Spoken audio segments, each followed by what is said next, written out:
Not yet. There we go. We are live. Welcome in, boys. UFC 250 FightCast. Crushed it last week, FightCast. Went 9 for 10.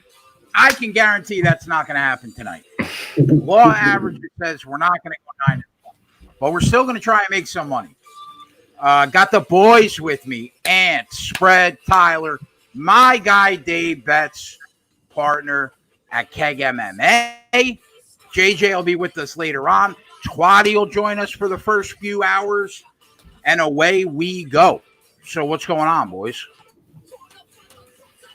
Not much. Excited to see how this card turns out tonight, and hopefully you guys can, 9-1. We're not going to get that. Hopefully we'll get like an 8-2 or something. I am doing good. I have 2 units, Jay, following you on your Nunes inside the distance. I got it on 5 dimes at -155. I saw some people on gambling Twitter tweeting out the exact same play because I don't think anybody is interested in burning money by betting on Spencer. But I have seen some people tweeting out Nunes inside the distance at over like -200. So I got around 5 dimes a few hours ago at -155. So that's why you got to line shop people. So there you go. Yeah, you can get Amanda Nunes right now on Bet365 by KO, TKO, submission, or DQ, which is basically inside the distance at -160. So, I mean, I saw people talking about -225, but I don't know where that's coming from. So, what's going on, Dave? Dave's a little worse for wear today, huh? Yeah, I got a bit of a bustle arm, but that ain't gonna stop me. We break down people that punch each other's heads in. So for me to complain about a little poorly on my arm would be a bit of a bitch move. So let's get it done. We'll take a pass on the painkillers, and I'll just lick down the alcohol all night, and we'll be good. Because You'll be all right. Dave, that's why I've told you. I love that he's taking a pass on the painkillers. That's Dave, fantastic. That's my guy. Wow, I got this, so we're fine. Yeah, buddy. What's going on, T? I'm very interested in seeing some of these fights tonight. Everyone's looking forward to that Nunes' fight. I can't wait to see Shane O'Malley get in that ring. It's going to be his last fight was interesting. I can't wait to see him again. Did you see his rainbow hair? Yeah, he's got rainbow hair. The kid's special, man. He's definitely special. Could be a future world champion for sure. I know Dave. Dave loves him. I love him. I've even dropped my hair tonight in his honor. Sean O'Malley. Yeah, as soon as it dries, it will look exactly like his. Is this a pay-per-view or is it going to be? Let's do what we do. First 4 hours will be on ESPN. 10 o'clock when the main card starts. That'll be on pay-per-view. JJ obviously will join us, come hang out from Run Pure, and then that's it. Twatty, I sent him an invite. What's sent Twatty an invite. Yeah, so we decided to partner up with the guys at Run Pure Sports. DFS guys that are literally the best at what they do in the industry. So we're going to form Run Pure Bets. JJ and I are going to run the show, the content, and obviously all the keg stuff will be over there. Maxwell Smart will be over there for college basketball. Twatty will be over there for baseball and the rest. And we're going to fucking do what we do. And we're just going to do it somewhere else. So that's what we're going to do. Speaking of what we do, going into tonight, since October 18, 2019, Sports Keg Live Betting Show is up 229 units. We shit the bed last weekend in NASCAR. It was up to 232 units, but we'll try to get it back tonight. And that's where we stand going into tonight's FightCast. So what sticks out, Dave? Aside from Nunes. Well, I mean, you got the obvious Nunes that sticks out like a freaking sore thumb, but not a whole lot actually. Like is screaming at me, take me, take me. Sean O'Malley he's been in my sights for weeks since that line first came out. Obviously couldn't take it. You can't put fuck all on it to begin with, but Sean O'Malley inside the distance. I think he can still get it at minus 150. Weiland knows what he needs to do. Weiland knows he needs to knock him out. I don't I'll tell you, he throws bolos, man, Eddie Wineland, and he's not afraid to get in the pocket and bang.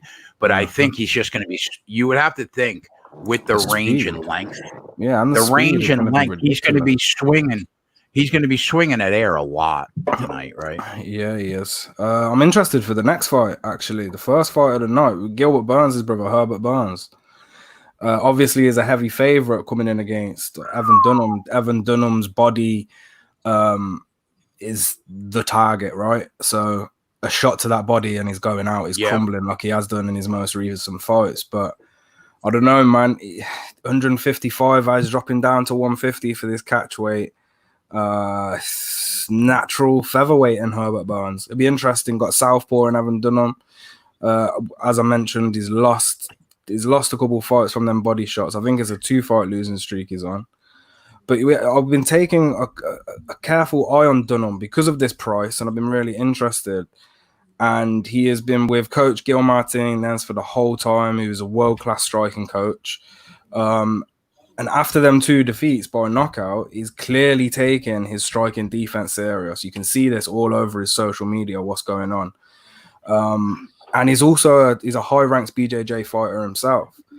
So I'm really interested, and I took a flyer half unit on Evan Dunham because just looking at his body, I can tell what he's been doing, and he's been working out on his body. He's put loads of muscle on his body, and I think he might be able to avoid a heavy blow from a guy in Burns who doesn't have heavy blows. He throws. His strikes are just like touching strikes, a bit like Diaz. You know, when Diaz is deep into a fight and it's just touching. It's not really doing. It's all about getting him down.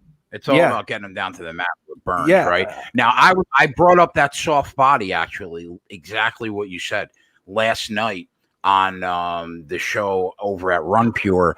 And he's taken some body shots that you would think would not hurt somebody as much as it seemed to hurt him. But I don't know, man. Doesn't he just seem a little washed out?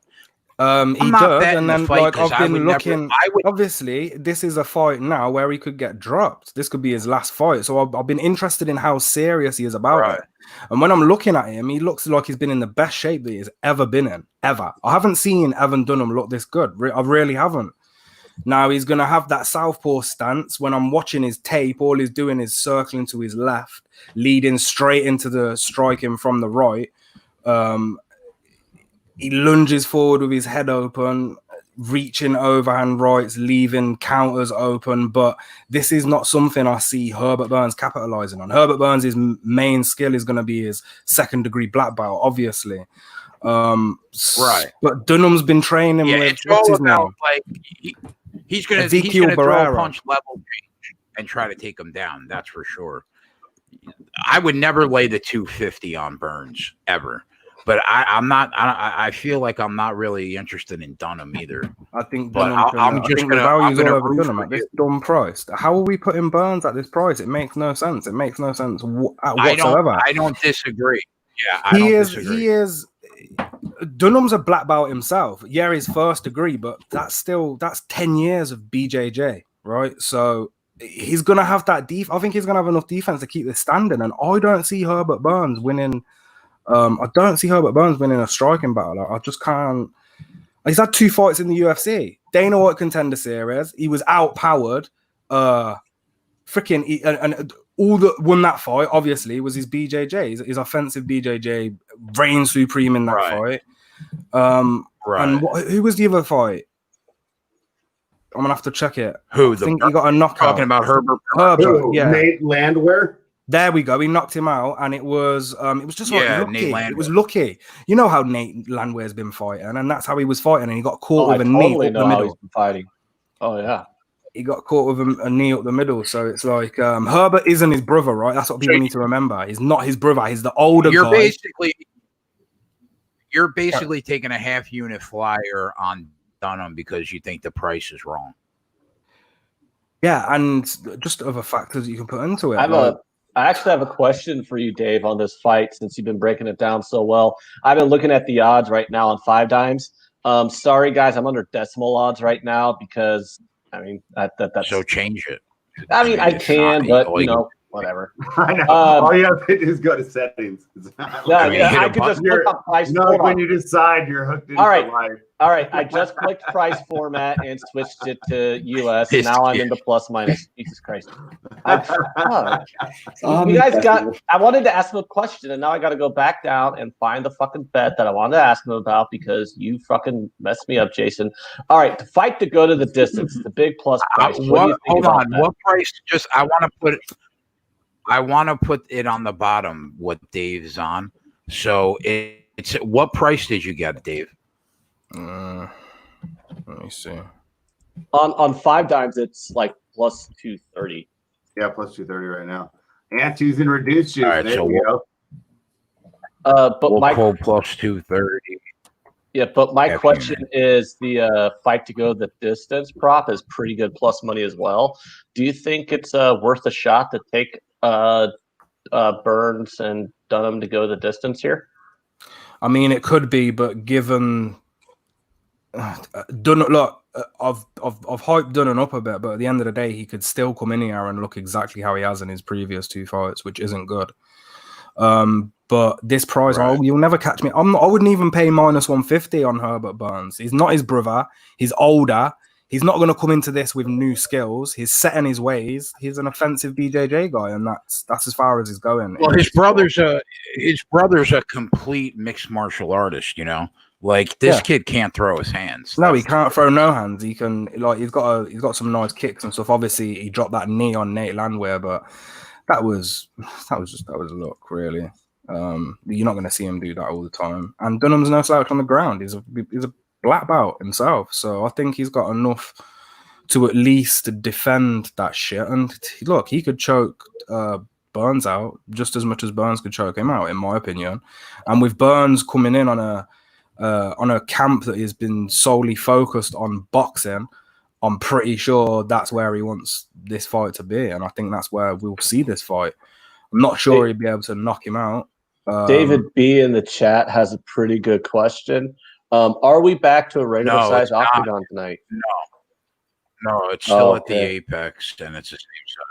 Wow, so if it's going to be a smaller octagon, do you think we should be looking at unders, or have you looked and seen that we have has the book adjusted to under right now? Well, if you take a look at what happened last week, we saw a lot more finishes than we saw all week in Jacksonville. That's for sure. So I mean, I don't know. That smaller octagon seems to be pushing action. Yeah, and I don't know, man. I don't know. I mean, I don't think the book's adjusted at all. The overs just seem to be correlating to the fighters that are presented rather than the smaller cage. I don't think they're taking. So on this first fight, since it does go off in about 12 minutes, I know we have one official play, half unit on Dunham. At minus 175, would you touch that fight won't go the distance? Minus 175. Fight won't go the distance. No, because hear me out. Oh, I will. Burns is still a tough dude, and he can take shots. So, look, Dunham he's not no killer. He's not going to come here like with a killer mentality. That's just not what he's about. So I could easily see this going the distance.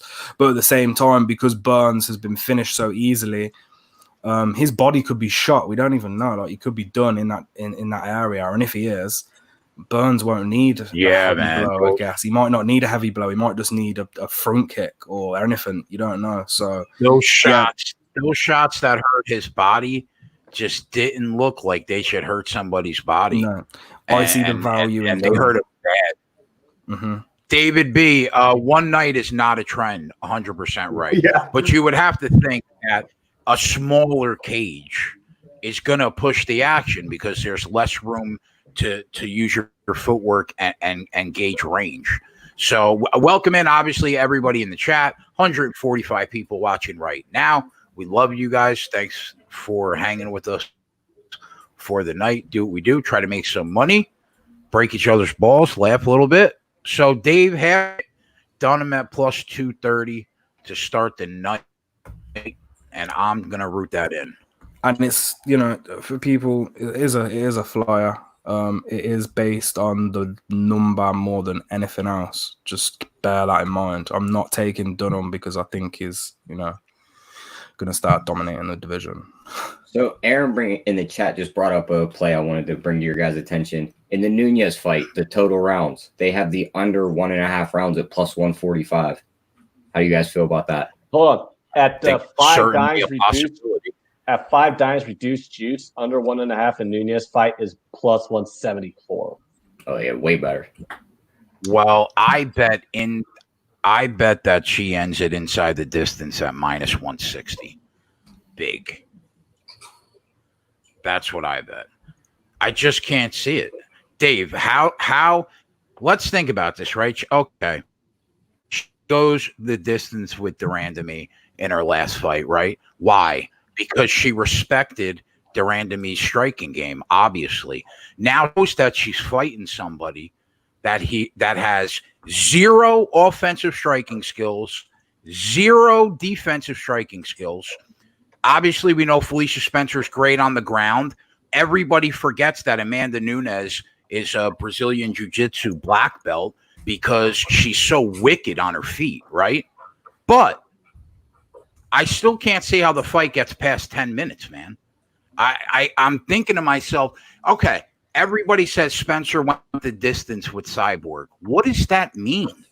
She got her ass kicked for 3 rounds, so she knows how to take a beating. What does that mean? What does that mean?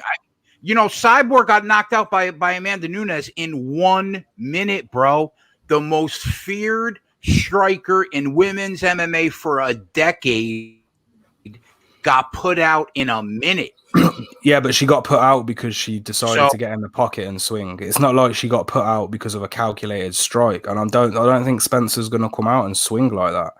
I'm starting to think now that this could go the distance and Amanda could win this by decision. But Spencer's only chance of winning the fight is if she gets her hands on her and takes her down, right? Yeah. So how does she get her hands on her? She has to step into the pocket. How does she get her hands on her? The same way she has fucking every other girl she's fought. She's had her hands on everyone. She even had her hands on Cyborg. But that's my point. But she's going to have to step in the pocket to get hands on her. And did you see her eat the licks off Cyborg? Do you see her chin? She fucking ate it like it was fucking breakfast. Yeah. Thanks. That's why I'm worried now. I'm worried. But I've got a bet. I've got a fucking bet Amanda inside the distance. And I'm worried. Don't we think that Amanda's got more power than Cyborg when it comes right down to it? I mean, I don't know. She couldn't knock out. There's a few girls she ain't been able to knock out that I think maybe Cyborg would have. I mean, that shot that she connected with Cyborg was a shot that a lot of girls would have been able to get a knockout from, because when you're going in the pocket like that, that was similar to Cody Garbrandt and Munoz. It was like, it's whoever's going to get there first. I've realized it's whoever's going to fucking get there first. That's how that was. I don't see that Amanda over Cyborg win as an incredible win. I see a lot of her other wins as incredible wins. Home, Tate, Rousey and all them, they're great, but that Cyborg one was a case of, right, we're gonna swing here and whoever goes down goes down, and that's what happened. I don't count the Rousey fight though. I don't really count the Rousey fight because Ronda doesn't know how to throw her hands. You know what I mean? Like, well, fucking, you could say that about Cyborg after that fucking effort. Cyborg literally must have thought in her head, I've done this to everyone and they've failed, and it's gonna work. It's gonna work against this girl. And it didn't. She was just too slow. She was too slow, man. She couldn't keep up with the pace. Now, if she was, this is why I originally took Amanda inside the distance. You go and look at Cyborg striking against Spencer. Spencer's striking speed is terrible. That is probably her biggest flaw. She's like Maki Patolo, who's on the card tonight. If you go and watch Maki Patolo strike, it is embarrassing. Right. It's like, what the hell is going on? How can you? I don't even know how someone can even strike that slow. It's like they're slowing it down. And Chase Hooper can't throw a punch. Oh God, take Alex Cesares now, because that's where the value is. How is there any value on Chase Hooper? Please, thank you. Please. I said last night, how do you not take Alex Caceres? If Chase Hooper wins that fight, bro, we all know it's going to be like a submission that is caught. Exactly. If they fought 10 times, he's only going to get that maybe 2 or 3 of them fights. Cesares Cesares should have this, mate. He really should. Yeah. And I haven't put a bet on Cesares yet. But why is he a plus 155 dog? I don't get it. No fucking clue. But what happens if Chase comes out and takes him down? That price is going to go. Who's the plus 155 dog? Where? Well, we betting it? The problem with Alex Caceres, we know, is his defensive lapses in judgment cost him constant. He was he came in here when he Chase's age, and we've watched him grow up, and he was, he had a hype behind him, remember? And he just never amounted to anything. You got to talk about Alex Caceres Chase Hooper fight. You just said, why is he plus 155 dog? What if he's plus 175? Are you telling me I need to bet Caceres? Fucking hell, mate. That value's all over the place, bud. Dave and I both had said the same thing at the same exact time. I mean, so what does that tell you? People need to understand as well. Look, you could straight up lose, but the value, the line is so fucked up.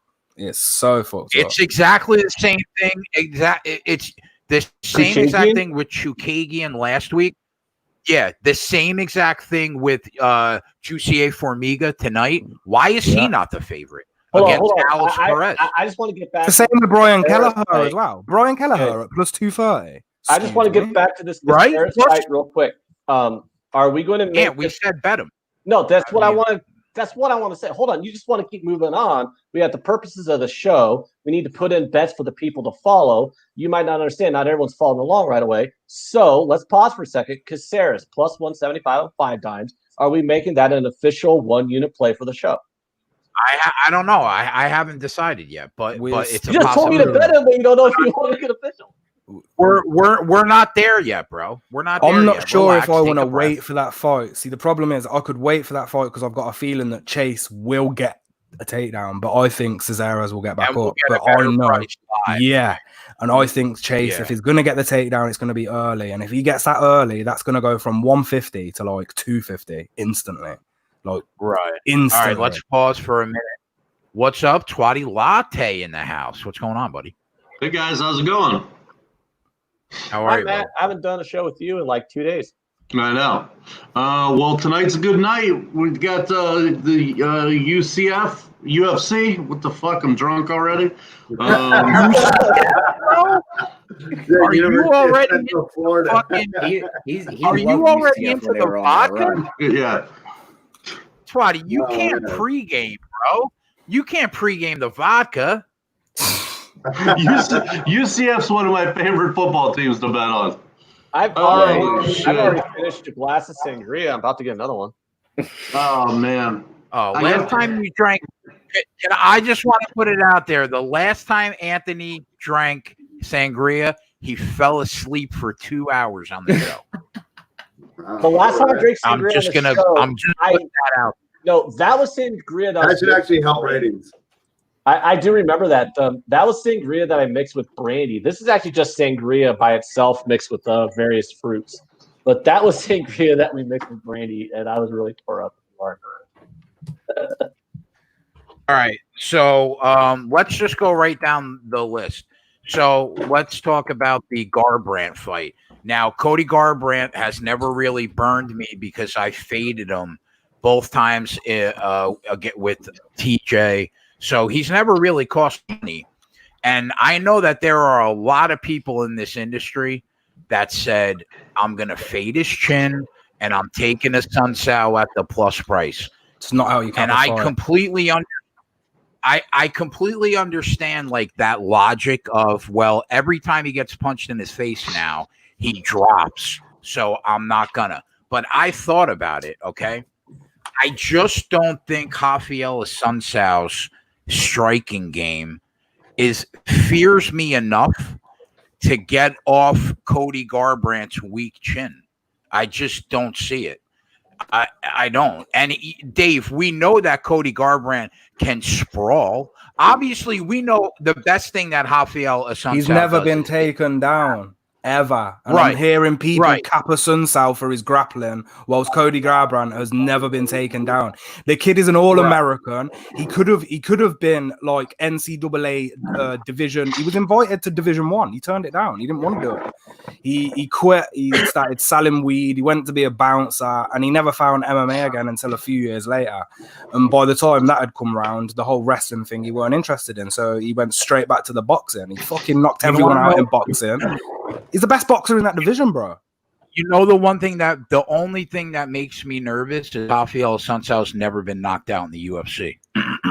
That's the only thing that's true. But let's say he doesn't get knocked out, he'll still lose on the feet points wise, right?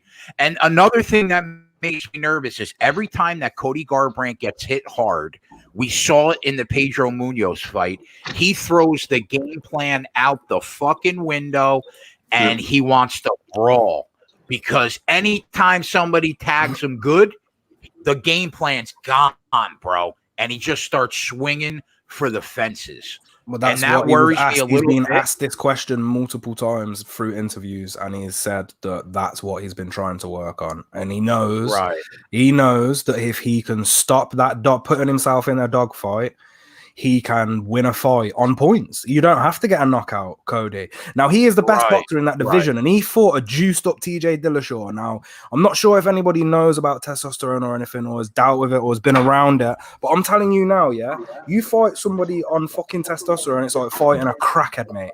They're going to keep... It's a fucking drug. It's a performance-enhancing drug. And we saw TRT Balfour. We saw that.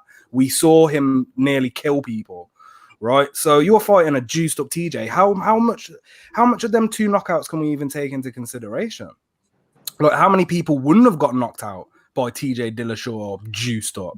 I don't know. You know what though? You know what? Henry Cejudo knocked TJ out on the juice. But Henry Cejudo is also he's got that confidence with that wrestling, whereas Garbrandt's not going to have that. Even though he can wrestle, he ain't been taken down. His has got that boxing stature. That's where I can separate them two. Yeah. But at the same time, look, he's not a great sprawl. I agree. I don't think he's gonna get taken down. People are talking about chin's gone. He's 28.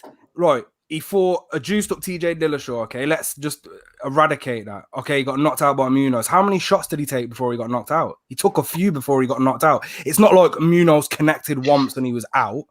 It took a few. That's it's easy to discredit this chin, but he's fucking 28. We ain't even seen him at his prime. We could see a prime Cody Garbrandt aged 31 or 32, or better yet, Henry Cejudo is 33, right? So I don't know, man. This kid could pick up the title and be a champion for years. I think it's all mental. It's all mental for Cody. And game plan. I think the price is low. The price is low enough, I think, where you just have to take one more shot on Cody Garbrandt. I have to take Cody Garbrandt, man. He could be in the UFC for another 10 years. He could be in the UFC for another 10 years, literally. And championship talks could be far from over. Former amateur boxer. He's the best boxer in that division. Fuck up. That's 3 fights in a row. Yeah, what's up, Tom? I just want to jump in real quick. I feel like those two, Dillashaw and Garbrandt, in the pocket in those two fights, Garbrandt could have been just as lucky as Dillashaw landed the big punch. They were swinging, and Garbrandt was right there, almost nailing DJ. You know what juice gives you as well? It gives you fucking skin armor. It could have been the other way. I mean, he hurt TJ. He hurt TJ in that first fight. Yeah, he dropped him, didn't he? Yeah, and he got dropped. He got dropped before he got knocked out as well. When those two get in a pocket and are in a phone booth, it's just a matter of who hits the guy first cleanly. Yeah. And I thought Cody could have very easily come out on top in those fights. So you like Garbrandt minus 150 as an official play then? I do. Yeah.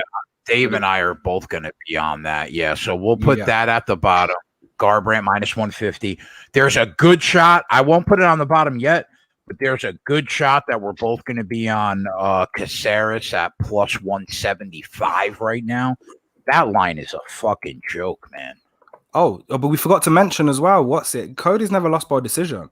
Are we really going to see a Sun Sao knock him out? I don't think we are. No, no. That's what I'm saying. I don't fear a Sun Sao striking. No. Do you? No. And look, is Cody really going to make the same mistake 4 times in a row? I don't think Cody's going to make the same mistake. A Sun Sao's grappling is what he needs to avoid, right? Reduce juice on 5 dimes minus 145. Dave and Nickel. Okay. We'll just take the best price you can get. Yeah, so he's going to need to avoid the grappling. That's going to give him the advantage on the feet. He's never lost by decision. And a Sun Sao only has 4 wins by knockout through a career of 30 plus fights. So that's all goes in Cody's favor, in my opinion. And he's still the guy that has the power, in my opinion. And he should be considerably slower than Cody in the striking department. The only problem I see for Cody is maybe leg kicks. He didn't check his leg kicks against Pedro Munoz. Yeah, leg kicks can be an issue. If he loses his lead leg, then that could be a problem and he's lost his power. Other than that, I mean, I think he's going to sprawl and box. That's it. I agree with all that. All right, so that's like almost so Dave and I have agreed on everything. Twatty's in on Garbrandt also. So we'll keep going down the list. I'll start it off. Neil Magny, Anthony Rocco Martin, and then I'll see where Dave is at. I think the fight comes down to how for real is Neil Magny at this point in his career, because he cost me money last fight. I was shocked at his performance against Jing Liang, bro. He destroyed me. I faded him. And yeah, we both did. And the guy showed up in that fight. If the guy that showed up in that fight shows up tonight, if that jab shows up, Jesus. Right? Bro, I said last night, he sat down on his punches and specifically his jab in that fight. And Jing Liang didn't know what the fuck to do because everything that the Leech does is off that counter striking game. Now Magny faces a guy, an Anthony Rocco Martin, who doesn't really lead exchanges and is, again, much more of a counter striker, right? So Martin is very comfortable off his back foot, we know. Sometimes he's taken down early. He gauges his range early to see where the counters are going to come from. And we know that he's susceptible to the clinch. These are all things that Magny did last fight against Jing Liang flawlessly, bro. So if that Magny doesn't show up and the tentative guy that's been destroyed by counter-striking people shows up, then I think Neil Magny is in trouble. However, that performance in his last fight sold me enough where I think he wins this fight. What do you think, Dave? Yeah, man, that return, he looked real good against Lee. It was impressive, man. The fight elevation, mate. They're doing well. Gaethje, Drew Dober, freaking don't know about what Curtis Blades got. I was impressed. Did you see his coach and Gaethje on Rogan, bro? I was impressed. Yeah. It's a camp preparation at Fight Elevation. They don't make stupid moves. So like, see when there's like last minute fights and stuff like that, they're the camp that where their fighter will accept it, but they'll go, no, we're not doing that. They've done it with Gaethje. Gaethje wanted to accept a fight real short notice, and they were like, nah, not a chance. Like we need to get some fucking some drills in. But yeah, Neil Magny takedown defense was good, right, against Lee. I think he gave up 1 or 2 takedowns in the whole fight. Got to his feet pretty quick with them long legs and long arms, being able to just get the hooks in straight back to his feet. Obviously, he's going to need to avoid that ground game with Rocco and the black belt. He's going to have the reach advantage like he did against Lee, like he does in a lot of his fights. But what we saw in the Lee fight that we haven't really saw that much in the past was how he utilized that jab, that snap jab beautifully. And Lee was like, what the fuck is know. going on? Now, and in fairness, you and I have cashed tickets in the last year and a half on Anthony Rocco Martin. Like we have backed him and won, but have we ever seen him put together one complete soup to nuts effort? I don't know, man. Nah, even though we made money off of him. Magny as well. Magny's got a lot of decision wins as well. He's a really good point fighter. He's not really, we don't see him finish all that much, but point fighting and with, you know, the team, the game plan, and he adapts. And look at his record. Hey, let's not fuck around. Neil Magny's fought some sick geezers, Condit, Hendricks, Gastelum, freaking, he's fought someone else big as well. I can't remember. He's been what's the word for it? Like a hype killer. He's a hype killer. Yeah, he kills a hype. Yeah, didn't he beat Rafael dos Anjos too, or did he lose to Rafael? I think he lost to Rafael. I think he might have. I think he lost by decision or got subbed. Lee's a strong dude as well, and Magny was further on. He was having the cage control and he's having his way in the clinch as well with Lee. So I think if he can hold down a dude as strong as Lee, I think he'll be stronger than Martin. In 20. He's gonna have the size. Rocco Martin's riding high, and obviously it's hard to start slating the guy for losing to Damian Maia. I'll forgive him for that one. But since it's with Rocco Martin, it's obviously since he moved to American Top Team, he's looked like one of the best because he's at one of the best gyms in the world. I'm not sure how much involvement he's had with Amanda during camp. I don't even know if he's spoke to her or whatever, but you know, it's a good team to be coming in on, I guess. Got the champ at the top of your card, and yeah. But with all that said, as much as I love Martin, we can't ignore what Neil Magny did in his last fight, or what he's done in his career when he hasn't seemed as good as he was in his last fight. The 2-year layoff was rough, but it was Pons. Pons is a don. So come on, man. Your Evan Dunham fight's about this right now, so we'll root Dave in on Evan Dunham. Twatty, Tyler spread of the 5 fights that Dave and I have talked about so far. What are your guys' thoughts? We'll go around the horn. Tyler, what do you got? I really like the Garbrandt fight that you guys broke down. I think he's going to win that one. Did you guys touch on the Sterling and Sandhagen fight? Not yet. I know you guys are real big on that. No, we will, though. Yeah, after this fight, I'm going to watch this fight now because I'm interested to see what's good. Spread, what do you think about the fights that we talked about so far? Yeah, I mean, I agree with you guys on a lot of them. The one that I'm worried about the most, I would say, and you didn't make it official yet, would be Caceres. And just my idea is that Hooper, I think, is just physically a better athlete. And if he's able to dominate him physically, you know, I could see him as the younger, stronger fighter getting the win there. But I'm basically, other than that, I'm right on board with you guys, and I've been betting along with you guys. So I'm in for Nunes and Garbrandt, and I like all the other looks. I'd fully agree with Spread, you know, Chase Hooper opinion. If Chase Hooper had finished puberty, I just don't think he's finished puberty yet, and that's real talk as well. I don't think he's finished. He ain't even got man strength yet. Even if we think that Chase Hooper deserves to be the favorite, right? Plus 175 is absurd. Right. Yeah, and I agree with you on the price. Like, I wouldn't bet on Hooper. I would just worry about laying it with Caceres. It's over. Oh, you're a little ahead of me. What do you think so far, Twatty, on all the fights that we've talked about? Yeah, I mean, I'm with you on Garbrandt. I just think he's the better fighter. He's younger. He's more athletic. I love Garbrandt in this spot. The one thing is, and Dave brought up a good point, it's like he's trying to be a little more calm in the pocket, not go all out once he gets hit. But I do wonder if that's something just in your personality. You know what I mean? You could maybe work on that all you want, but, you know, you get hit, and that's just instinctual that but I don't care. I'd rather have him in a barroom brawl or, fighting in a phone booth. I would take him anyway. So even if it does come down to that, where he wants to stand in there and brawl, I would rather be on his side anyway. So I love Garbrandt. I think he's got steel in those gloves. He's a hard hitter. Who the fuck? What the fuck happened? It's over. My stream fucked up. Huh? He got caught in that submission in 30 seconds, Dave. Are you joking me? And it wasn't even under the neck. The guy. It wasn't even a rear.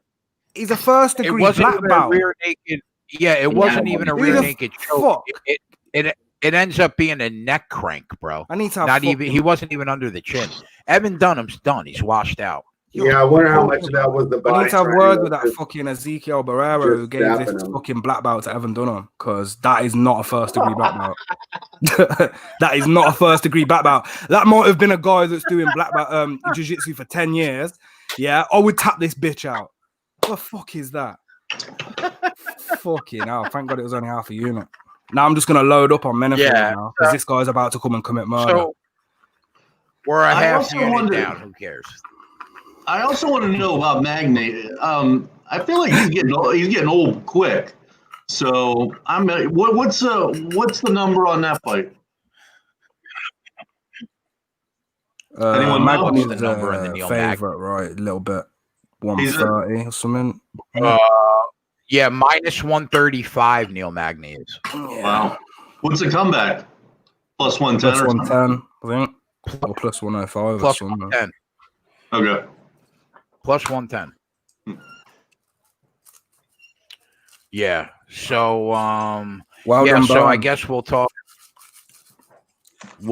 about the Menifield fight. Yeah, I think Clark is probably the better wrestler. I think he's less skilled as a striker. But my one major concern about Devin Clark is his striking defense is fucking non-existent. Like he has the most wildest exchanges, bro, that I've ever seen.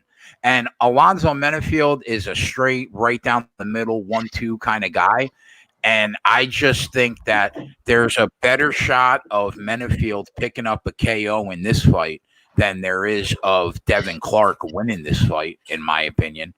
Like, if I'm betting this fight, I gotta back Menifield.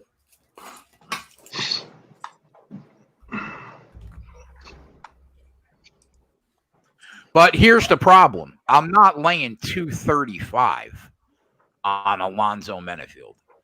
So I think the only way you could take him is hope that he knocks him out. Are you comfortable laying 235 on Menifield, Dave? Yeah, because I got it in a parlay. I wouldn't be playing it straight. Well, I'm talking about straight. Would you lay? Well, I mean, even straight, the fucking what the fuck is Devin Clark gonna do to this beast? I don't know what he's gonna do, man. He's had 9 fights. The kid's had 9 fights, and he's finished every single one of them. He's a former running back. He's undefeated. He trains with all them beasts: Jeff Neal, fucking Ryan Spann, Eric Anders. So, like, I can just see the knockout coming. Like, good night. Yeah. It's going to be a real struggle for anyone to go against Menifield in this fight. I don't see anyone backing Devin Clark because I don't see any reasons to back him. He has no strike 1.5 rounds, and the under is minus 142. The athletic ability of Menifield alone is going to be something else, man.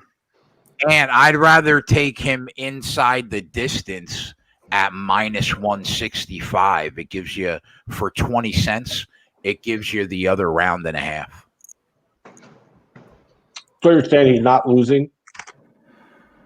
I don't think he loses just based off Devin Clark's striking defense. I don't think he loses.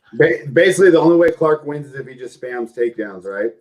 Yeah, I think, if he can grind them, exactly right. Yeah. If he can get him down and grind them on the mat for 15 minutes, then I guess he could win. He's not going to do that because he's going to get hit. And look what happened when he got hit. Right. He got hit by Ryan Spann, and for the entire fight, the kid was shit scared of getting touched again. As soon as you make Devin Clark think about anything, that kid is backpedalling and doing nothing. He's not UFC caliber, in my opinion. Menafield is got 9 fights and 9 wins for a reason, because he's an athletic presence. He's a bit like a Greg Hardy, a bit like a Ngannou. He's just got that natural athletic gift. He's going to come in here and he's going to make mincemeat out of Devin Clark, in my opinion. So I'm going to bet Menafield on 5 dimes at inside the distance at minus 155. Chris Summerman says if it goes more than a round, Clark's going to win. I mean, it's possible. I just don't see how that striking defense, how he gets around how bad a striking defense is against somebody like Menafield. So, yeah, I think I'm comfortable with betting Menafield minus 167. Well, punch and parlay. This is the first half of the punch and parlay for me. It's just to win, just the money line. Yeah. I don't need to be fucking around with that. I don't need to do that in a parlay. Do you know what I mean? Doing props in a parlay is it's not the way. Yeah. Unless it's a over. Actually. Yeah, I mean, I guess it's pretty similar. It's similar to like Devin Clark. He's had 9 fights in the UFC and he's 5-4. He's got this. I mean, he looks like a physical specimen and stuff. Looks like he's going to come in there and start murdering people, but he just doesn't. That loss to Ryan Spann. See how slow Ryan Spann was. And somebody did you say somebody said in the chat if it gets out of round 2, go watch the Ryan Spann fight and have a look how gassed Devin Clark was. The geese couldn't breathe. He's completely depleted by round 2. The larger muscles, I watched it. Look, we've got 2 guys with large muscles. They're both probably going to gas equally. And if anyone's going to have better cardio, I'd go with Menafield, who used to be the former running back, not Devin Clark, who used to be the former probably waiter. I don't know, but listen. He won his last fight. Why you shitting on Devin Clark, bro? Why you got hard fight? He won his last fight against the most lackluster person in the light heavyweight division. I can't find any hope in Devin Clark at all. I just can't. I really can't. I don't really like him as a fighter anyway. Even if he wins, somebody's asking, what is the punch and parlay? It's Menafield and what's the other guy's name? Charles Bird, who's a couple fights down. Yeah, he's fighting Maki Patola. Yeah, you guys convinced me on Menafield. Yeah, the line's a disgrace because we ain't seen him for a bit. But the line's a disgrace because he is old and we've only seen him have 1 fight of recent times. But bro, what's Patolo's nickname? Coconut fucking bombs or something, because he's meant to have some killer knockout. But in reality, it's not going to transition into the UFC. It hasn't. You can't back somebody. You can't back somebody with the nickname like Coconut Hands. Come on, bro. All right. You guys talked me into it. I bet Menafield inside the distance, but I also said, you guys are sucking his dick so hard right now. I threw him in a parlay with Nunes, and that parlay is like 1.64. That's like minus 150 something. Nice. So that's what I just. So that. Yep. While you guys were, I mean, you can't just sit there, have like the 2 best MMA cappers of all time blow this guy for like 3 straight minutes and did not expect me to fucking throw him in a parlay with Nunes. Why are they going so slow?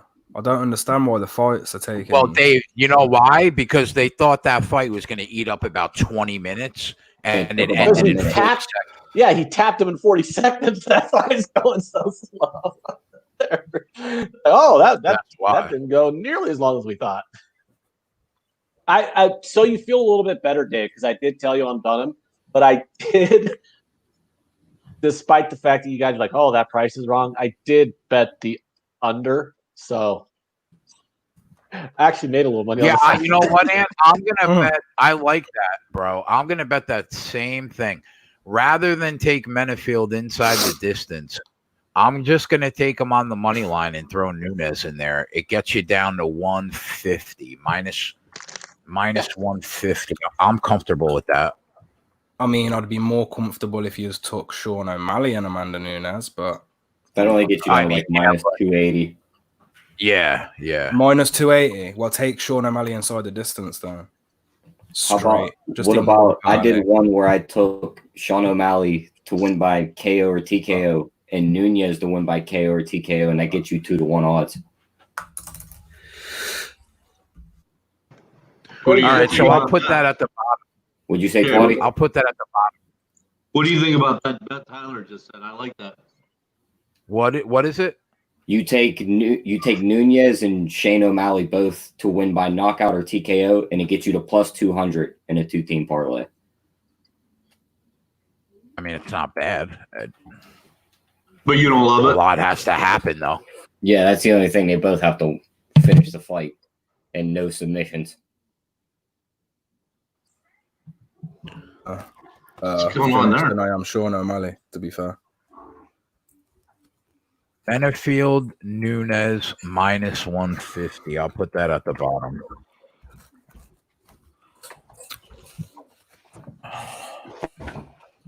I just bet that for a unit with Ant.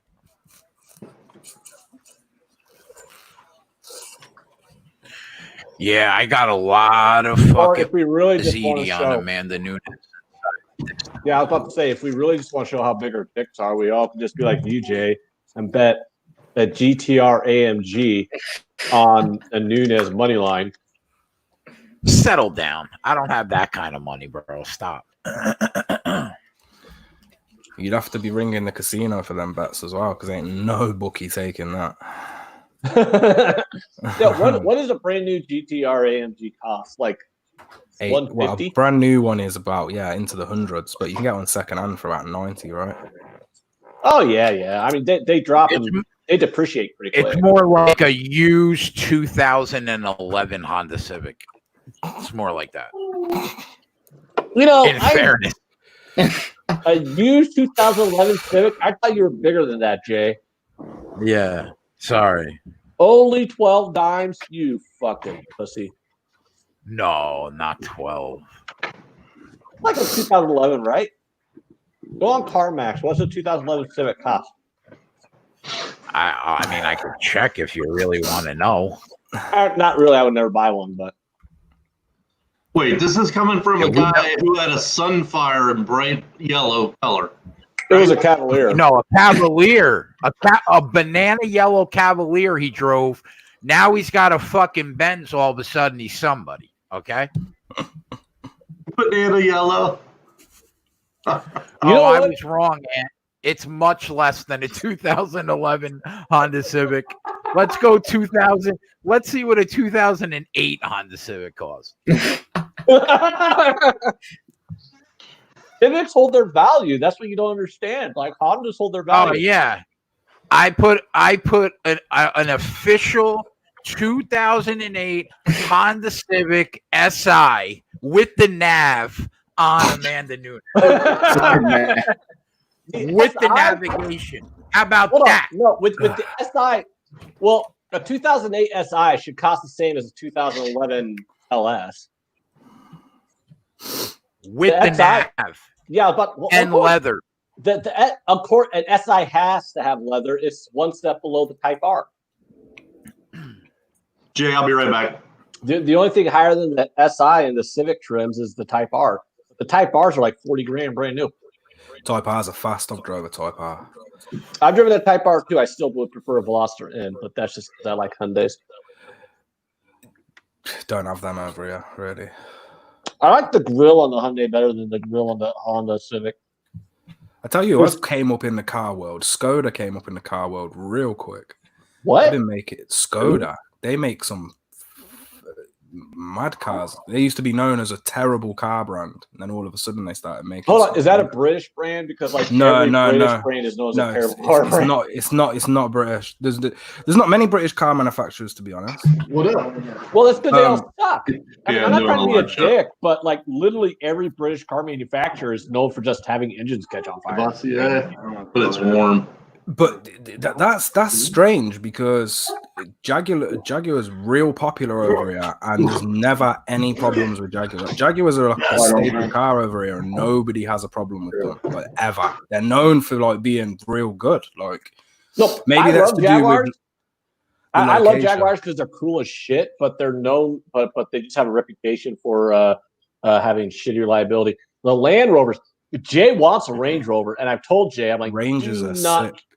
Yeah, do not get one because they literally, I don't know, like Range But it's Rovers the same. I think that's an American UK thing, because it's the same over here. People will talk shit about American cars, but I think it's just the location, and we don't have different mechanics, right? Total different mechanics. I just think it's all to do with location and just having accessibility to parts and certain types of mechanics. I think that's what it boils down to. I've never had any issue with my American cars. That Cavalier, I love American cars. I'd want a Mustang or a Chevrolet any day of the fucking week, but just affordability. Matt's car. Matt affordability. I wouldn't mind a Tesla. All right, fuck the car talk. All right, so let's talk about the Sterling fight, Dave. So I watched about 3 hours worth of Sterling and Corey Sandhagen fights, right? The only bet I felt good about coming out the other side was I think the fight will go the distance. I feel pretty good about that. You got to go with Cody then. Right. It's minus 210. But I feel good that it goes the distance. It's like what me and you always talk about, a classic striker grappler matchup, right? I don't know who to give the edge to. I guess I went into the breakdowns thinking I'm going to give a slight edge to Corey Sandhagen. But then you and I were talking about it, right? And you were like, watch that second Cody Stamann round. And I watched that round and I'm thinking, can Sterling steal these rounds by getting these takedowns? Because the Sunsow took Corey Sandhagen down a lot, bro. And he almost stole that fight. So like I'm thinking, I don't know. Like, obviously I love Corey Sandhagen. His striking is ridiculous. He's got the edge in the pocket. I think if he stays on his front foot in the pocket, I don't know. I don't know what to think, bro. I don't know. How many fights did you watch? How many fights could you remember where Aljo won by points and grappling? That's just a genuine question. I don't know that. I can't remember. My memory is not working. How many of them? Because I'm not sure he's got the same. I'm not sure if he's going to have the strength to hold it there for long enough to dominate a round in that area and then win 3 of them. Because he's not going to win any round by striking unless it's accumulated strikes that he's got on the floor, obviously. But I kind of did what you did, but I've done the reverse. I came in leaning right. I came in leaning the other way, and I've ended up thinking about taking Stamann, and I actually locked in a unit on him at plus 100 because I thought I haven't seen on who Corey. I didn't see no plus money on Aljo of recent, and really it's a small value play, but for me it is a little bit of value there on the dog or pass situation. I think you could argue the same for Aljo. Yeah, I agree. Right now, though, they're both minus about 110 right now. They're both 110. You can still get plus money on what's it though at some books. Definitely. When's this fight going to fucking start? Yeah, I know. At the two books that I have, they're both around like minus 112, minus 115, minus 110. So somewhere around there. Listen, boys, who was talking about the overs and unders in the cage? Yeah, it might be a night of decisions tonight. Look how many bantamweight fights we have. This is a bantamweight card. Oh, this might as well be UFC bantamweight 250. Well, that's what makes this card great. That bantamweight division is sick. But even next, I think is it next week or the week after? It's the same, but with the flyweights, just stacked with loads of freaking flyweights. It might be lightweights actually. It's one of the two anyway. Do you agree though? Do you agree that that the fight goes the distance? I can see it going the distance. Yeah, I'm not sure either guy is gonna be slipping enough to give off a finish. They're both so talented, man. Yeah, it's a number one contender elimination fight. On top of that, they're bantamweights. I think we see submissions more in the bantamweight division than knockouts, don't we? I just don't. I don't think we're gonna see a. Yeah, I think you're exactly right. I don't think we're gonna see a finish, man. That's the only bet I felt really good about. Now the question is, do you want to fucking lay 210? No, that you know what I mean. But I came out of the tape. I came out of the tape saying, "Wow, these guys are gonna go to war for 3 rounds." That's what I came out of the tape saying. Sandhagen's moving so quick. I'm scared. I'd be scared to step in front of him, man. This kid's what? He's been here 2 seconds, had 5 fights. 2 of them against what? Sun Sao and Lineker. Are you mad? And he's beat him. Kid's a problem. Him and he's Jan. The problem, and he's so fast. Same thing with Jan. Yeah.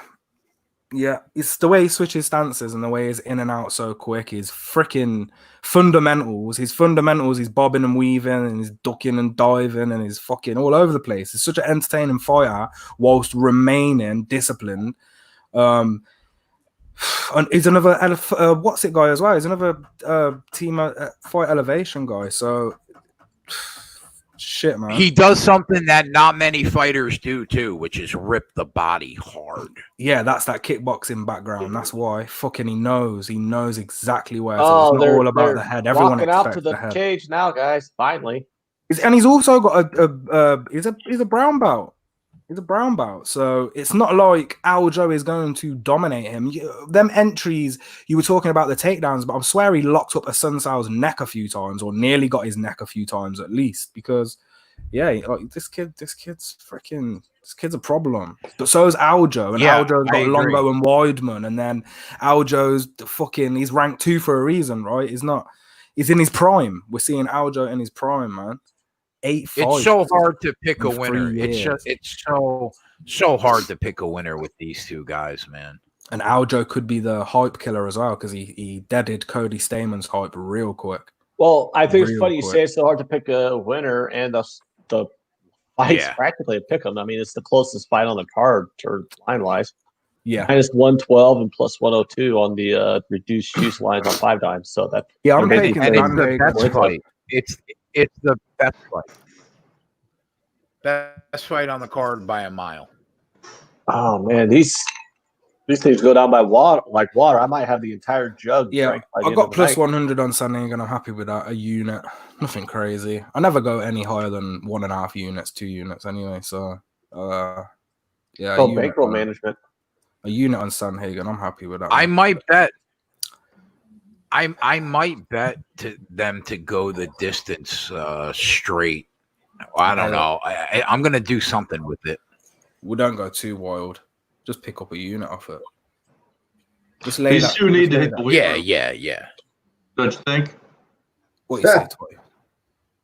They need to hit the weight room. He said that Menafield and Clark need to hit the weight room. They definitely are buff as fuck.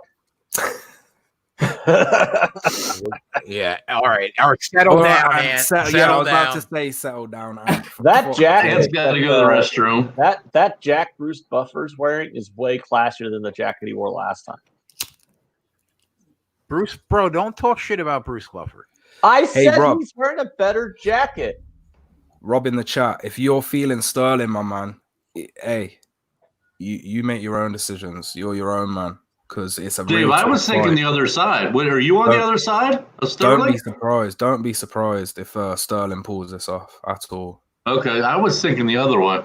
Sterling's pumped. I'm personally betting Cody because I can't watch this kid. I can't watch this kid and not be like, wow, Sandhagen's a guy for me, man. So I went at the start of the week. I was on the other end at the start of the week. I know. If I would have told you the other way. Yeah, if I'd have wrote an article at the start of the week, I probably would have put Aljo on it. And whoa, we ain't getting no Russian hackers up in here. Get that fucking shit last night when I was on the Run Pure show, I said slight lean to Sandhagen. I watched tape at 3:00 in the morning, and I come out the other side. I'm like slight lean Sterling. Yeah, I started tape on next week's card, and it's quite interesting. This fight's entertaining already. They're only 5 seconds in. Well, and settle down because I'm behind you. All I said was it's entertaining. I didn't. Yeah, last time you were like, it's over. and I knew it was over. I just didn't know which fighter. Oh.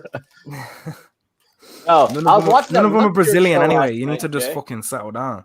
And yeah, these are big boys, man. They are. And there's that former football player mentality right there. When's the first fight on Fight Island? July. all right, the fight's not Do we have an anymore. official date yet? It's July the 28th. I think. Who do we know who's headlining? Rob Whittaker and Darren Till.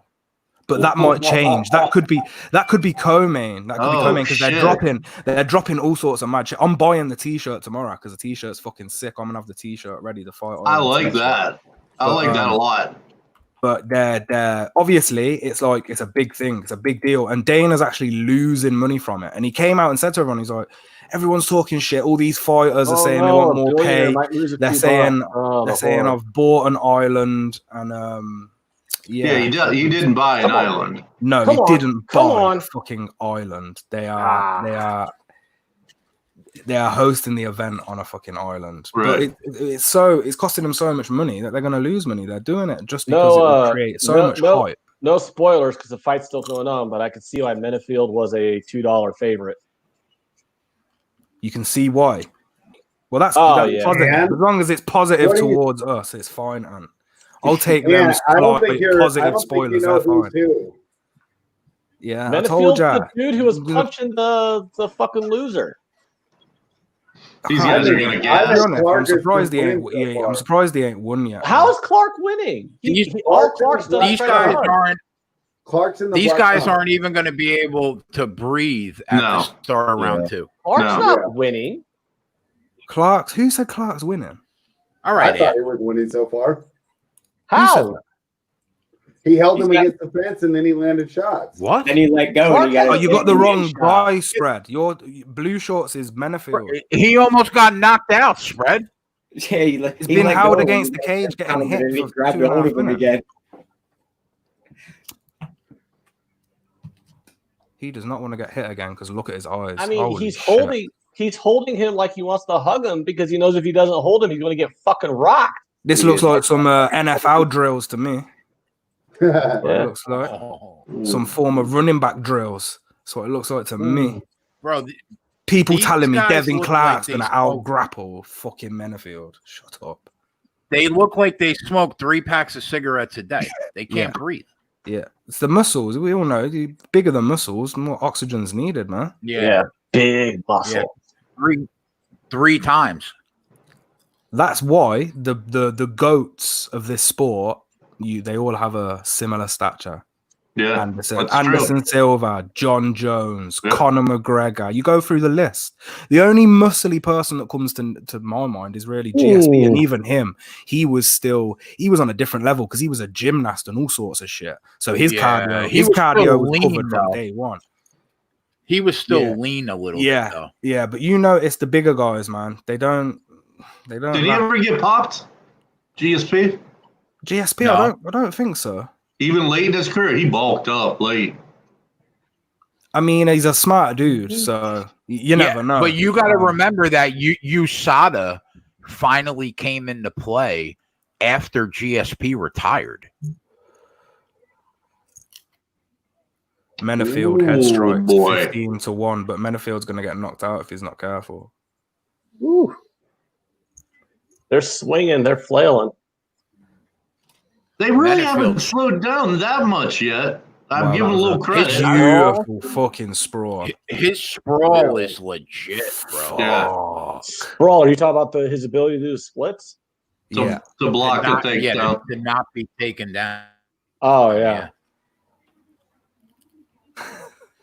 Because I'm like, he just did like these splits. And I'm like, ow, that looks like it would be painful if I did. And that was a late one as well. He shouldn't have actually got that. That was an easy takedown, but he somehow fucking pulled that off, man. He needs to kick his ass already, though. But he's won round 1. They're dominated. Dominated round 1. Dominated. Did I bet him inside the distance too, along with Nunes? I think I'm a little worried about I mean, what's the price on Menafield right ready. now? I mean, it's not. I mean, shit. He looks. Let me look tired. on 5 dimes here. He looks a bit tired, man. If that price is real high, if you can somehow hedge and still profit both sides, he looks minus 260 on 5 dimes live. On who? Menafield. Yeah. What's the opposite way?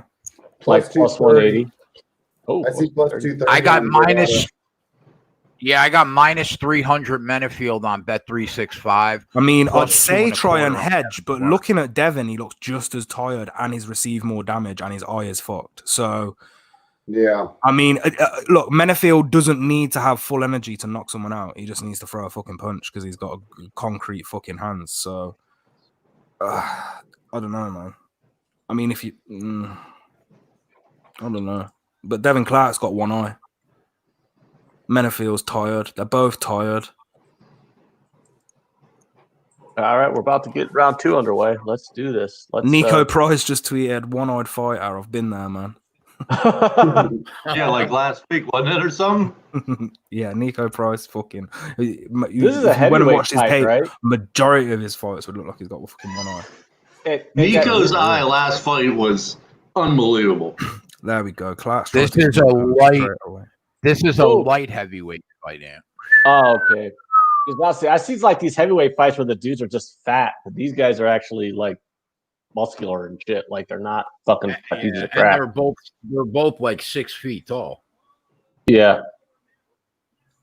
Menafield, bro, it looks, like he's in control, but he looks really tired. He looks slow. That's the problem. It's slow. Yeah, he's looking slow than what he was in that first 2.5 minutes.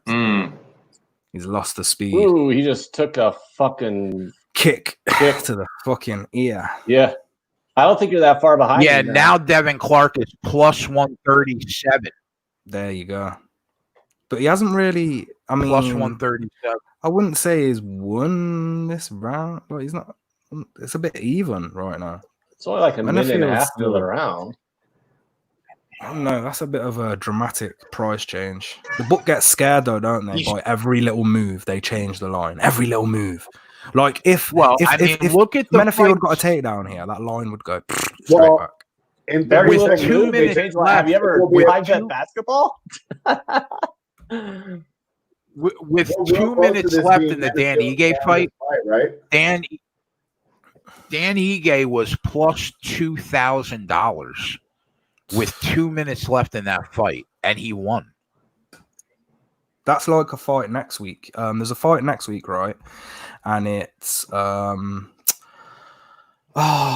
god, it's the first fight of the card next week.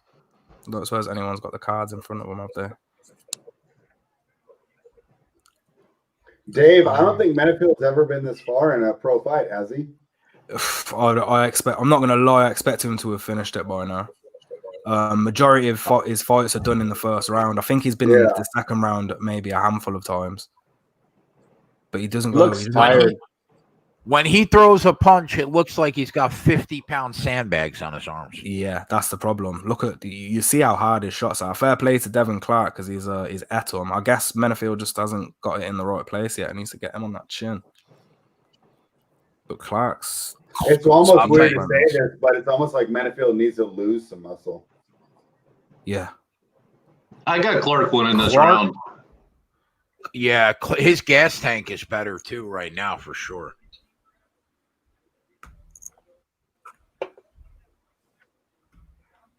What's up, MC? What's up, Martin? Chris, Ken, Rob. What's up, MT? What's up, boys?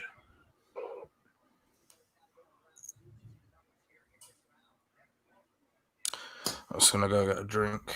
Clark is almost even money live right now. I think that's the idea that they're fading Menafield's gas tank there. Would you take Clark at plus? Oh, they moved it. The line's off the board now. I mean, don't you have to go with the less or the better stamina in the third round, Jay? Don't you switch and take Clark here? Yeah, 100%. But I was going to say that Clark... They're one round apiece right now, and one guy is dead tired. He's leaning on him, so it looks like he's carrying the action, but he's just tired. I think that I don't know. It wouldn't be crazy to me if they gave Menifield this round and it was 1-0 and he was up 2-0. Really, you think? I think Clark's winning, but I'm just saying this one's been closer than the first one. Everybody in the chat have Clark winning round 2. What do you guys think? I mean, it wasn't dominant. Menifield's gashed. It wasn't dominant, but I think I don't know. Benefield's been laying on him. He's been laying on him the whole round, so maybe he's going to win for that. I don't know. Yeah, everybody said Clark round 2. So you got to think they're one round apiece. Yeah, Clark just moved to the favorite, minus 120. Shit, I wish I would have got in on that. Damn. I mean, Yeah. Oh, damn. You guys are a little ahead of me here. All right, I'm trying No, not it's to fine. say I anything. don't really care. I see what you're talking about now. I'm about 10 seconds behind you guys. Well, this has been a good fight, regardless of how it turns out. This minute, give them credit. I thought both gas tanks would have been emptied right now. Yeah, they're a lot lower than when they started the fight. They're still throwing anyway. Yeah, they're putting on a great show.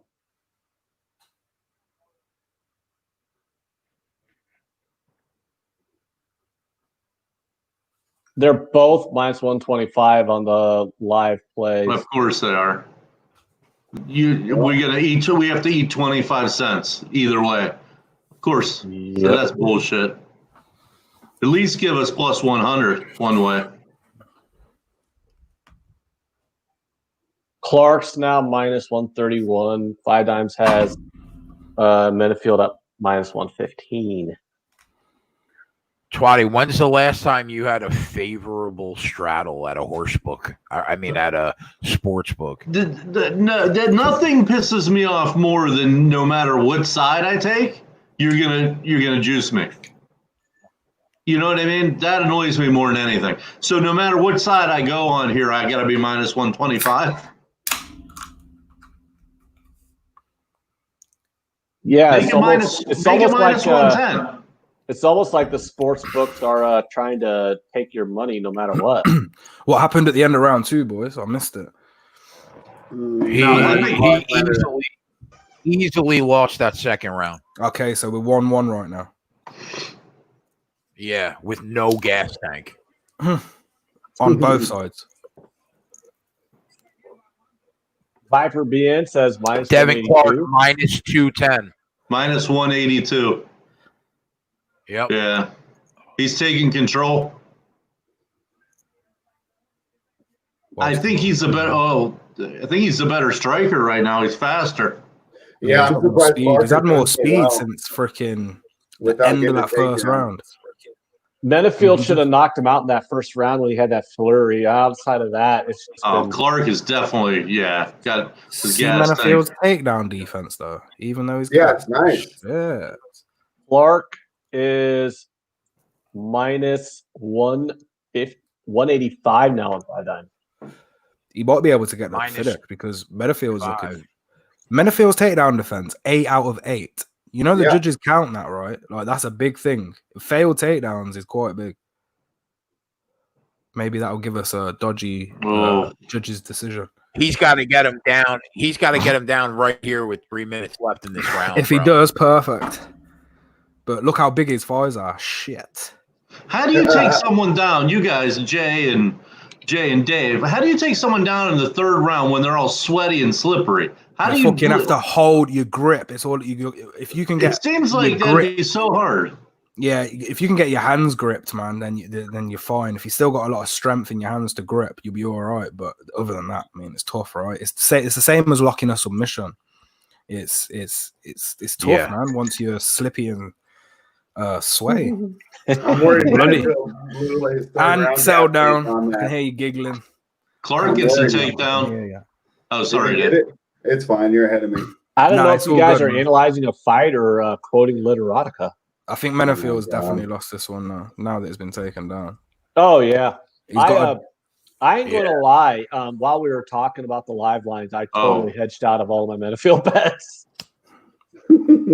I mean, like worst case scenario, now I'll lose 25. Did you hedge before I started talking about hedging at the end of the first round or after that? Memory's dodgy. I hedged somewhere in the second round, and then I hedged again like 2 minutes ago when we're like a minute into the third round when I'm like, oh, fuck me running. So yeah, no hedging. He's in a bad position. This is going to be over. This is going to be a loss. That's a shame. Lost by gas tank. Fuck. Down 1.5 units, and we're not even out the early prelims. I'm not even off fucking fightpass.com yet. The show's down 2 units already. This is where I do something crazy and play. But we are a live betting show, and if anybody's been paying attention to when we're looking at these live lines, they probably did what I did and hedged out. Yeah, that doesn't mean anything for our fucking unit count. Oh, you mean that unit count where we went 9-1 last week? I mean, our unit count can probably handle a 3-fight downswing, Jason. Calm down, dude.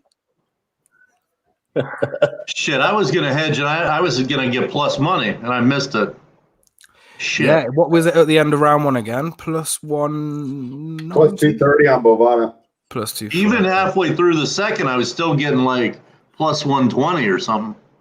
My book had a grey line. Motherfuckers. So yeah, the guys that run Pure Sports, bro, they're playing these $1 million, like they call them milli makers, where you can win $1 million through DraftKings, and they max out the entries. So it costs like $4,000 to max out the entries, and it's like 150 entries. And one of the guys on this show last night, Tony, was like, I don't know, man, I'm going heavy on Devin Clark because I just think he's got a shot here. So that's good for Tony and his milli maker. I hope he gets that. Yeah, that's good. Who else does he pick with Devin Clark? You got to. I think you got to pick like. I don't know if you have to pick the one fighter from the entire card. No. Or if you only pick like 7, you get like a certain amount of money, and each fighter costs money. You know, I'm just learning about the DFS world because of JJ and the guys. But yeah, I know that he was going to take Devin Clark, and I think Devin Clark won this fight. Yeah, you have a salary cap that they assign, total to each one of these guys, and you got to stay under the cap, just like DFS baseball or football. Chris Grace had 6 fighters.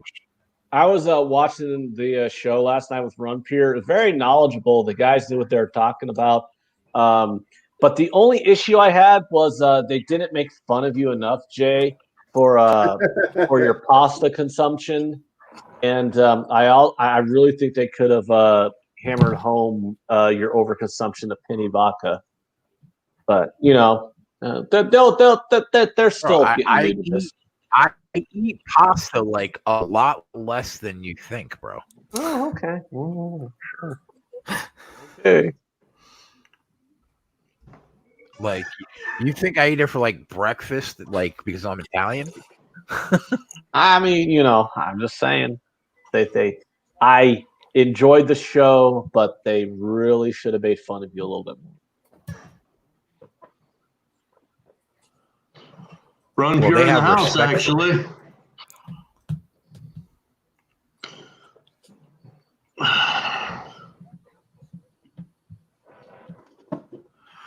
Right, Patrick says Formiga or Perez. I think Formiga. Man. Although my first call of the night on Minifield didn't go very well. But Dave, did you take Formiga?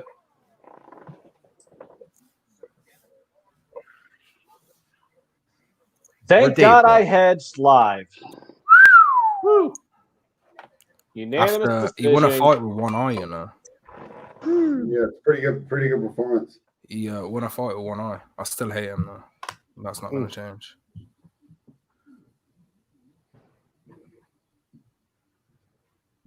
How long till the next fight? Now we're going to have to wait another 2 hours. That's not good. Well, this one went the distance, so probably won't be as long. Okay, Juicy Formiga and Alex Perez. Wow, I got one of the judges gave Clark round one. Cool. I get to be the blind judge in the corner that gets everything wrong.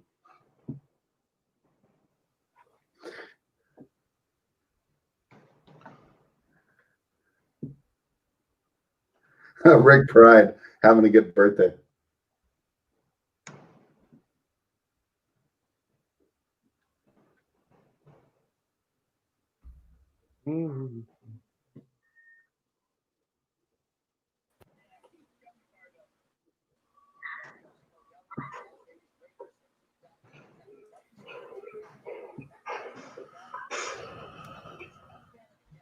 What happened? Can you guys hear me? Yeah. So I'm Can you only guys on hear me? Garbrandt. All right. Yeah. All right. Congratulations, Rick Pride. Yeah. Happy birthday to Rick Pride. He had AJ Allmendinger in the Xfinity race Nice. for $100 at 35-1. That a boy. Jay, I know this is a stupid question because it's just got chalk written all over it, but what about Garbrandt and Nunes? Is that like even worth just parlaying? I mean, I think you obviously have one half of that home. It's just a question about Cody, and Dave and I both like him enough to bet him. what would you guess? What would you guess I could get on that? I'll tell you right now. You don't have to look it up. Who did you say, Toy? Just taking the chalk, taking Cody and Amanda. Oh, together you're gonna get probably. Can I be in the twos? Minus 105. What? Minus 105. I thought we'd have gone into the plus. Yeah. For sure. No, it's hard because the Nunes is like Amanda minus Nunes is 580. She's minus $6, bro. That's what I'm saying. I'm cool with that. What'd you say? Would minus 105? Yeah, minus 105. I thought it was going to be in the minus Okay, 100. next fight. Should we talk about the next fight? Yeah, so here, Formiga's a better fighter, right? Younger. Wow. Formiga, right? Yeah, I'm betting Formiga. Formiga, right? Yeah, I'm betting him. Yeah. Yep. I'm getting down. I can't ignore this shit, man. Come on, it's a Brazilian as well, so Ant will be with us. Hold on, Formiga over Perez. BJJ black belt. Yeah, he's on a losing streak, but I don't really care because he lost to Brandon Moreno and what's his name, Joey B. So I don't care. He ain't no spring chicken. To be but we fair, know he did not look good. Did not look good against Brandon Moreno. That worries me a little bit. But I mean, a year ago, he beat Figueiredo, who's the #1 contender in the division. Yeah. And that's the fight that stuck out to me when I was watching tape, to be honest. So we're taking. You don't need the fight to hit the ground. Attempt to jumping guillotine from the standing striking position. He did it twice on Moreno, actually. Omoplatas, arm bars. They're just spam submissions, man. I reckon you might get one. What price did you get him at, Jason? What's Formiga, boy? Submission. I got him at plus 110. Plus 110 on 5 dimes. You can get him plus 125 on 5 dimes on reduced. Oh, it moved. Plus 125. Nice. Yeah, reduced juice beyond. Yeah, Formiga is looking old. Our main concern here, I think, is Fred just being younger. Nah, man. The scramble speed at his age is mad. Hey, in that Moreno fight, Moreno was on top of him, and then he landed a takedown like off his back. Some weird shit, mate. Like, he doesn't have the best takedown defense, yeah, but he don't need it because he's that good at scrambling and getting back to his feet and locking in submissions and putting threats everywhere.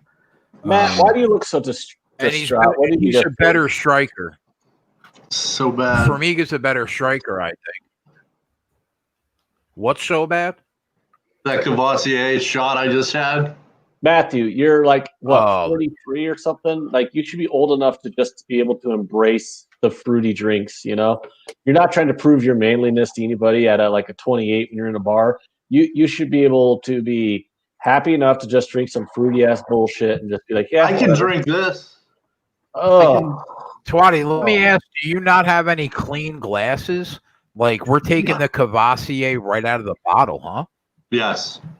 Well, I'm not doing dishes. I don't have a girlfriend. I'm not. Yeah, fuck that. I have paper plates, and Tyler will fucking tell you every time he comes over, he's eating on a fucking paper plate.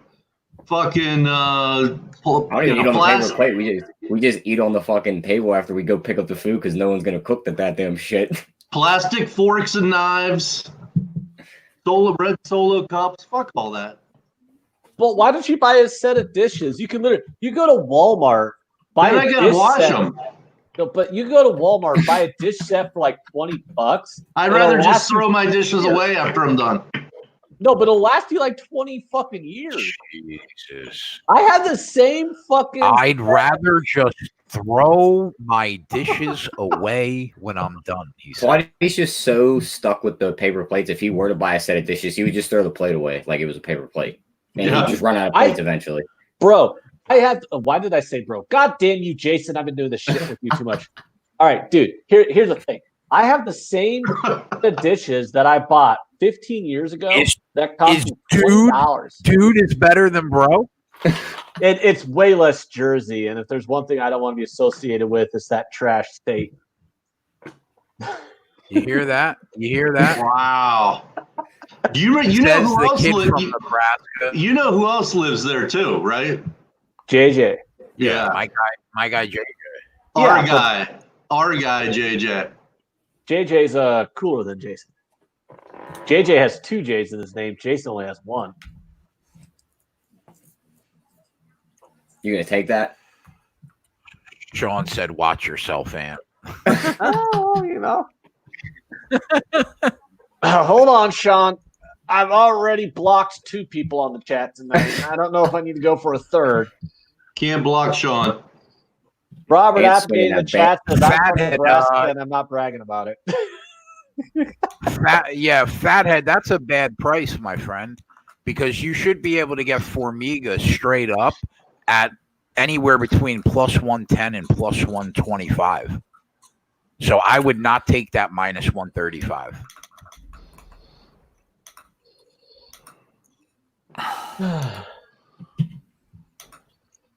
I took that pick, by the way. I took the chalk parlay. And it's not an official pick. That's you and Dave. I'm just saying for anyone who cares. I took that. Garbrandt, Nunes parlay. Yeah, Fun so and I locked juicy. in Formiga for a unit. Let's go. Yeah, I believe he should be the favorite. Yeah, at least he should be the favorite.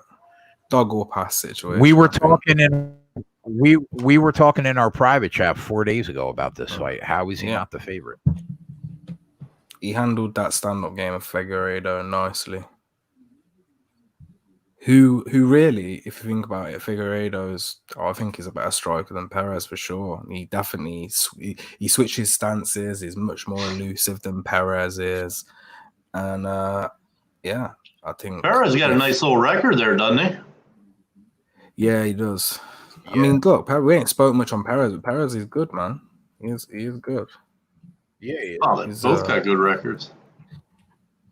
What was your guys' opinion on the Neil Magny fight?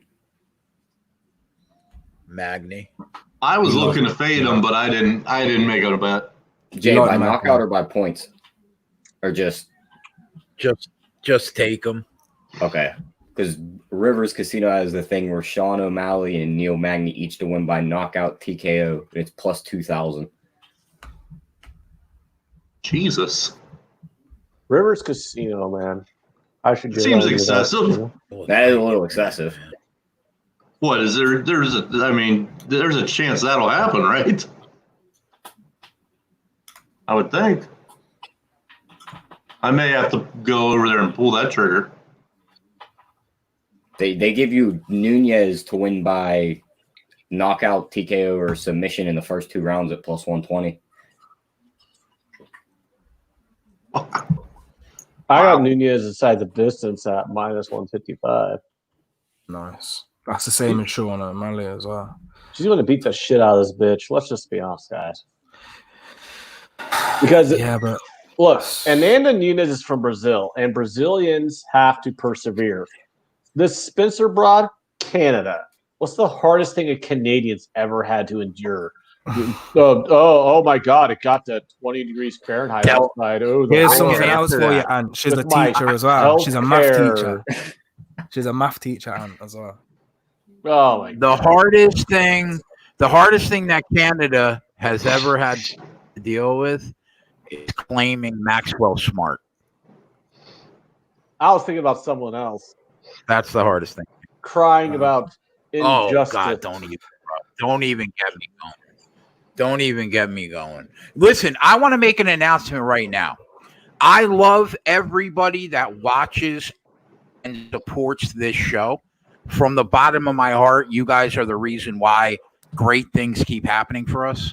Please don't message anybody in defense of me. I'm begging you. Whoever's doing it, I appreciate you. Please stop. Please. What's going on? What have I missed? It's me. It was me. Oh, God, Dave. The fuck, Twatty. You've missed. He said it was me. It better not have been. He's like, I fess up. It was me. I can't take the pressure anymore. What's been going on? You want to talk about it? A little therapy session? No, I don't want to talk about it. I don't even want to bring it to light. But, all right, that's fine. I appreciate everybody. Just please stop. Please. You got a man stalker, a man friend. No, I mean it's a supporter of the show. It's a supporter of the show, which is awesome. I appreciate that they would feel the need to do that. Just I'm begging them to stop.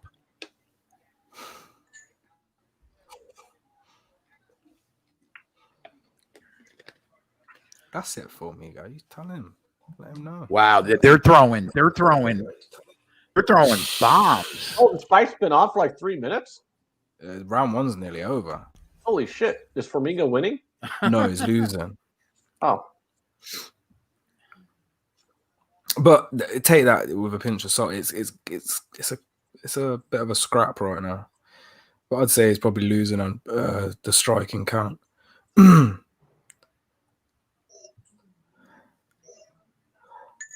But then again, maybe not. I don't know. Live odds got him all the way up to plus 190. It's got Formiga at plus 190. Yeah. He's not losing that much. Jesus. 210 now. Really? Just jumped again. Plus 190? Plus 210 now.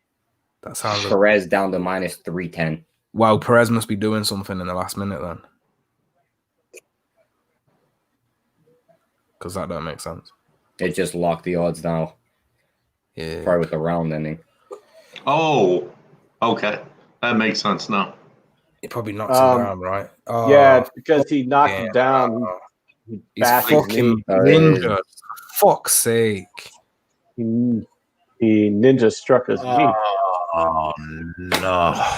Fuck yeah, nah. Well, that was quick. He just tore his ACL.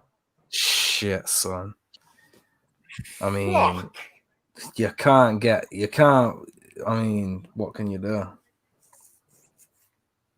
What can you do?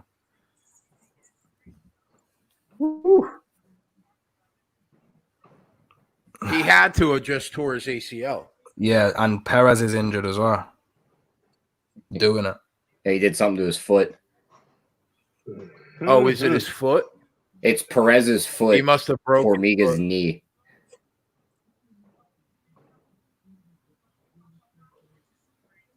Man, that blows.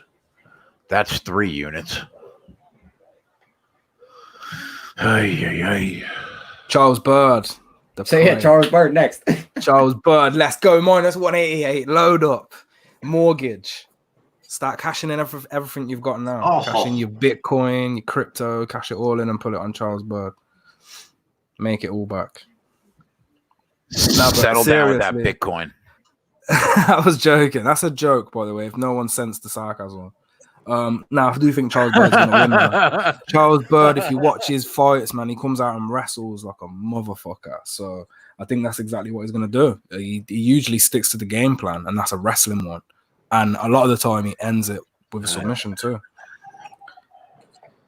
I fancy Charles Bird's chances in this next one. I might, because of the juice, might have to look to parlay him up with someone if I want some action there. But I don't really like the fights ahead.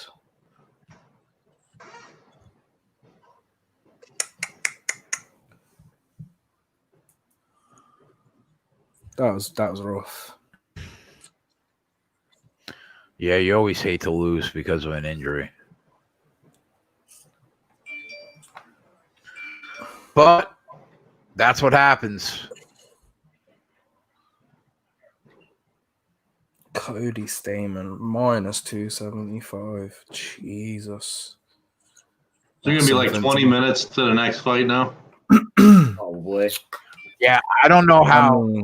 I'm not saying I'm gonna bet Brian Kelleher, but I think that those odds are way off, man. They are, man. They're funny. They're real funny. We've saw the flaws in Cody's game now. It's like, okay. And we've saw how good Kelleher's been. So it's tough to say them odds are fair, because they're not fair at all. Minus 275 on Cody. That's ridiculous. As long as Amanda Nunes wins inside the distance, I'm gonna make a lot of money. But this sucks to start down 3 units. Oh shit! He broke his shin, bro.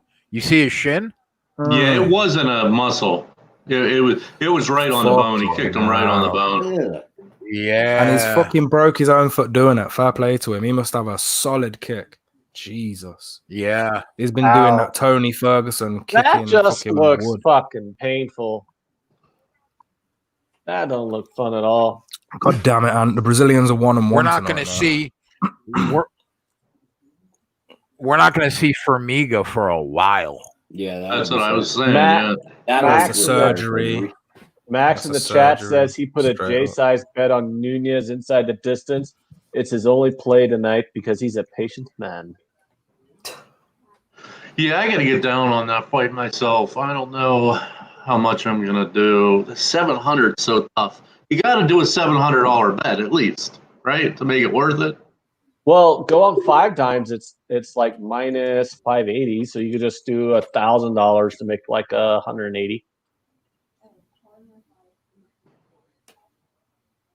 Yeah, $1,000 will win you 185 on 5 times reduced juice line. Or you could just bet $100 on it and win $1,850. Or I could stay with my parlay. Why are you laughing? $1,850 is $1,850, Tyler. And what would that get you? Like a quarter? Or you take her for that Benz. So give me what? You take her Like inside a quarter the distance gallon at of gas minus for that Benz. 160. No. Yeah, Jeff. Sorry. It takes premium. Yeah, so you it's like take her inside. Yeah. Take her inside the distance at minus 160 and just lay it. Are you telling us to quit being fucking pussies, Jay? That's a good one too, Jay. I guess I'd much rather do that than lay 600. Why is it what they don't think she's going to take her out? Amanda Nunes' hands are ridiculous. Could easily take her out. Plus, she's fighting a Canadian, and we all know Canadians are fucking mighty pussies. I know Amanda's sick, but nobody has taken Felicia out. So it's hard for me to it's so annoying. It's tough, man, because you look at her, she takes them shots off Cyborg, and it's like, okay. Right, but at minus 160, I don't know. That seems that seems fair.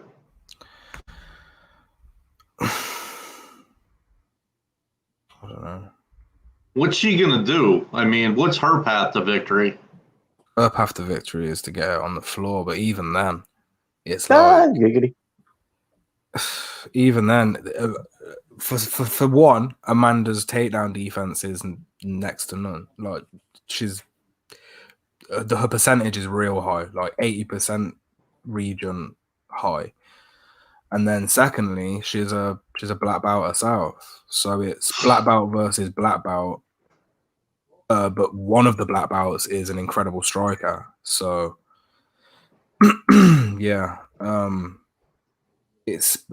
She's not like a traditional wrestler though. So Felicia Spencer's not going to be like, we're probably not going to be seeing her like shoot some insane double leg takedown or anything. She's more of a trippy girl.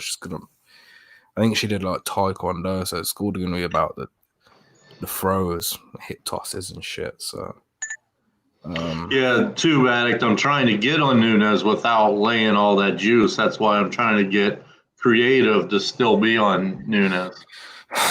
Yeah, I mean, other than her grappling and her size, there isn't much going for Felicia in terms of path to victory. Obviously, Amanda's got more paths to victory. It's just you only pay the juice if you lose, Matt.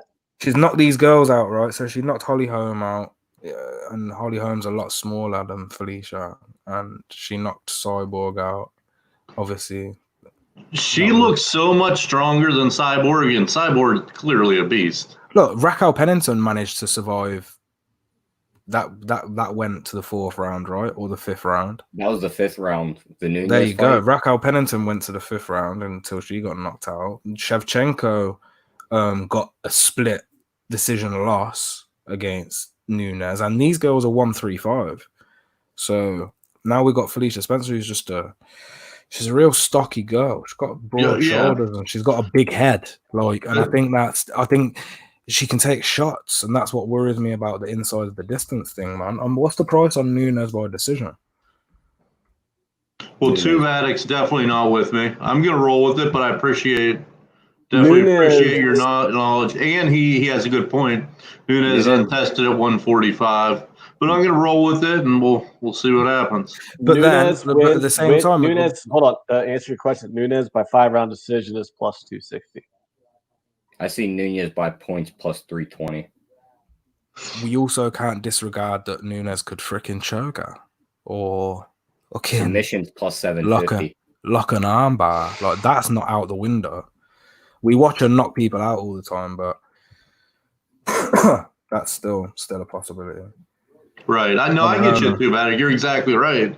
The price is the price, and that's why I'm trying to get creative personally to get it. Maybe a derivative here, but Dave, how would you feel about a half of a parlay being a double chance on Nunes, either knockout or submission at minus 220? Or do you feel like that's just inside the distance? Inside the distance, you get a better price than that. Yeah, you just take inside the distance, you get like minus 155, minus 160 on 5 times. Yeah. But I have a parlay wrapped up with Nunes inside the distance, so that's where I was after I'd done, tape and my research. So that's where my bet is.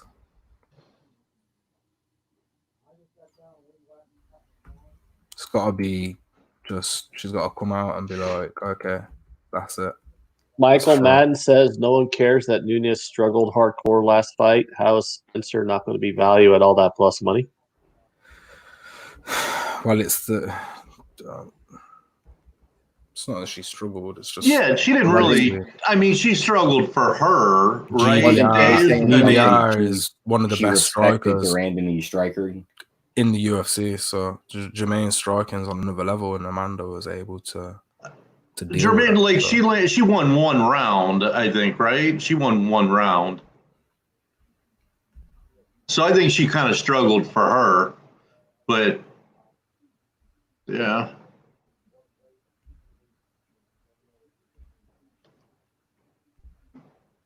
The next fight's not on already, is it? No. They're going over rankings right now. They're showing bantamweight. Yadav says Nunes will win 200%.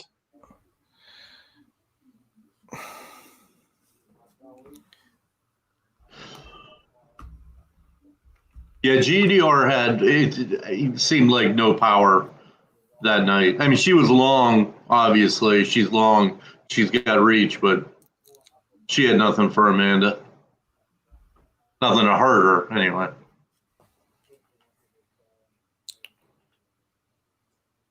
Aaron wants to know if you have any leans for this next fight. Yeah, I like Charles. I like Charles Bird. I really do. I had him in a parlay with Alonso, but obviously that's crashed now, and he got juiced up at my book to minus 200. So there's not really a position for me to take him. I don't really. To minus what? Minus 200. Literally 5 minutes ago, he was minus 180, and I've just looked now, and he's already minus 200. So it's like late money is coming in on him. Loads of people just lost their money on Formiga and Menifeld probably trying to catch it back on Charles Bird. I'm not sure Charles Bird's the guy to do this. He is 36 years old. Don't start chasing losses with Charles Bird. You got plenty of other opportunities. Sean O'Malley, Nunes, 15-month layoff as well. He's 36 years old. Where does he train again, man? I forget where he trains. And now he's got 2 losses on his record. The 2 losses are against real tough dudes, Darren Stewart and Edmund Shabazian. But other than that, really the only thing concerning me for Charles Bird is maybe, that long layoff I was talking about. But he's a good wrestler, and when you watch his fights, he comes out offensive wrestling, comes from a wrestling background. He's got a real good habit of just taking the fights to the ground, tapping his opponent. He wrestles, and then I'm not sure what grade he is in BJJ, but he always seems to get a submission when he gets these fights to the ground. His offensive wrestling's on point. Hey guys, stop talking shit. Jay's back. Hi, Jason. My fucking internet, bro. That New Jersey internet of yours is ridiculous, dude. I can't even tell you the amount of things that I've done to improve this connection. Have you tried, I don't know, not sharing your Wi-Fi with 7 million other people? You could buy a 15K personal internet connection if you wanted, and get like I spend like over $100 a month on my internet alone, just my internet. Yeah. Directly, like I'm hardlined in.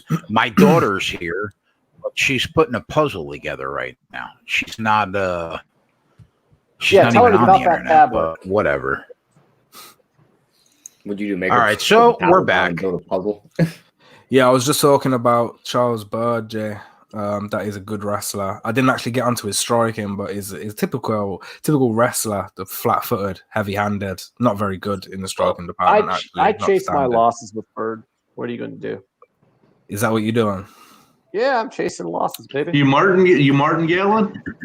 No, I'm not chasing losses. I threw a half unit on it because Dave and his beautiful British accents are like, Martin Bird, I was looking at him and blah, blah, blah. So I'm like, that's Martin Bird.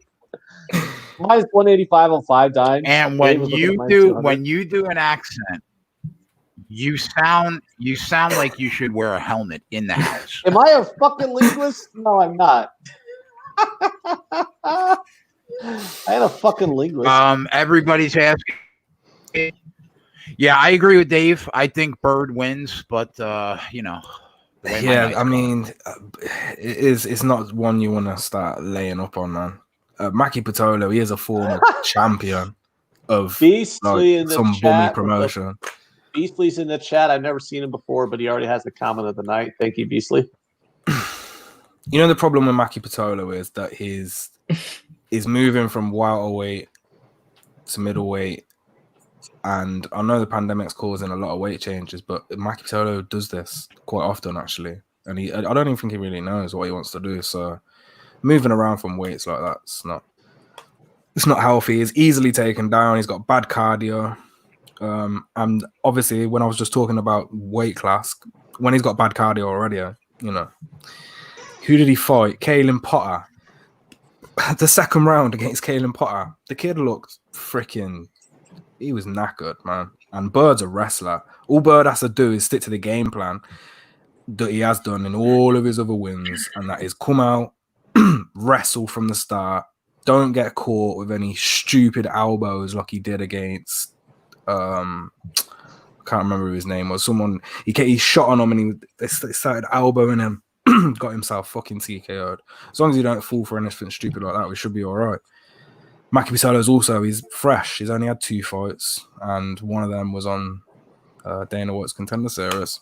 I think the number's ridiculous, but in terms of skill set, it's all Charles Bird. So Maki Pitolo's got a puncher's chance, basically, and that's probably why the line is where it's at. Bird coming off a big layoff, and he's old, so... But he's got that skill set, like I said, so... yeah, I expect Bird to win. Yeah. Personally... I agree with everything Dave said, but I'm not going to bet the fight. I'm down 2 units to start the night personally, and I'm not going to try to get it back here. But I agree with everything Dave said. I think Bird is the right play. Yeah, I'm not betting the fight because I already had it wrapped up and that's crashed. So, but I'll still give my same opinion that I would have, and that's for Bird to win. More professional, methodical. Just uses wrestling. That's it. He might even get a. And I will never. Know, so I will never bet anybody named Coconut, whatever. That's just yeah. And when you watch Maki Pitolo, man, like his striking is so weird. Like he does this combo, like this uppercut combo, but it's like slow motion. It's the weirdest thing. I don't know, man. Don't know. I can't get a good enough read on Pitolo to start backing him or even thinking about him as an underdog. But he does have the puncher's chance because Bird can be stopped with strikes. But no, the wrestler should win. Yep. I will definitely though try to make a move and start making some units back of the 3 that were down, but I don't know. I don't feel it here.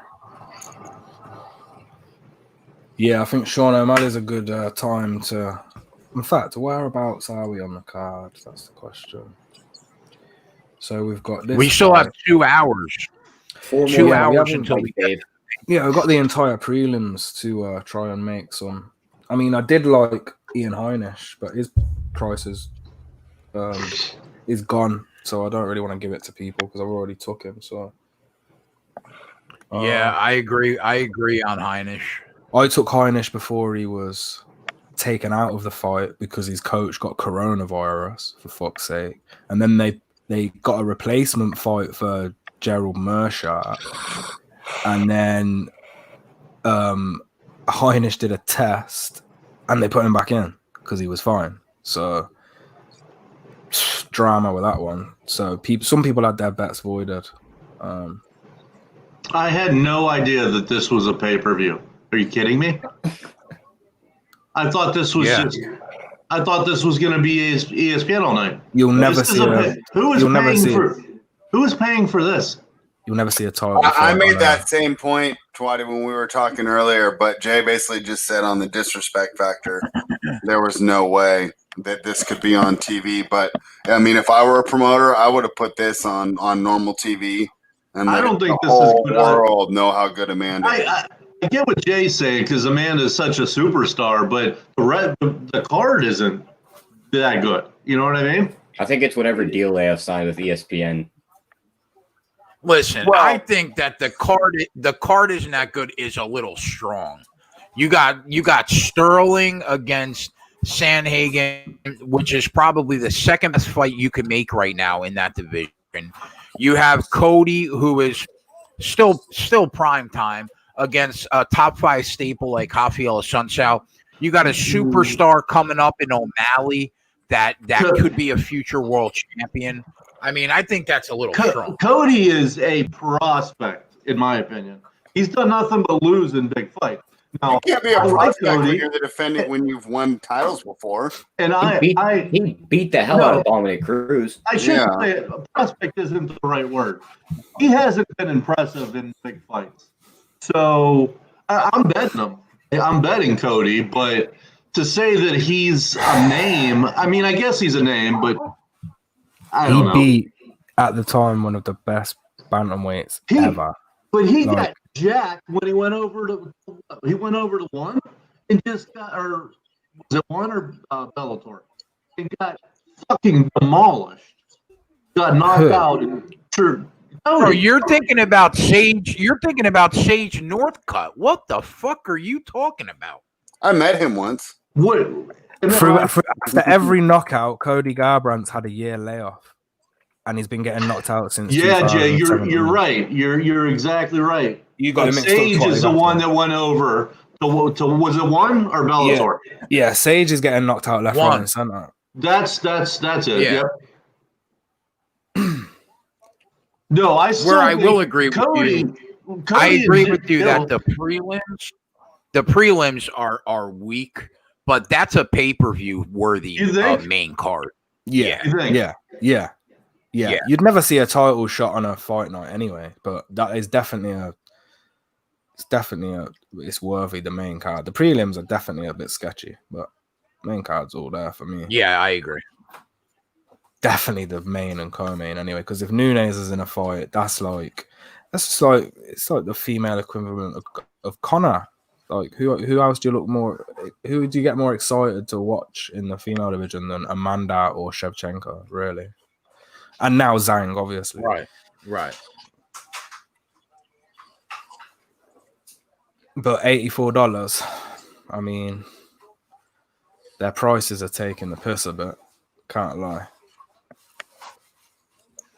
$84 it's up to? That's what I'm looking at on my screen. And I've got, to be fair, I have got it on through a British. Yeah, I think only hardcore fans are buying this fight. I'm not going to lie, if I had ESPN, I'd probably buy it. Because just to save me the hassle of listening to fucking Ant spoil it for me, I'd probably buy it. I mean, O'Malley is a big name. Obviously, Cody's a big name. Amanda's a big name. Yeah, I don't know. O'Malley's a huge name. Maybe I should reconsider. I don't know. But I actually personally did think it was an ESPN fight the whole day. The Aljo and Sandhagen fight. That's that's number one contenders fight. So that's worthy of a main card. Garbrandt and Assunta, obviously Garbrandt is former champion and they're both high ranked fighters, so that's worthy. That Sandhagen fight should be the co-main event. Yeah, I agree. That's a good fight. That's a good fight, yeah. Sean O'Malley is huge. Like he's becoming really, really popular. And obviously he just made his return not so long ago. And we watched him make a huge return and finish his fight real quick. So main event worthy again. What's the other one? Magnia Martin. Maybe Magnia Martin could be questioned for a main card. Maybe that's more of a prelim. But even then, after Magnia's last performance and Martin's current run, I mean, it's not the worst fight. It's going to be entertaining, I think. But yeah, everything else probably not so much. I think it'd be pretty dope if this Charles Byrd fella wins. Yeah, I think it would be great. No spoilers. Where's Byrd from? Actually, no, it doesn't matter because my parlay's crashed, so you can spoil it all you want. Hey, he was all the way up to minus 200 for you? Yeah. I got about minus 185. Where's he from, though? Down from minus 180 to minus 170. I mean, that's the price it should be at, and that's a price that I probably wouldn't have taken either because I had him parlayed. But nice. I don't know, man. I don't think I'd play him straight. If I play him straight, I'd have gave him out straight. If Coconut Hands wins this fight, it's going to be a weird night, man. Yeah. Does he have his fucking name tattooed on his back? Does he? I don't think so. Which fighter? The dude from fucking Hawaii. Yeah. Is that his name? What did I tell you? Don't bet idiots who tattoo their fucking name on their back. I mean, I don't know if that is his name. It doesn't look like Maki or Patola, so looks like something. Coconut bombs. Imagine if he had his first and last name. Oh my God, Jay, that would be double the douchebaggery. I need to know where Bruce gets his suits from. I really do. I remember, like in high school, when like dress like that every Saturday. kids on the football team would tattoo their name on their back. Look at you. He's down to minus 160. I'm surprised they didn't make him take them things out of his ear. What are they? Well, he's got tape over his ear, but if he gets punched in it, it's still gonna. Oh no, Well, actually, he's got holes in his ears. He's taped up his holes, not his ring. Yeah, I'll say maybe he has gauges and he has to tape them up. Mm-hmm. Oh boy. If I met a guy that had his first and last name tattooed on his back, I would have to stop and have a conversation with him and ask him. How would it go? Why? Just ask him why, and see if he still agreed with it or it was a stupid decision 15 years ago. Well, most people who do that, Jason, do that when they're like 17, 18. Yeah. Like, I'm not going to lie. I have had a few friends in high school who did do that.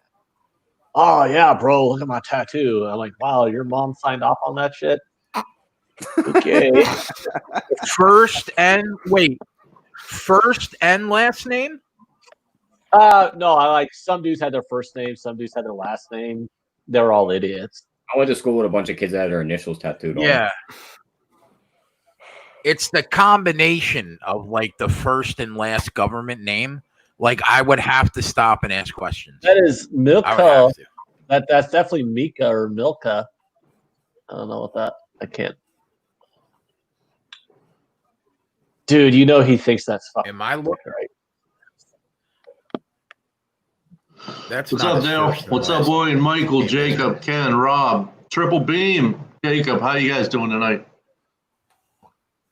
Oh shit.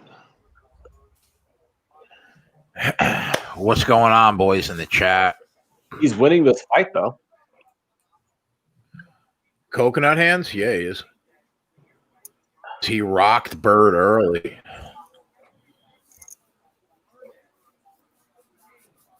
Bird's showing some life though. And come on, Bird. Get him.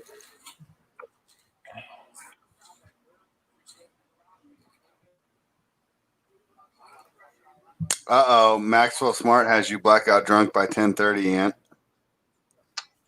I mean, you know. That's 9:30 for you. At the most, at the latest. Yeah. That's 2 hours and 20 minutes away. That's fair. Bro, I'm only on my fourth glass of wine. Yeah, he's not even that bad yet. He hasn't Wine. even started That's talking about unlike the view you to be yet. drinking wine. And There's like that. I mean, goblet that contains about 2 glasses of like what a there hasn't been one ant rant yet. Is that I know what I just jinxed it. I know, Got a and little bit of wine wine. is different. Wine gives a different effect to Ant. Obviously, he needs a beer Yeah. in him. Well, the Unless thing he is, gets out the hard liquor, I don't think it's going to go blackout. The wine makes him soft. no, the wine is actually stronger than beer. Oh no, If you want to prevent that from happening, Dave, this is the best stuff to drink. And also, you got to think too, like if you want. Yeah, I used to drink Ant that on the Ranch, streets. I used to drink Kvassier on the street. There's 6 of us on the show right now, and you guys won't shut the fuck up. So how am I supposed to have an ant rant going? That's by design, Ant. That's by design. If I want to get all heated about something, and you guys are busy talking about, the next fight and breaking it down because Giving out plays and because this is a betting show on UFC, then how am I supposed to just, wax poetic about whatever's on my mind? Hey, Ant, what do you have for a live line right now? Do you have it up? No, actually, I don't. That is the greatest. Yeah. I'm just I would watching. say I'm it's leaning probably moved to at Patolo least- right now. Yeah, I'd say it's probably moved to even money. Be careful, mean, Patolo because- gases. He just took him down. Bird's looking good at the moment. Oh yeah, he Right did. I'm a now, little behind Patolo you. minus 121. I mean, I think Patolo probably won this round, but I mean, Bird, it's not a 10-8 round. Bird had some flashes of decentness. Yeah, he won the round though. He's up 1-0 going into round 2. yeah, Do either of these guys have a gas tank issue here? I mean, Patolo has had a gas tank issue, and the fact that I'm watching him grapple, and I've watched him have a cardio issue from striking, is making me think that he's going to be fucked. For the second Bird's round. looked a lot better the last 2 minutes of this round than he did earlier. But remember, Bird's been off for he had a big layoff, like a 16-month layoff, and he is 36. So I don't know. But he is like, he's rested, buddy. that's what I said about Bird before. Like, his offensive wrestling's great. So when he's doing the takedown and he's in control, he's good. But his defensive wrestling seems to suck, and that's why Patolo was. Dave, can you do me a favor, Dave? Can I hear you say proper number 12? Proper number 12. I love it. I love it. Dave, do you like that proper 12 at all? I haven't tasted it, mate. What is it? It basically tastes like Bushmills to me. That was what I compare it to the most. If I'm going to taste it, it's not going to be because Conor McGregor's telling me to. It'll be because someone, I have it somewhere or something. Right. What is it? Is it a whiskey or is it like? Yeah, it's an Irish whiskey. It tastes like Bushmills in my mind. Is it nice though? Is it nice? I mean, if you like Bushmills, it's a little got a little more bite, than like a Jameson or a Patty. But overall, I thought it was like, what's the bottle cost, Fred? Like, is it like a $30 thing or a $70 thing? I think it's in the $30 range. I think it's trying to compete with Jameson. Okay. I got mine, my buddy. All right. Well, listen, right now you got Bird at -175, Patolo at +125 going into round 2. Which makes sense after Bird pretty much won the second half of that round, right? And now it could have gone either way. Yeah. I would also like to point out, you guys cannot ask for an ant rant. There's something that just happens organically. They're easy to trigger if we really want to, but what's we're not going on with the MLB? Is the MLB MLB returning soon?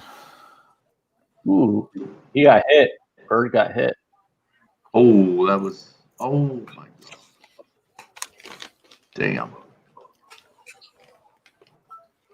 We could have had an hour-long one last night, but I passed out. I was talking to Jay about going on the other channel. Yo, is that did I just hear? Did Bird lose then? Bird lost. No, it's still going on. He's getting beat up though. My stream's like a minute behind you guys. I'm at 4:02 right now in the second round, Dave. I can't get onto Jay's ESPN. Yeah, Bird lost. Wow. You can't get onto it, Dave? Nah, it's because I don't know. The VPN's just not working because it's saying error blocked in this country. So I'm using the VPN, but it doesn't seem to be working. Yeah, I it's weird. Like on the Disney Plus, because my ESPN Plus, I have it with the Disney Plus and the Hulu bundle, and I know Disney Plus, they're always way behind on overseas too. Nice call there to Tube in the chat. He called that. This Bird fight was not the fight to try to get your money back in. Oh, good call, Tube. There you go. All right. So what's next on the agenda? Is it a fight we already discussed? You got it live, 215. Nice. Should I chase my losses with Cody Stamann? Is that which one's on? No, I'd be on the other side. Brian Kelleher at +200. Yeah. Really? You like Kelleher, Dave? Give us a brief reason why. Because the line is just way off. It's fucking way off. How does Kelleher fight? Like, what's his path to victory? Well, I'd say wrestling would be his path to victory. Grappling, but that's tough to say when Kelleher throws up a million submissions. So that line is just way off, especially how Kelleher has been performing. We watched him fight not so long ago. Who was his last fight against? Forget his name now. He's real dangerous on the ground. It was like 4 weeks ago we cashed.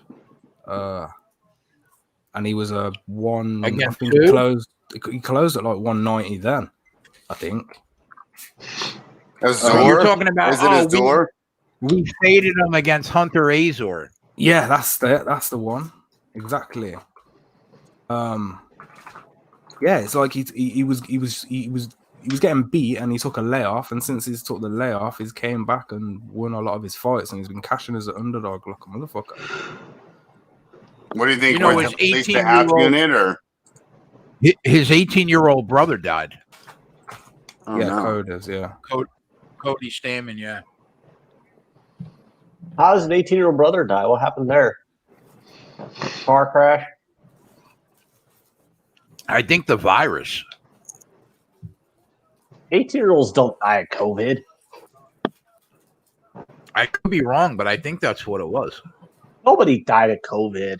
It's a fucking hoax. You sound like such an idiot right now.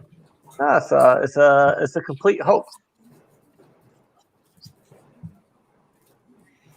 Michael Madden said, definitely wasn't the COVID.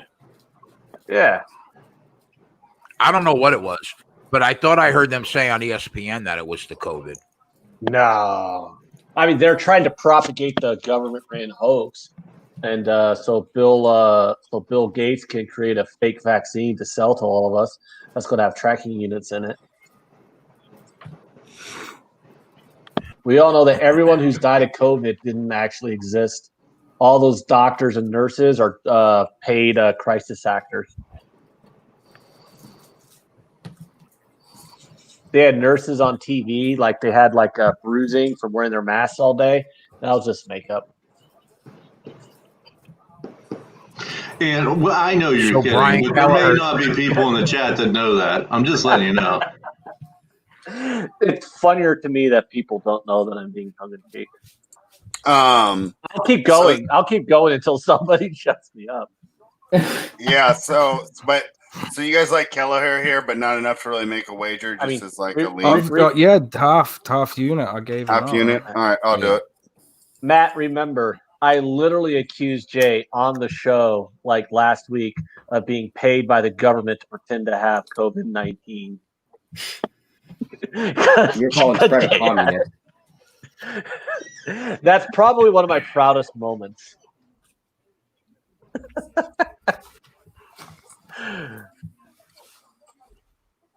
Jay didn't think it was that funny, but I thought it was pretty hilarious.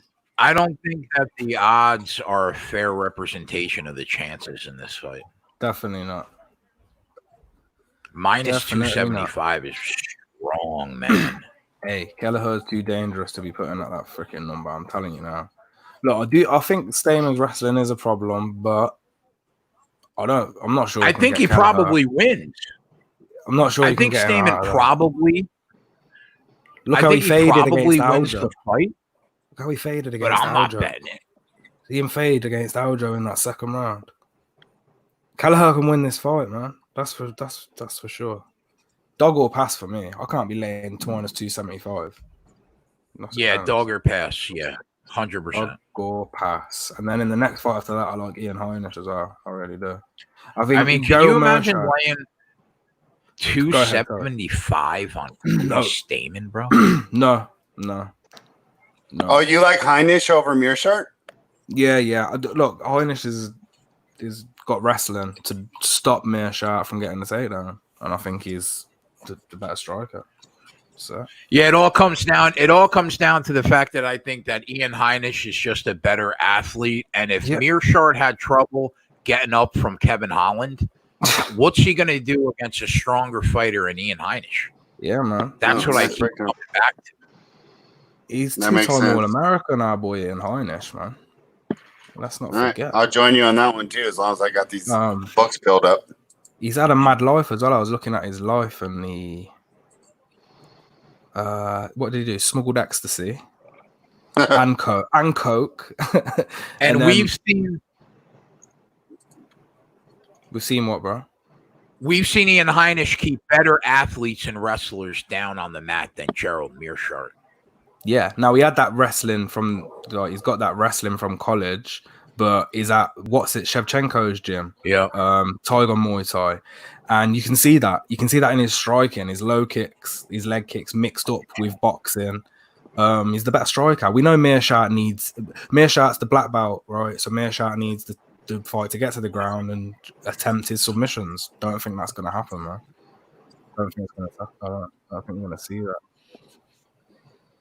I was looking for Heinisch's weaknesses in grappling, and it was the only weakness came against Shoeface, and Antonio Carlos Jr. is a real good fucking grappler, a lot better than Gerald Mearshart is. So Oh, I yeah.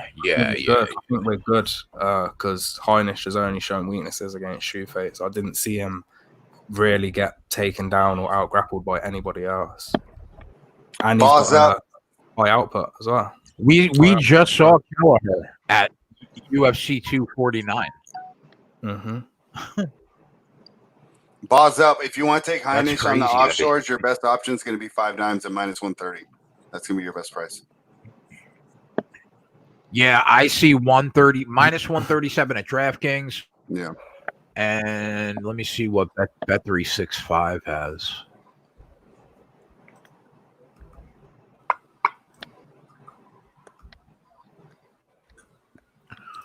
So we lost half on Formiga, half on Dunham. So I'm only down 2 units. I thought I was down more than that. Minus 138 at Bet365. I'm down Yeah, to 2 units. That's a bookmaker. Should I throw it all on the next fight, guys? The over is 1.4 on 5 times. And I don't care if I'm using decimal odds, Jay. The over on what fight? On the next fight, Kelleher and Strauman. Oh no, I don't like that. No, don't be taking. That's a bit risky. I don't know about that. So I should just lay off this fight and then chase all my losses on the Heinisch fight. I wouldn't chase on the Heinisch. If you want to, if anybody wants to chase, I'd chase on the Sean O'Malley fight. That's the next fight I have a high confidence. He's 1.2. Yeah, but I'm talking about inside the distance. Oh, I think he's gonna. The total's 1.5 rounds, so that's definitely. He's gonna hurt Heinisch, man. I think. He's gonna hurt Wineland. I really think he does hurt him. I mean, the next 2, I've got a half unit on Kelleher. I've got a unit on Heinisch, and I'm thinking about putting half a unit on Cesares. I really am. I already bet Cesares. You could get Cesares at a better price now. He's up. You guys think the Kelleher fight goes all the way, the 3 rounds? You can get under 2.5 at plus 175. It's too risky. Oh man, this wine is so good. It's fucking me up proper. From Kelleher's last 10 fights, I think only 1 or 2 of them have saw judges. I'm not betting this fight. Fuck it. You guys aren't giving me anything definitive, so I'm just going to lay off of it. And Dave said he took Kelleher for half a unit. Yeah, I'm on Kelleher. No, I need a chase my losses bet. And Dave's saying I got to have a unit. Since when do we chase losses? What the fuck how many are you sangrias have you had? Well, here's the thing. Jay, I recovered from COVID-19 polio. We've never had to chase losses on the show before, but we've been off to a rough patch at the beginning of the show tonight. So I'm just saying, for shits and giggles, maybe we should chase some motherfucking losses on one of these fights coming up. Sean O'Malley. All right, Sean O'Malley at 1.2. Inside the distance. What is inside the distance? Minus 150. Woo, boy. O'Malley inside the distance. Let's 1.70 you might get. 1.75. Twatty, take a swig of that Cavassier for me, bro. Yes, please. Inside the distance is 1.58. I'm not getting the liquor out until the main card. My fucking arm is hurting like fuck. Bro, inside the distance is 1.58. Coco inside the distance is 1.58. That's about the same as minus 150. It's what, minus 160?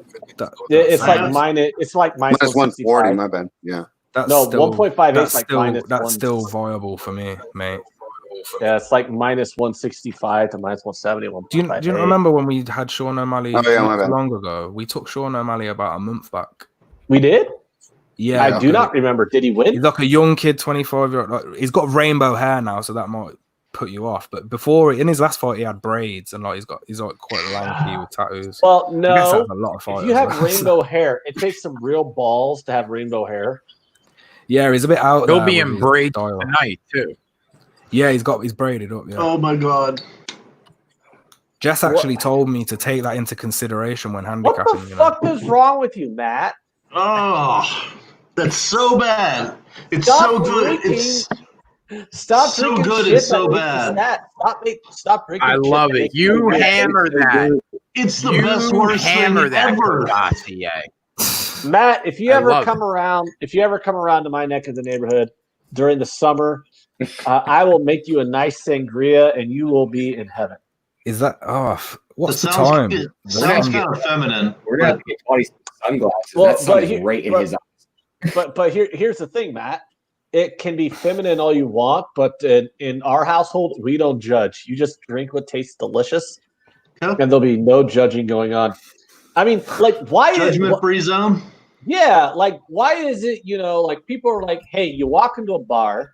Why is it just because you're a dude, you got to order fucking whiskey on the rocks? Because if you order a sex on the beach, you're a fucking fruitcake. Sexes on the beach are delicious." Matt, are you coming to us live from the surface of the sun, bro? What I was happened about to to that? say, Literally, I'm jealous how of can that you sun. I'm possibly sat see here at half the one in the sun morning. literally is a mile away from me right now. I swear to God. It is directly in my fucking eyes, and it's been that way for half an hour. What time is it, Twatty? What time zone do you want? It's 8:30. Yeah, let Tyler borrow some of that sun. Sunset. About sunset. That sun's going down, ain't it? That sun's going down. So. I don't want anything to do with that. Looks like he's blind over there. Well, Tyler, it looks like you don't want anything to do with sunlight, period. I don't Getting like that some vitamin D from indoors. He's on the night shift. He doesn't see it that often. Is Beasley coming at us yet with that comment? COVID was created by the Chinese to stop antibodies from betting on baseball? Oh wow. Is anybody looking? They didn't I don't know want about to Is that anybody one. looking at the frame? Is anybody looking at the frame that Tyler's camera is stuck on right now? He's He's not live for okay. me. He's fine.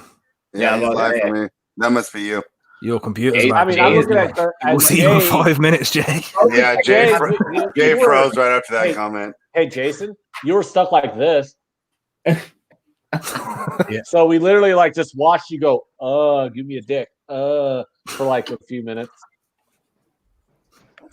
That's automatic timeout. Tyler, what are you drinking over there? Mountain Dew. Time out, you know. What's up? Time out. Mountain Dew. Oh, okay. How long's he get on time out? A minute. Drink alcohol. I'm a good boy. That's a good Call of Duty drink, right? No. I ain't got put in the penalty box. There ain't nothing that can help you with them 12-year-olds that just see the whole screen. The chat's going good tonight. I love it. Hey, Jason, next time you put me in timeout, make sure that your internet connection is still valid, so that way you can bring me back after a minute. Yeah, big up the chat. Chris Brady, Ken Peacock, Maxwell, Ryan C, Tito, Beasley, Ron Lofton, Coco Bongo. That's all you're getting from me. Oh my God! So when's Mr. JJ coming on the show from Run Pure Sports? Main for the main card. Well, because he's the main event, motherfucker. That's why. Did anybody watch Joe Rogan's latest podcast? It was quite a good one. Which one? The With one with Naval. Honey. The guy Naval. Nah, No, Honey, singers. yeah, it was good. It was No, the real last good, one I man. did with Joe was the Crystal and Sagar one. They got proper wasted, and Joe was wrecked by the end Who of the it. fuck is Honey? They're really good at like guitarists, like band, ain't they? Like singer. Oh, okay. Yeah, they're a band. Really good.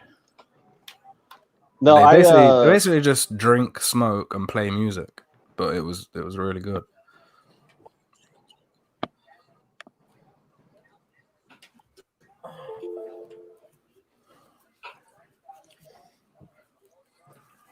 It's dragging a we bit gotta now. change it up. Did I It's a bet on this dragon. next fight? I don't think I did. This next one is for you. What is this next one? Cody versus Brian. So I don't think I bet on it. I'm on Cody Amanda parlay. Fucking amateur hour, chalky. Well, let's see.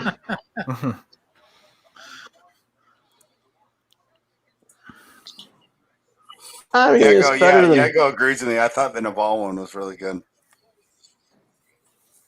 Yeah, what fight does the card go to pay-per-view, and then we pretend? I mean, we actually buy it. I think we have 3 more, right?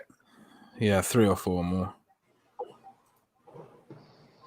I'll bounce out when JJ comes on and let you 6 go at it. It's the O'Malley fight that starts the main card. Man. Last time I was involved in a 6-way. Pride Week 2005. Yeah, I guess that wine is kicking in faster than I thought. Yeah, that's an automatic timeout. 5 minutes. What did I miss? What did he say? I didn't hear it. The last time he was part of a sixum. Yeah, you don't want to. A six. Something about says over something under. about a sixum and during Pride Week 05 is what I heard. Oh shit! Yeah, that's 5 minutes. That's 5. That's starts almost the countdown clock. That's a major 5 penalty. minutes. That's almost a major. That's yeah. That's a 5-minute major, like in the NHL. 100%. He's in the sim bin.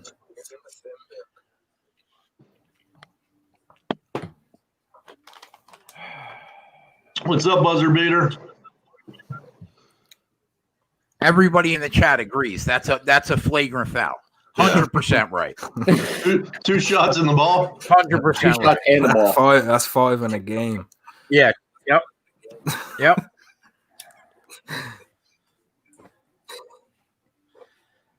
Pride Week 05? Can you imagine the life that kid must have led in his 20s? Yeah, he had hair like Sean O'Malley that week. He must have fucked everything that moved. He's in the chat now. It's great. And Anthony is so anti-censorship, he hates this right now. The moment he comes back, You know what's going to happen? He's going to come on stage talking about it again. He knows exactly Yeah. where he left off on his story. And the moment he's brought back on screen, of course. he picks back up. Yeah, he is good at that. Yep. What happens in hockey, like on your second 5-minute major? Are you out of the game? Like, are you Gone. You're gone for the game? Do Yeah. you want me to get him out of the chat too? He's got a 1 point. He's got a 1 point deduction, and if he gets another Spread's point got the deducted, blue. Spread's wrench. looking to use the power of the blue wrench, bro. Fred's pulling out his band hammer. John said yes, ban him for the night. Michael Madden's interested. Just one with 6 dudes? Mike, wow, come on, Mike. Come on, bro. fucking hell. Was it 3-on-3 or what was going on there? It was a Squatty, 5v1. we don't want to know. We don't want to know the answer to that question. Okay. It's been like an hour since the last fight. I mean, what the hell's going on No, I there? wish they'd hurry up so I can just go, okay, next fight, and we can move this conversation along. Well, fortunately, it looks like they're about to start up. We got the nice little underdog There we price go, here. Fred to save the day. Yeah, Brian Kelleher fighting out of Selden, New York, is a +210 underdog, and we're on Kelleher, guys. Oh, I'm back. I don't know. Aaron in the chat really wants to know, but Jason's gonna be but like, we I don't. want to kick it But we out don't. again. And in fact, Diego wants to pay for the premium feature where he can only mute Ant. He's ready to pay for the year. What up does that front. cost a month? How do you guys think it is for me when, like, literally every time I have a conversation with my dude friends, they're all like, yeah, I fucked this girl and her pussy was so great and blah, blah, blah, blah, blah. And I'm just sitting here like, okay, cool story. But the second I mention that All right, other Ant. forms of things, Come that are on, Ant. I fake- bet the under on your bands. No, but like the second I mention, Ant, that who's going to win other- Texas? who's going to win Texas? You set him up for another rant just so you didn't have to hear that one. Well, yeah, I I'd mean, rather hear the Fred, political what are rant. you doing? I'd rather hear the political rant. Aaron wants to know about Pride Week 05. Aaron's the only one. We should contact StreamYard and let them know that there are people willing to pay for features of muting one person on the show. I will not talk about that, but let's just say it was a fun time. Who's going to win Texas? Oh God, bro, man. Yeah, Trump is. Poor Ronnie Lofton. I don't know, man. What a Republican has won Texas every year since at the beginning of the world.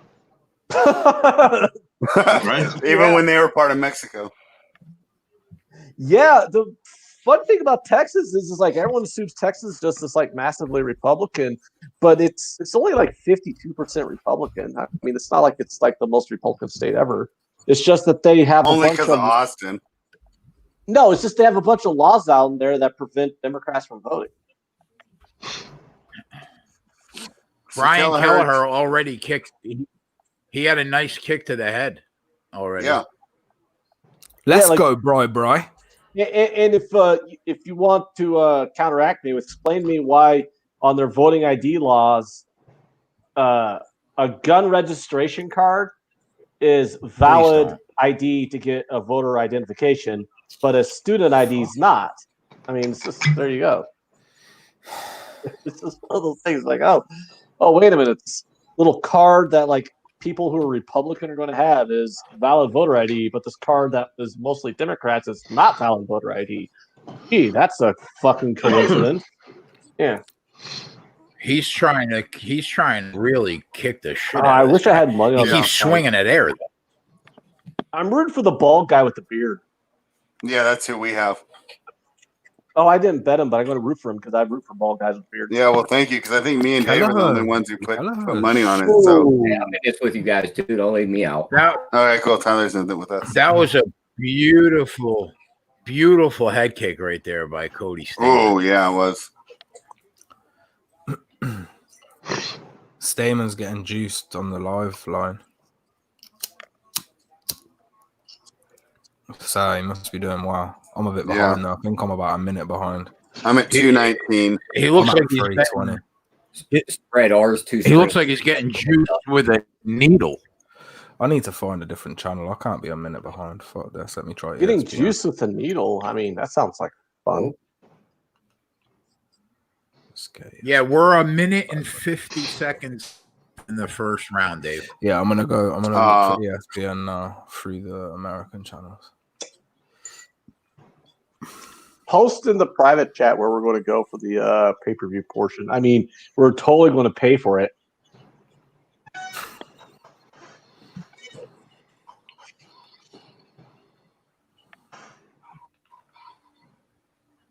Yeah, this guy's hairstyle and facial choices are very, very above average. I'm enjoying that. Facial choices? Do you think that he was a creative player?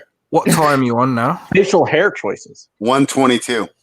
And I'm the one behind. 108. I'm at 115. 108. 105. This stream's not. I'm right on there with Jason. 2 minutes.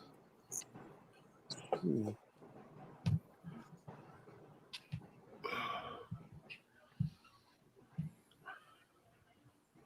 47 seconds left in round one. I'm exactly with you, Jay, for the second. I'm 120, so that's not as bad. I'm like 6 seconds behind Jay. I'm like 3 seconds in front of Yeah, I'll stay on this one because I'm on 1:20, which is not half as bad as it was. I was a full minute and 10 seconds behind on the other channel. I think this is some Spanish one though. But fuck me. Yeah, we're 20 seconds out. I think it's Ultra HD, this bad boy.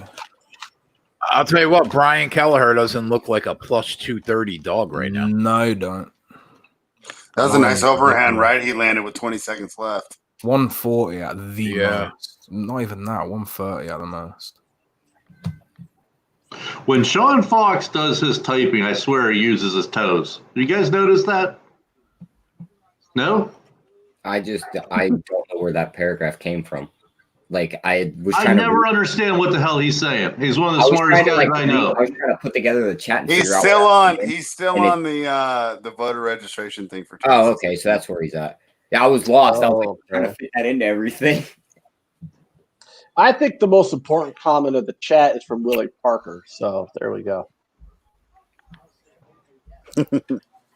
There you go. Ant with the winner today. Nice job. Stamen fades is I had one win and one push on my tweet today.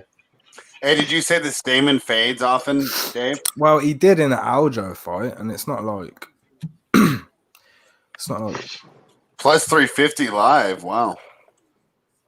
On Kelleher. Yeah. I don't see that. I'm just going off the chat.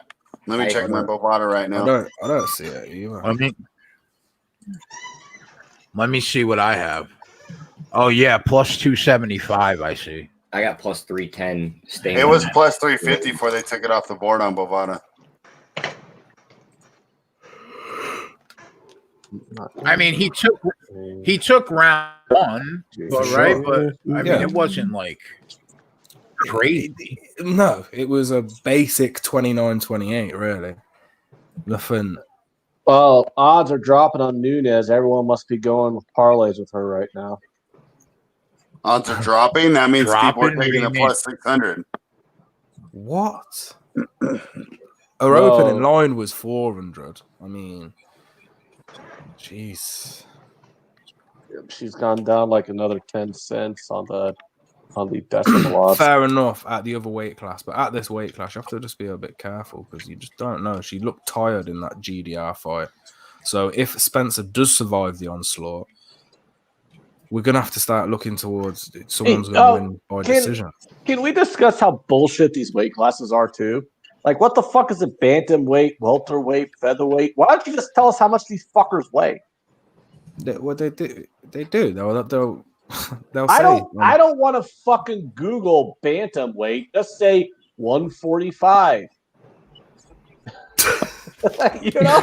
Like, I don't know if bantamweight's heavier than welterweight. I don't know what featherweight versus welterweight versus bantamweight versus coonerweight. All right, and let's guess. What do you think is heavier, a featherweight or a welterweight? Which one would you guess is heavier? Feather is light as a feather, but come on.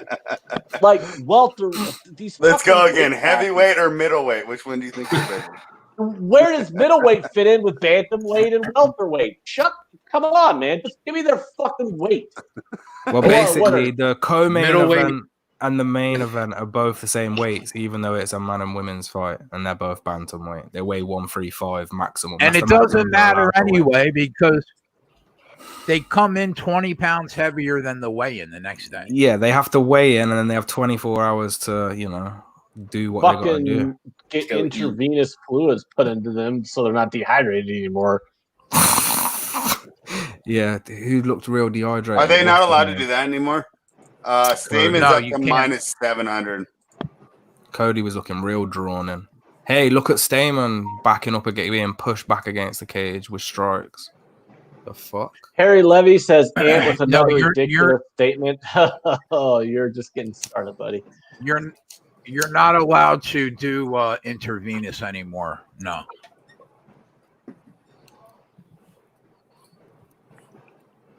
Michael Madden agrees with me, guys. All right, Michael Madden, you're the shit.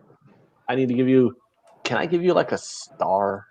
I haven't paid huge attention to this. Can they give you a sticker? Nope, I can't. Like, I have all the power in the world, but I can't give people stickers. I can just punish people. I can't congratulate them on the. Kelleher's bringing it, boy. Wrench power. How long do I got to be with you before I get a fucking blue wrench? I want a blue wrench. What's up with that? Stamen's bringing. I mean, I can give you a blue wrench right now, bro. If you really want one. No, Matt. What you got to be is a hardcore alcoholic. Okay. He's drinking Combate straight out the bottle. Like, hold on, a hardcore alcoholic and a winning baseball bettor. All right, you now have a. You want to have this conversation? Hold on, no, wait a minute. I refresh your refresh the window, and you'll have a wrench, bro. Chris wants his gold star for me. Hold on. Matt, you need to be a hardcore alcoholic, a winning baseball player, and drive a sweet ass luxury car. Oh fuck, that's another one. Hold on. It's all right. No, all right. No, yeah, you get a blue wrench. You get a blue wrench. I thought you were in there with Bust Jay's balls part. Oh, yeah, you don't bust Jay's balls enough. So you need to be a hardcore alcoholic, a winning baseball player, have a sweet ass luxury car, and bust Jay's balls. I've hardly ever seen you bust Jay's balls. You're right here, Dave. Kelleher does throw up a lot of subs from this guard position.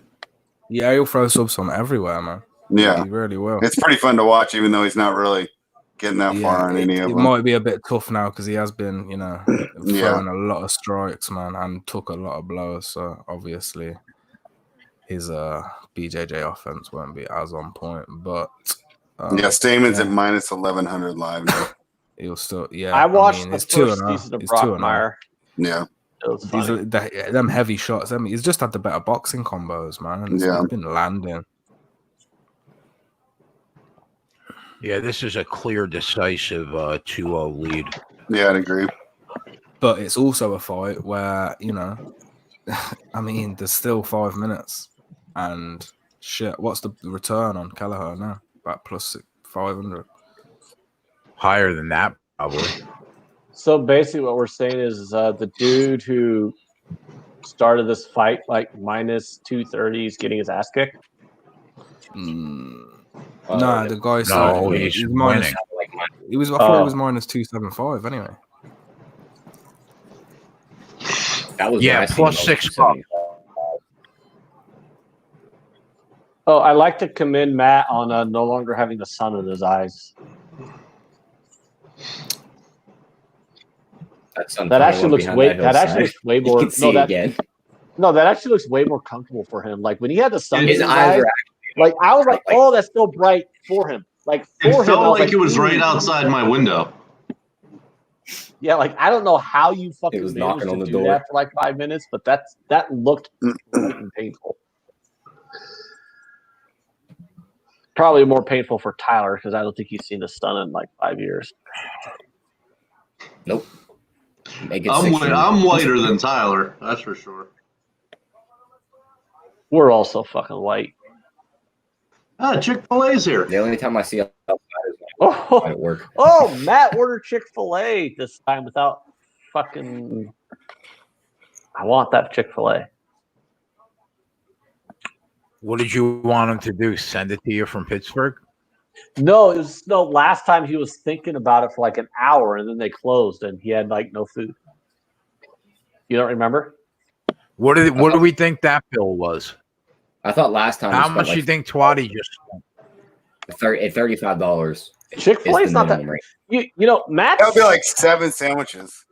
Matt's bills are like way higher than mine. I think he doesn't have the Dash Pass.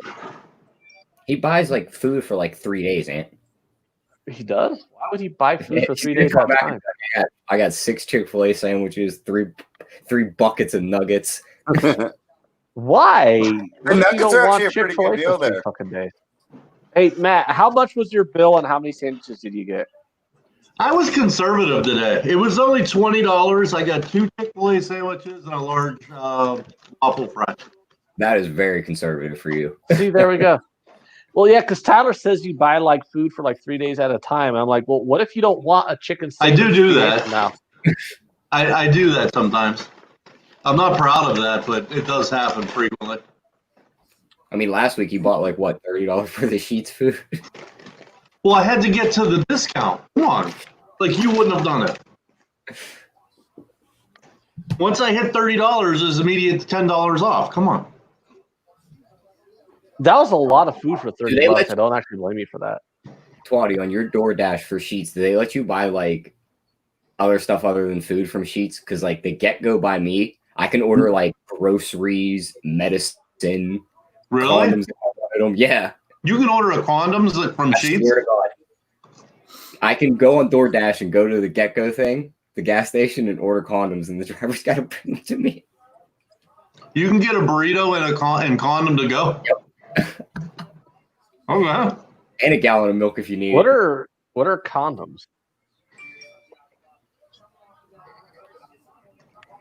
Spread. About... What do you guys think of this third round here so far?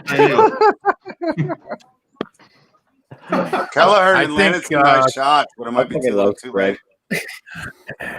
Yeah, I think Kelleher probably winning the third round so far. Yeah, I think so too. But he's down 2-0. Yeah.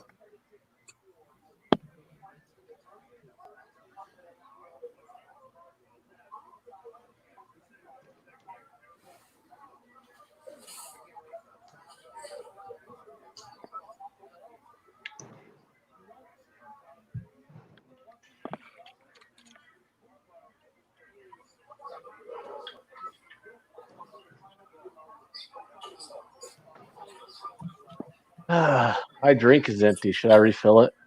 Yep. I like your style there, Tyler. Up the volume. Just bring the whole bottle upstairs, man. Why keep going back for it? It's in the pitcher. Just bring the whole fucking pitcher then. It's a gallon jug, dude. And I buy Bring the jug. I buy sangria by these gallon jugs. Is that what you're drinking, sangria? Yeah. Yeah, during the summertime, right? I'll get I didn't see no fruit in it. Oh, there's fruit in there, dude. I ate it. Right. Yeah. Okay. So no, during the summertime, I'll get these really cheap gallon jugs of Carlo Rossi sangria. It's literally $13. It's so cheap. And you just throw some fruit in the pitcher, and you pour the sangria in there. And sometimes I'll throw liquor in there, but I didn't pour liquor in there today because last time I poured liquor in my sangria and drank that on the show, I fell asleep on air. So we've all fell asleep on this camera.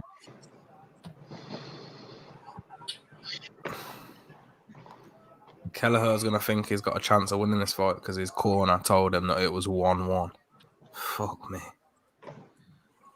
Yeah. Why would your corner tell you that it's 1-1 when you clearly too. lost 2 rounds? Because you need to know that you need to finish it to win. That's probably 29-28, I guess. Fake news. I don't know how his round saw how his corner saw him winning round 1 or 2. Yeah, sometimes that's tough to go by. Maybe he's the type that gets discouraged, so they're just trying to. Since we last saw Stamen, he's managed to put an extra round in his gas tank. What's up? It all hit him right now that his brother died. Yeah. Oh shit! Yeah. That's sad. It is sad. Judges definitely won't screw him over, that's for sure. He's hugged, yeah, fucking hell. That sucks. How did his brother die? I don't know. I don't know, actually. I didn't read the story. It was Cody's brother? Yeah. Yeah. That's why he's balling.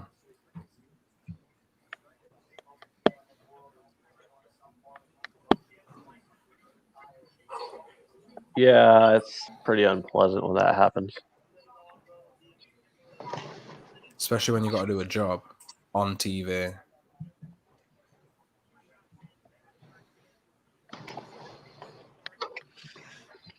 Yeah. All right. What do we got next?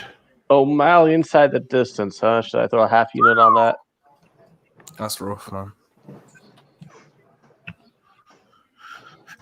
Brian Kelleher, Cody Stamen. That's over. Now we go to Ian Heinisch, Gerald Meerschaert. Tough fight, man. But I think I lean Heinisch, so. I lean Heinisch, but tonight, I mean, it's been a funny one. Predictions ain't been on point, so. Fail or fade, I guess. I'm on Ian Heinisch, though.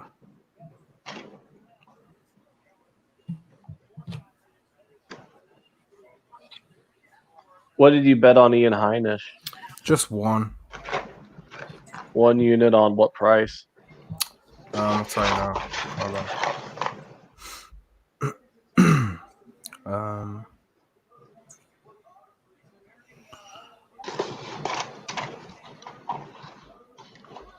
No, I won't because it's not fucking loading. I can get him at 1.71 or minus 140.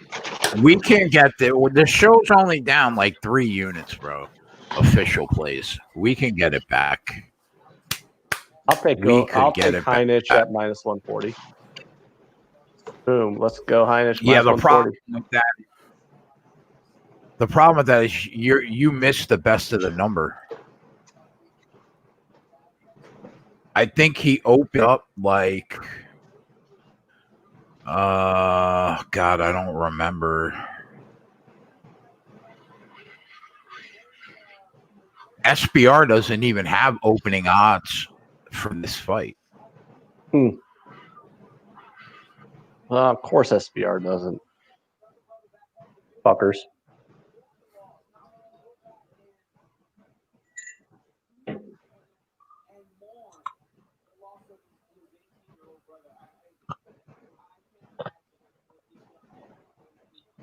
So I took Heinich at minus 140 because Dave just said he bet him, so I bet him. So let's do it. I mean, Alex Cazares has gone up to plus 200 in my book. What? I know. I'm mad about that because I got Cazares at plus 175, and now I'm like, dang, I could have got an extra quarter. That is insane. I mean, after tonight, I don't think I want to touch another dog because dogs are getting wiped off.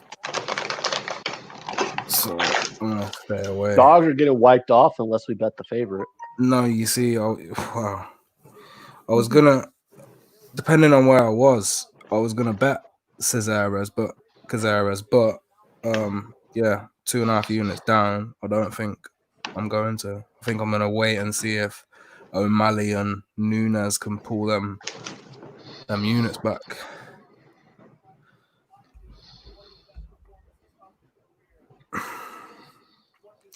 Who else? Oh yeah, Sandhagen. I got a bet on Sandhagen. Garbrandt still.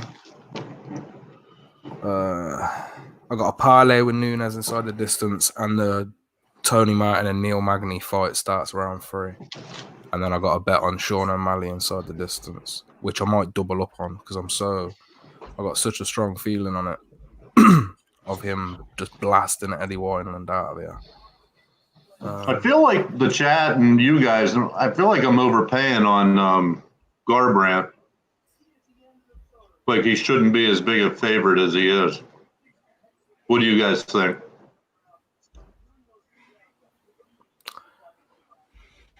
Minus I think 145 is reasonable. Yeah, former champion. Oh no, I wouldn't bet that. Better striker, solid takedown defense. So let's take into account that he hasn't been taken down. If a Sun Sao can't break that trend, he's gonna have to be standing with him, and I think he's gonna lose there. Unless Cody does something dumb and starts firefighting and puts that beard up in the air to get knocked out. Yeah.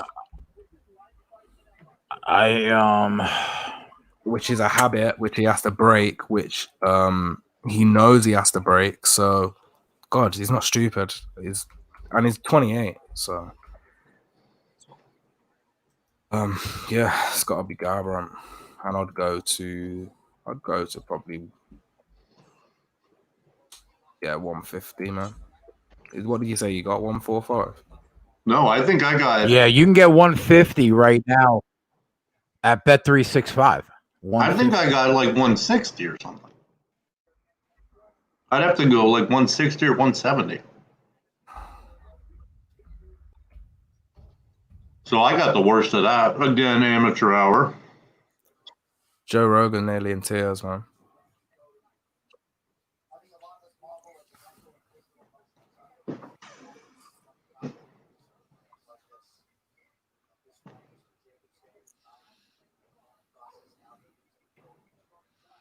That sucks. Run the next fight. Stop depressing everyone, UFC.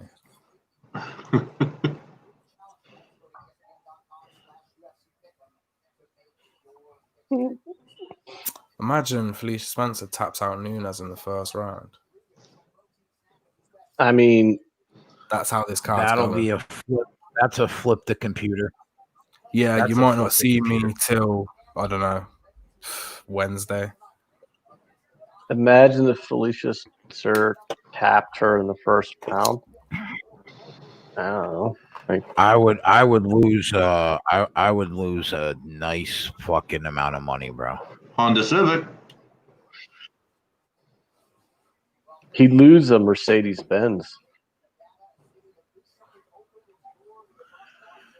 I think I'll be in the black healthy by the end of this card, though.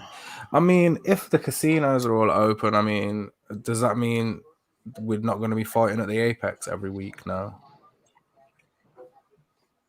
Or what? I think in my casino, like, they're just like slots or something. They're not letting you sit by each other. I know that. Yeah, that's bullcrap. I guess all the casinos that opened in Iowa this past week, they're all also like just slots and stuff. Sounds boring to me. I mean, I don't know how much longer they think they could just not have an economy and then, the world still function. DraftKings Daily Fantasy. Hey, yeah, let's keep everything shut down for this virus that's killed 0.0001% of the people who got it. God. 2.5 units down. My arm's in a sling. I need to grab the hard liquor sooner than I thought. Well, you shouldn't have your arm in the sling, dude. What have I told you about jerking off when you got a 14-inch cock? Sooner than I thought. Yeah, I was waiting for the main card to grab the liquor because I was going to be celebrating my wins on the prelims, but it hasn't planned out that way. 2.5 units down. Now looking to chase. Now looking to double back fucking Sean O'Malley. That's how bad it's got. Looking to chase. I've even got my hair like him. Watch What if did I Eddie Wineland. Eddie Wineland knocks Sean O'Malley. I might be gone before the. Jay, you actually thought last night that he had a shot at O'Malley. While it wasn't a big shot, you thought he had a puncher's chance, right? This is the problem. He does have a puncher's chance. He does have a puncher's chance. O'Malley is still. Everybody has a puncher's chance. I get it, but you thought a little bit more than that. What right? I said was O'Malley hasn't beaten anybody of significance, right? And this at least we know this is his fight to do that. Yeah, at least we know Eddie Wineland is gonna get up in that kid's face, and he's gonna throw fucking bombs. The problem is he's probably gonna swing at air most of the night, and if you see Eddie Wineland's defense, his hands are at his waist. The guy never picks his hands up to block anything. So, I mean, he's got a really small chance. But if he hits that button once, bro, that kid's going to drop.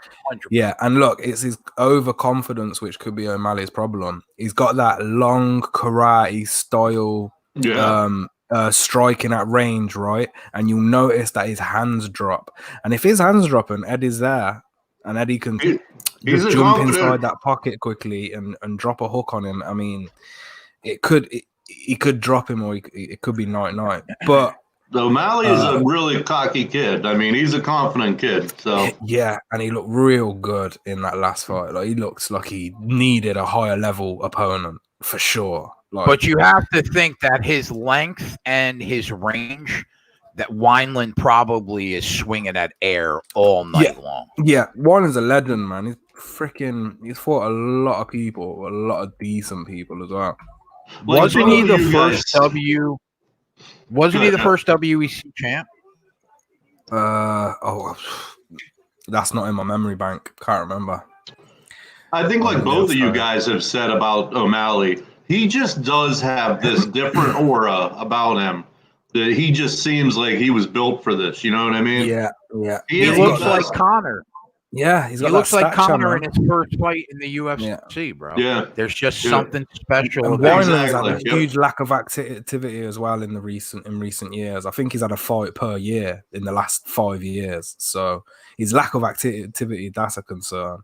He's 35 and he's fighting a 25-year-old who's just. He's getting better with each fight, and he's best friends with Tim Welch as well, and that's his coach. And that, what's more better than being best friends with your coach? Like, fuck me. Like, that's. It's not like he's turning up at the gym and being like, "Hey, coach, you're all right." No, I'm pretty sure he lives with Tim Welch. So, yeah, I think he's got it, man. Connor says can promote the hell out of him. I agree with that. Very promotable for Very sure. promotable. Yep. I got a funny feeling we'll see him put on a spectacle. I hope we do anyway. The odds are, they're surpassing that 400 range. Puts you in a bit of a sticky situation where you're probably just best taking inside the distance, because look at Eddie Winer's track record. I think he saw a decision once in his previous, however, a lot, about 15 or so or something like that. He hasn't saw a decision many times because he just puts it all out there, don't he? I think anybody that's looking for anybody looking for. Go ahead, sorry. No, you go, bro. It wasn't us. I was just going to say anybody that's looking for a parlay right now that wants to get that price Amanda Nunes down. I think Amanda Nunes just to win the fight, Sean O'Malley just to win the fight, and over 1.5 rounds in the Neil Magny fight brings it down to minus 130. Yeah, that's the parlay I've got. I think those I give those out are 2 three punching really parlays. good bets. I give out 2 punching parlays this week. One of them's crashed, that Menafield one, and then I've got fight starts round 3, Magny, Martin, and then Nunes inside the distance, and that gave plus money. So it's a bit different from what you gave, but yours is a lot safer, and yours covers that Nunes winning by decision as well. So. And you have to think that over 1.5 rounds in the Magny fight, sticking that jab out is going to happen, right? Mm-hmm. Yep, I really do, because it's not a jab that's going to finish anything. Because Rocco Martin's a soldier. He's gonna be able to take the jab, but at the same time, it's going to stop him from getting in and having more chance of the takedown. I mean, I think he could get Magny down. Don't get me wrong. Because Magny is susceptible to the takedown, but I think Magny can get up if he wants to. So, it's going to be a striking battle, and you got a rangy striker who's got a crisp jab against. Rocco, I'm going to bet that, bro. I'm gonna lay 1,300 to pick up 1,000 on that parlay right now. Really? What's the parlay we're betting? Yeah. What is it? Magny over 1.5 rounds. Okay. And then O'Malley and Nunes win the fight. Okay. I'll jump on that. What price did you get on that? 130 minus 130. Yeah, that's a real good parlay, man. I fully endorse that. I'm not going to take it because I'm wrapped up, but yeah, it's definitely a good one. For sure. Aaron says if you go over 2.5 rounds, it brings it from minus 130 to even money. You know what, though, Aaron? I'd rather pay the 30 cents and just get me over 7.5 minutes. It's not good sweating in a small cage. Yeah. But let's go Heinisch, because I got a Yeah, come on, Heinisch. You can do it. You can do it. Well, I need to win a fucking bet tonight. This is getting ridiculous. Which movie? It is getting ridiculous. Yeah. Waterboy. Good one. Nice. We're not keeping the score tonight, but you're up 1-0.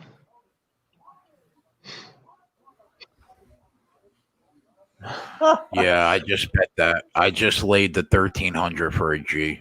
Alex Cesaro. West Coast says plus Ant wants you 200. to. West Coast says Ant wants you to feel uncomfortable. You have no idea what I told Jay yesterday. Anthony told me something yesterday where for the first time I had to say to him, bro, I want you to do me a favor and like me less because we are not that close.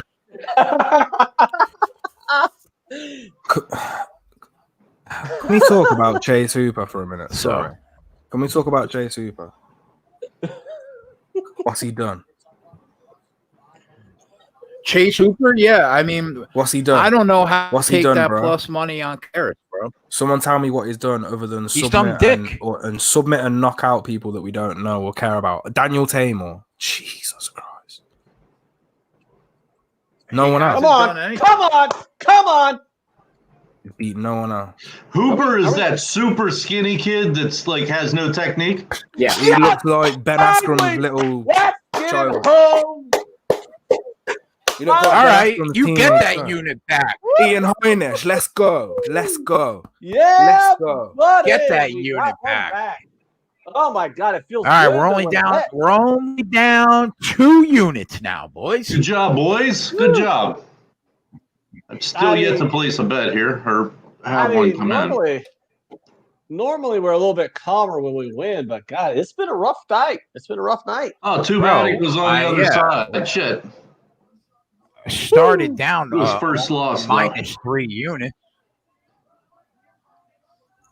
Fuck you, Gerald Mearshart. How about that? He knocked him fuck out on that. It was that pump there. They show it in the replay in the slow motion. That made his brain rattle. Yeah, boom! That knocked him the fuck out. Thanks for that, Ian. How does Hooper, Dave? You're right. How does Hooper beat anybody? When I watch him, I'm like, how? Hey! I think I'm gonna have to take this plus 200, boys, on Alex Cazares now that Heinisch has brought me back to 1.5. Just a little, just a little, man. Just a little. I might take it too. Put it on the board. That's the first. Can you imagine that it's 9 o'clock on fight night, and we just hit the put it on the board for the first time? I mean, that's the first time we saw. It took its fucking time, but that's the first time. I'm not gonna be wrong forever. We're not gonna be wrong forever. Like fuck me. Like, well, you kind of knew it was going to happen after 9-1 last week. Yeah. Well, Ant, you remember how that night started off, right? What they both said. They hated that card. You know what they both said? I know. Right? Every time Jay and Dave are like, this card sucks. Michael Madden said it's not, but it's not on the board though. Well, I mean, Anthony said that he bet it, and Dave said that he bet it. I can only fit so many characters on that bottom scroll. That's the problem. Oh, put some new ones up then. Put some new ones up. Put the parlay you put up. Yeah, back to that parlay, Jay. Let's put half unit on Cazares. Let's do it. We should do that because fuck me. Look, even if Chase Hooper wins, let's take a look. Right, the kid has beat one person in the UFC, and that was Daniel Tamor. He's terrible. I think. I don't know. Daniel Tamor, smoking mirrors or something. I watched the fight. He got hit in the face a lot. Daniel Tamor's not getting another fight. That fight was December of 2019, yeah, and you're not going to see him fight again in the UFC, I don't think. And if we do, it's going to be like a little short replacement or something. Aaron 007 in the chat has the best advice for anybody tonight.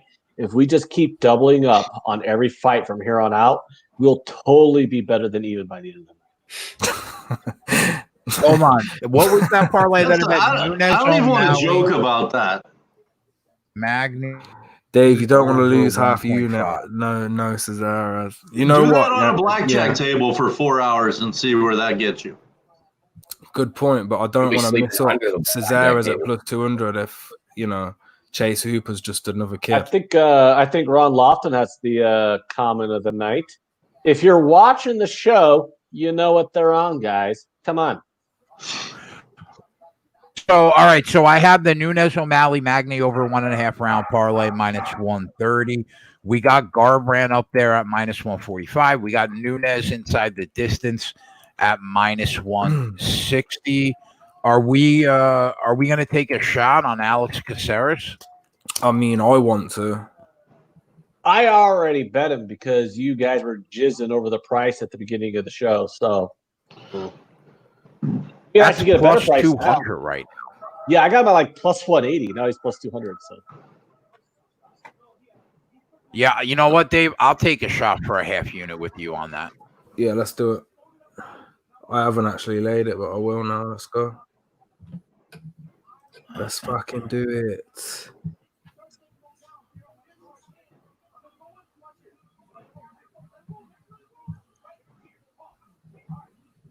If Chase Hooper beats me, he beats me. Fuck him. He's younger than me, I think. I think he's only like 20 years old. I'm with you, Jay. I'm 100% with you. Yeah, look, this is the fight where we find out really if Chase Hooper's going to be able to hang. Really, take on. It's a low level fight for him because Alex Caceres is he's not great, but it's going to let us know if he's the real deal. It's not a fight where you can have confidence. What's the price now on it? -170. Who on Chase Hooper? Yeah, no, -220. I see -255.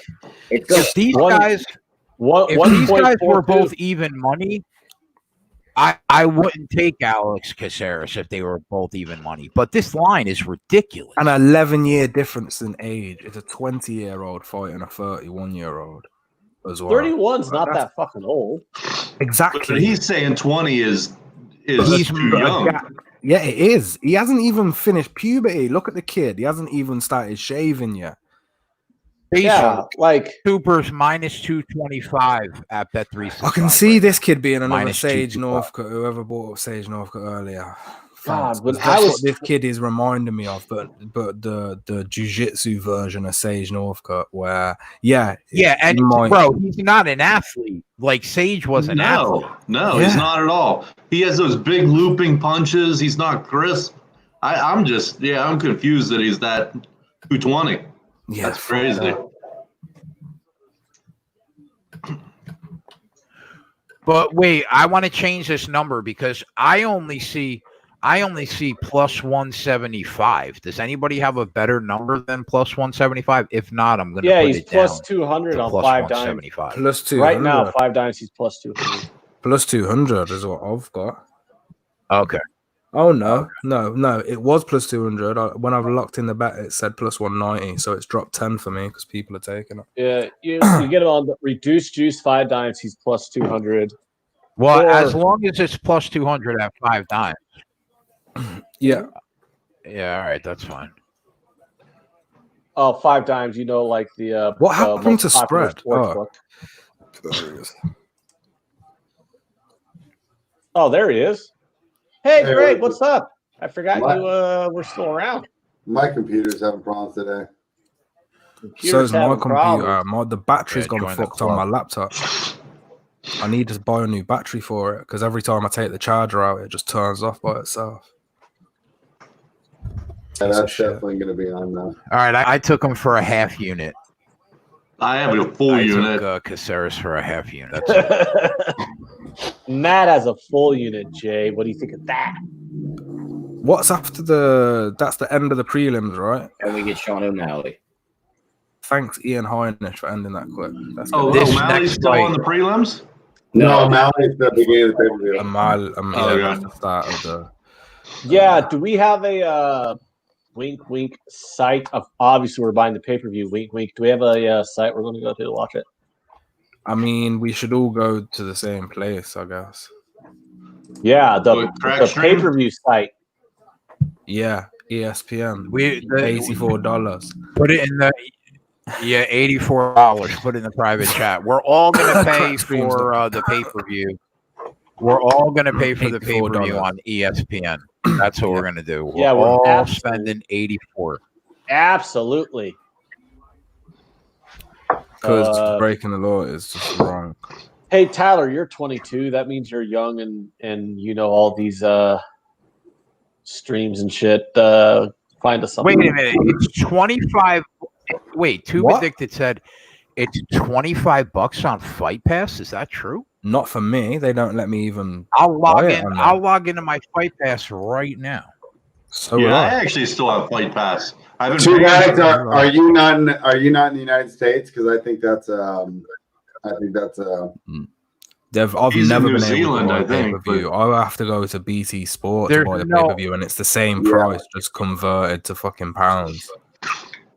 Yeah, there's no way it's $25 on Fight. I think he's not. If it is, I'll be so happy. Whoever just said that, if they've really, he's saying no, not in the US. Yeah, because that makes sense. New Zealand, it's in countries. Yeah, it's in countries that don't have a channel that have bought the UFC yet. Like, so. Oh, okay. Yeah. Yeah, they offer it to certain countries. That's a bummer though, because I wish I could. That would be ideal. I can't believe that. It used to be on BT Sports for free, Dave. Like all the pay-per-views back in the day. Everything used to be free as long as you had BT Sport. I used to have my internet packages from the company BT. So they used to say, "Oh, we'll charge you an extra £5, which is like $7.50, for the BT Sports app." I was able to put the app on my phone, on the tablet, on the PS4, on the TV, app everywhere, and watch the pay-per-view for free in real time as well. When did that change? When? For ESPN? It was last year. It was when the deal changed. I think it was when the ESPN thing came. With that exchange rate, right? How many pounds does it cost to buy a pint of beer at the pub? Well, it depends, man. Usually about £2.5, £3, which is probably about $5. Oh, so that's the same. Yeah. I just didn't want it to be like the exchange rate, is like. But late night clubs, stuff like that, pint of beer, prices go up high. To drink this, what I'm drinking, if I was out, probably looking at about $8. $8? I mean, well, that's what you pay when you go like. The way I see this fight is win or lose, it's worth throwing a half unit to make a unit on this fight. The way I see this fight is no matter what, win. Well, obviously you want to win, but you don't bet a fight. You don't bet anything. You bet everything based on value and hope for the best. Mm-hmm. You're starting to sound like a professional bettor. If you bet everything based on value, look, long term, you're gonna be profiting because that's just how it works. But you do get cards like this where I've took shots on dogs that I saw value in and they've crashed. But that's why I stake half a unit on them dogs. As soon as I see odds that start going past 140 and shit, most of the time I'm gonna stake half a unit. I mean, even on Formiga, right. Even he was I think I got plus 120 on him or something like that. And even him, based on just probability and whether he's got a chance of losing that fight, is why I put half unit on him as well. So it's just Tube Addicted says Caceres' huge weakness is the ground, though. That's a fair point, but you just got to remember that he's got so much more fight experience in that cage than that young kid, and based on that alone, that line should not be plus 200. The kid looks like he weighs 7 pounds. Who are we betting on again? The Caceres, all right? We're betting against the kid that if he was your next door neighbor, you'd look at him and be like, "Oh wow, I didn't know that." The family next door has an 8th grader. That's cool.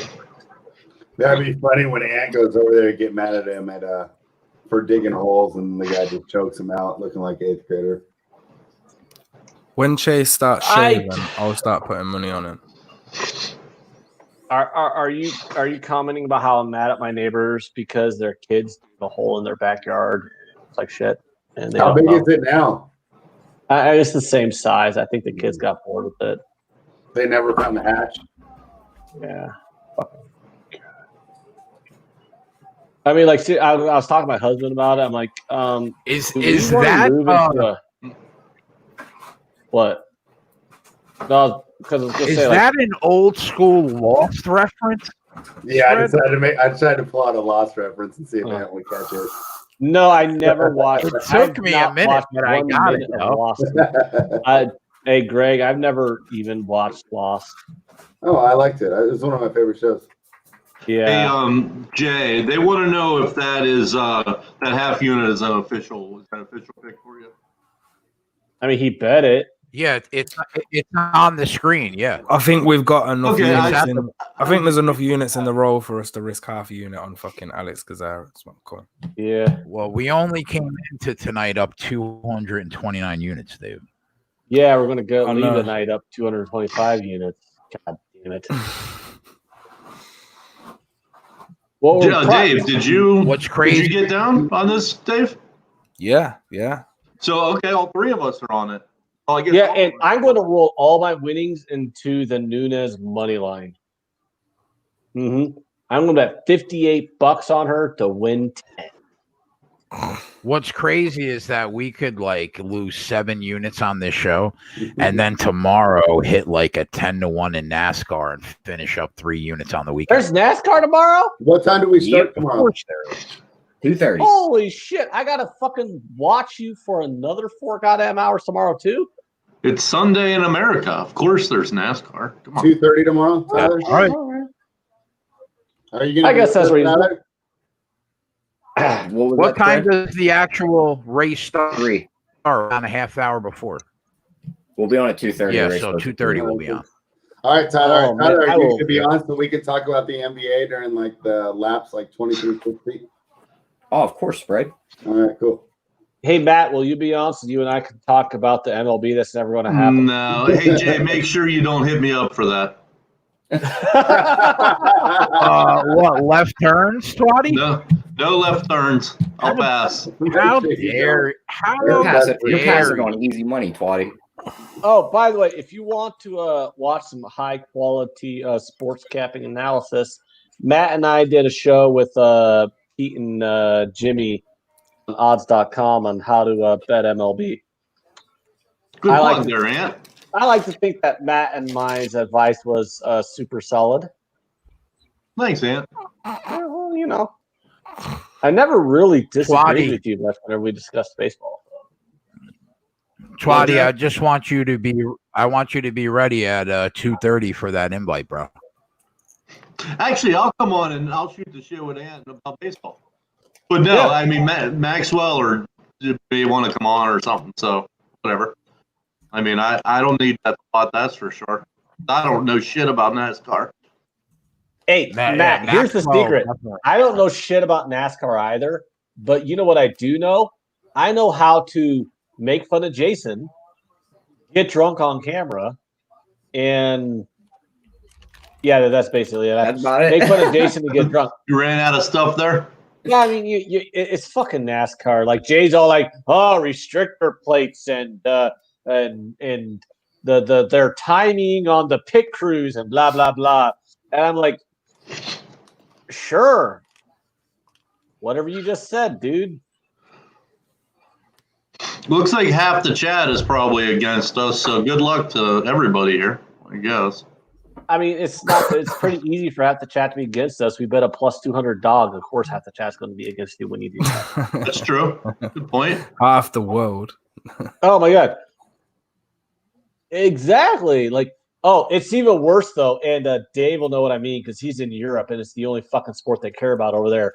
If you bet an underdog in soccer in Europe, you are fucking tarred and feathered. Holy shit. Like, these people refuse to believe that a big team can possibly not win by 3 goals. It's fucking amazing. The last time I faded Bayern Munich, and believe me, it was the last time I faded them, it was against Mönchengladbach. And I'm like, I like the price here of Mönchengladbach, draw double chance. I was called a fucking moron. I had people messaging me telling me I was out of my fucking mind, blah, blah, blah. Stoppage time goal. Gladbach won 2-1. It was the last game Munich lost all season. Have not faded them since. But last time I faded Bayern Munich, I was called a fucking idiot. But I'm the one who cashed the plus 450, so suck my cock. What do you think happens when, like, Arsenal are playing Liverpool and I say, oh yeah, take the under? People look at you like you're some crackhead. Like, what are you talking about? Arsenal and Liverpool? Why would you take an under when the 2 best teams in the league are playing each other? Obviously, they've got the best strikers. Obviously, there's going to be loads they of goals. also obviously have the best defenders. Yeah. You know? Shit. Well, it's just like everyone's like, oh, Dortmund and Bayern over 3.5. Obviously, it was 1-0. Shut up. Under 1.5 was the play. Probably juiced Yeah. as fuck, like plus 300 or something ridiculous. Yeah, exactly. Like, come on, get the fuck out of here. And all you have to do is hit them a certain amount of times in a year, and you're taking the piss. Your ROI is going to be mugging off your average price, and your win-loss could be have more losses, and you're still profiting. And that's the. You know what our average line last night when I was putting it must be high because of NASCAR and shit. Definitely. We had 801 plays since October 18th, 2019 logged, right? Yeah. And our average line is plus 135. Nice. Well, you know, yeah, mine's like the record that I kept is like plus 20. Well, I think average line plus 130. Well, I think average line though plus 135 is because we do a lot of NASCAR, and every fucking thing on NASCAR is like plus 400, plus 500, plus 10,000, plus 1,000. Yeah, plus 135, and we're at like 59.05%. Pretty fucking good, man. Oh, don't ask me about my place for Bundesliga tomorrow because I don't like any of those fucking lines. You didn't bet anything? Not tomorrow. Not on tomorrow's card for Bundesliga. No. I mean, gun to my head, I think there's slight value on Wolfsburg, and I think there's slight value on the Augsburg colon over, but neither one of those numbers has enough value for me to bet it. 10 more days, and I'm back. Oh, yeah. 10 more days. EPL, baby. 10 more days. Even though a lot of players are being little bitches about it, especially in the lower leagues. I don't want to play. I don't want to catch coronavirus. A lot of people being bitches, but if that fat sack of shit prime minister of yours can survive the coronavirus, I think a 21-year-old in tip-top shape can survive the fucking greatest hoax ever perpetrated on man. Come on. We need Bruce Leroy right now in the worst way, bro. No, we don't. It's a half unit. It's nothing. It's the value play. These are the plays where we expect to lose. We're playing the value. We're going against a heavy favorite. Did Twatty say he had it for a whole? I did, for a whole unit. A whole unit. Wow, fair play, Twatty. Twatty's got his balls on the table. That Kvassier is doing the deed. This Hooper kid? Hooper does not cover his pay. Hooper's had 10 He said fights. that Kvassier. Come on, Bruce Leroy. Let's go. How's Caceres plus 200 against this when kid? Bruce Leroy made his debut in the UFC, Chase Hooper was 10. Oh! Oh! Oh my God! Leroy, what are you doing? Just let him up. What are you doing right now? He just knocked him the fuck out. You just let him up. Come on, Bruce. Oh, you fucking him up. How do you not finish the fight right He just there? let him up. He literally just let him stay. He looked at him and was like, What the fuck? He just let him up.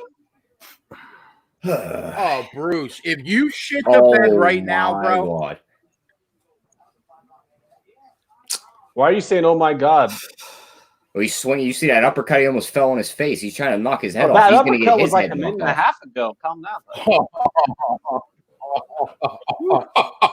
Oh, this kid doesn't know what the fuck is going on right now. Oh, God. God. Come on, Bruce. I'll tell you what. How is this This kid is like why. minus 180? This is Funny, why. bro. This is why. Come on, bro. Just stick to the game plan, son. Stay at range. Pick them apart.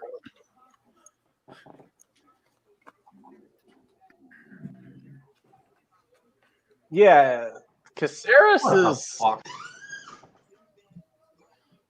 Look at the difference in the timing. The difference in the timing is ridiculous. Chase Hooper doesn't know when the punches are coming, and they're just landing. All of them.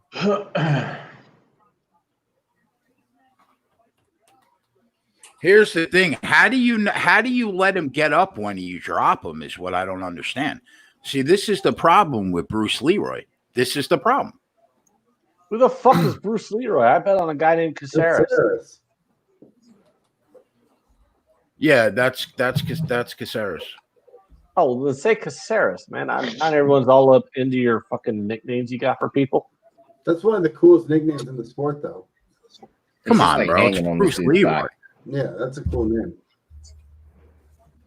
He's fine in his range. That's for sure. Yeah, that was a beautiful rip to the body right there. This kid looks like a bitch. How is he a favorite? Oh my God, he is tagging him up, bro. Who? I'm Bruce Leroy. I'm 2 minutes behind. Oh, I don't know. Yeah. Right now he's got a Chase Cooper backpack on him, right? Not anymore. I'm at like 145. Yeah.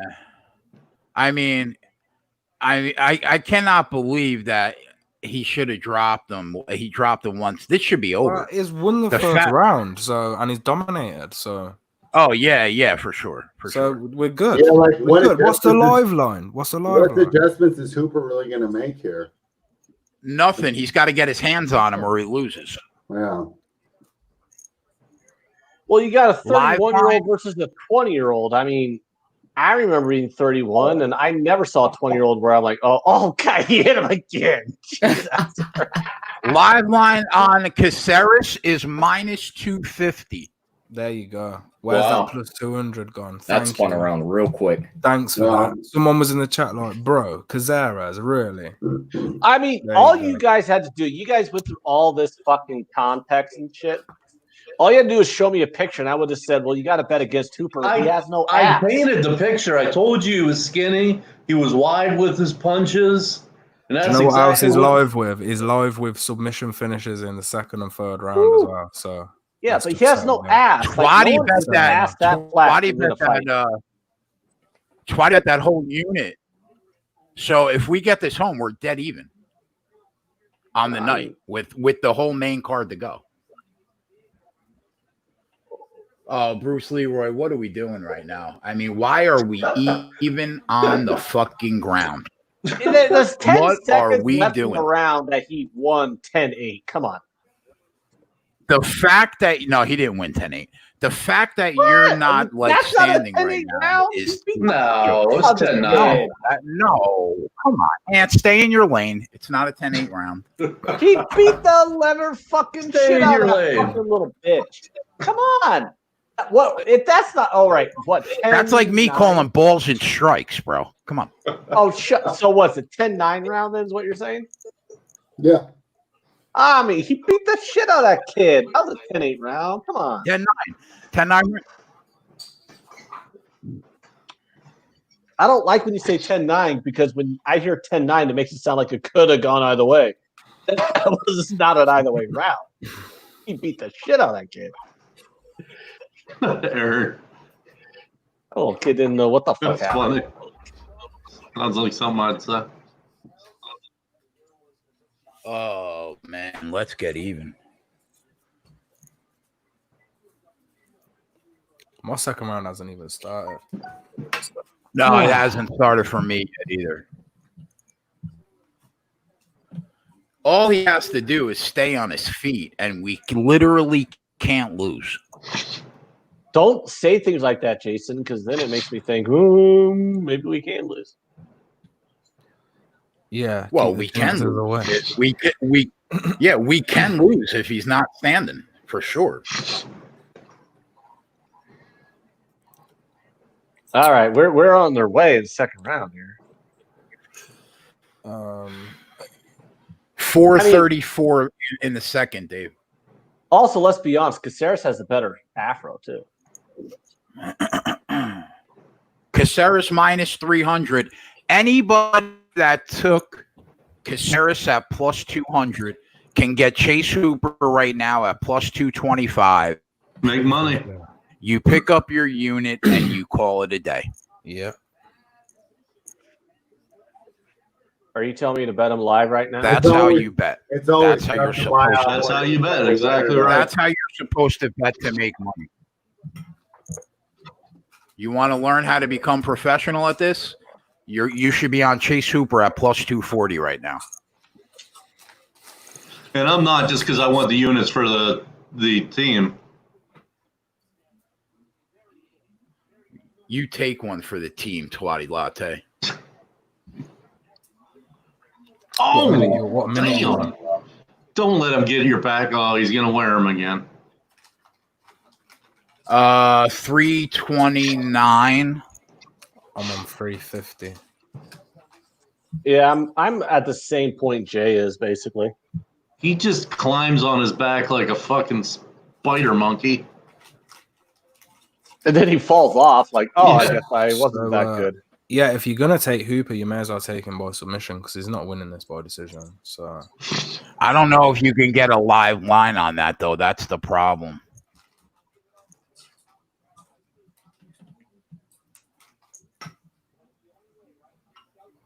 Right now, the line's down on 5 dimes. This round's a lot closer.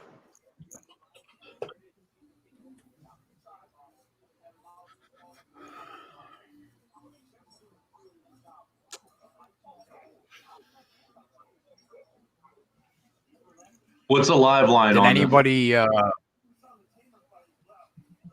Hooper's live line plus 133, 140 on- Caceres is minus 197 on 5 dimes, and then they just took it off the board.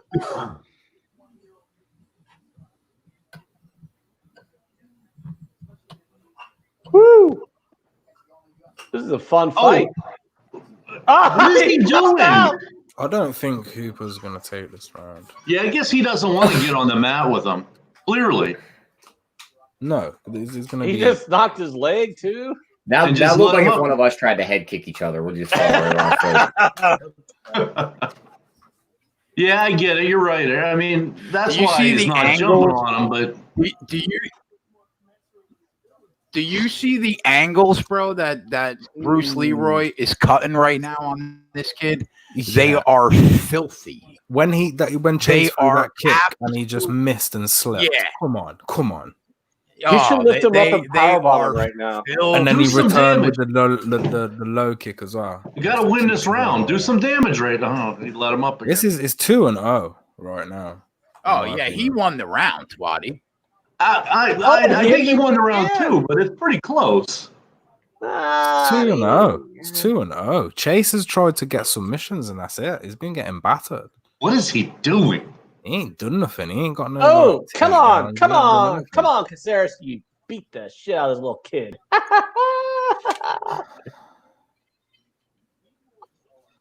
He can't even pull guard properly. Wow. Yeah, I guess Chase has only hit. Bro, He's it's 35. Significant strikes, 35 to 10, 19-5. 19 to 5.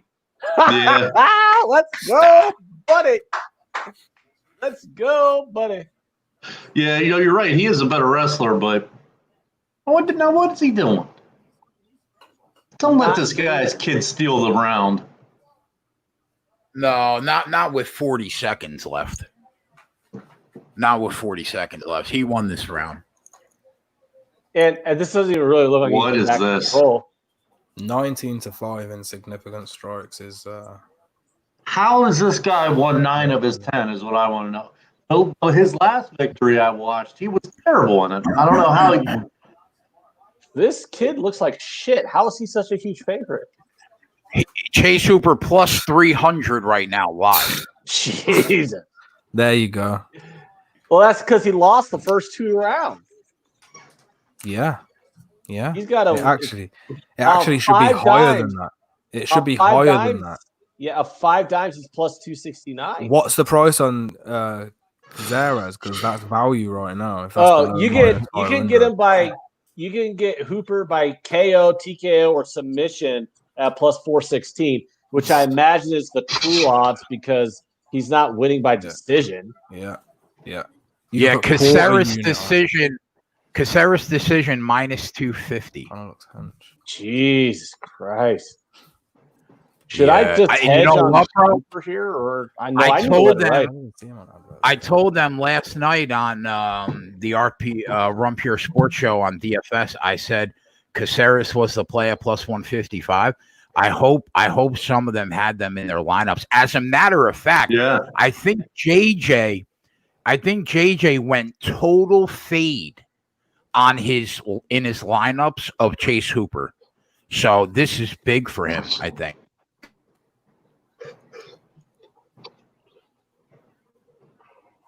Yeah, JJ doesn't bet used Honda Civics. He bets brand new Honda Civics, doesn't he? All he has to do is not get submitted. Hooper standing in the pocket, though. Give him credit. He's not afraid. Should be a good last round. You should do some more squats to build up the butt muscles. Oh, rip that fucking body, Bruce. Well, Damn. Said it. Hooper's pretty good at using his face as a shield. Been saying it all fucking night. Been saying it all fucking night. Holy fuck. I mean, he's just leaving that thing out there. Is off. Fucking hell. All right. Let's be careful. We got this. Yeah, we got 3.5 minutes to get through. What happened to Ant? I have no idea. I thought you put him in timeout for a second. That's what I thought. See, this is what happens to Caceres. Like, he's got to get the fuck out of here right now, bro. Don't be fucking around, Bruce Leroy.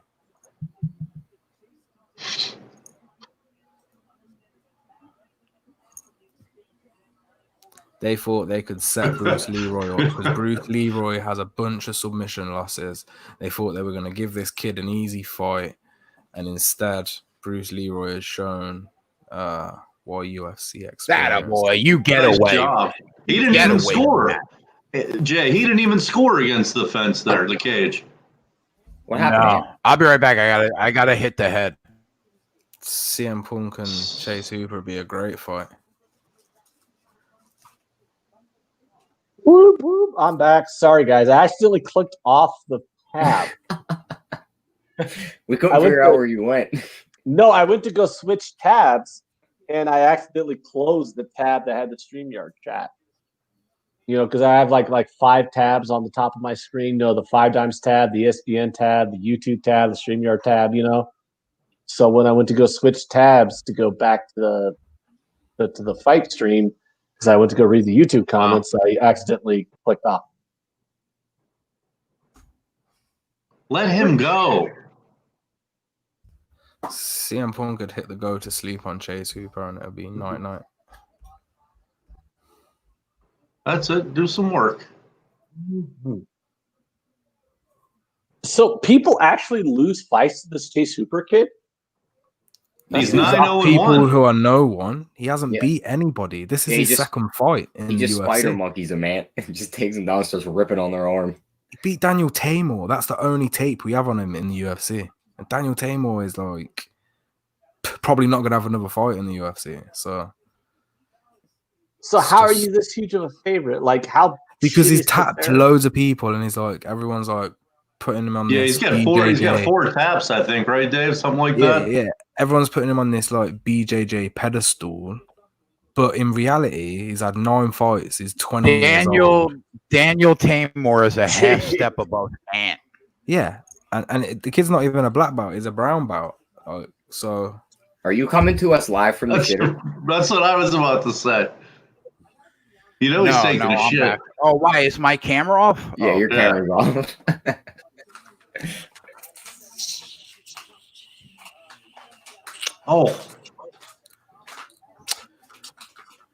Just by the way, also like for anybody in the YouTube chat who likes to talk shit, I can ban you. So just saying. You got the blue wrench. Ain't got a ban hammer. I mean, I let a lot go, but if you want to consistently talk shit in the chat, Dana White's cousin Dana Pink's in the chat.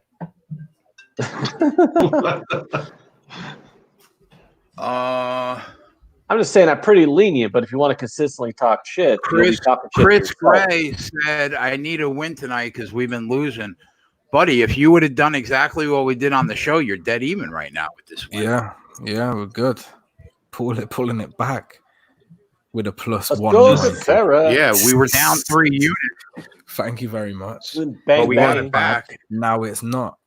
Bang, When the bang. pre-bets fail, the live ones pull it back, and that's just how it goes. Yep.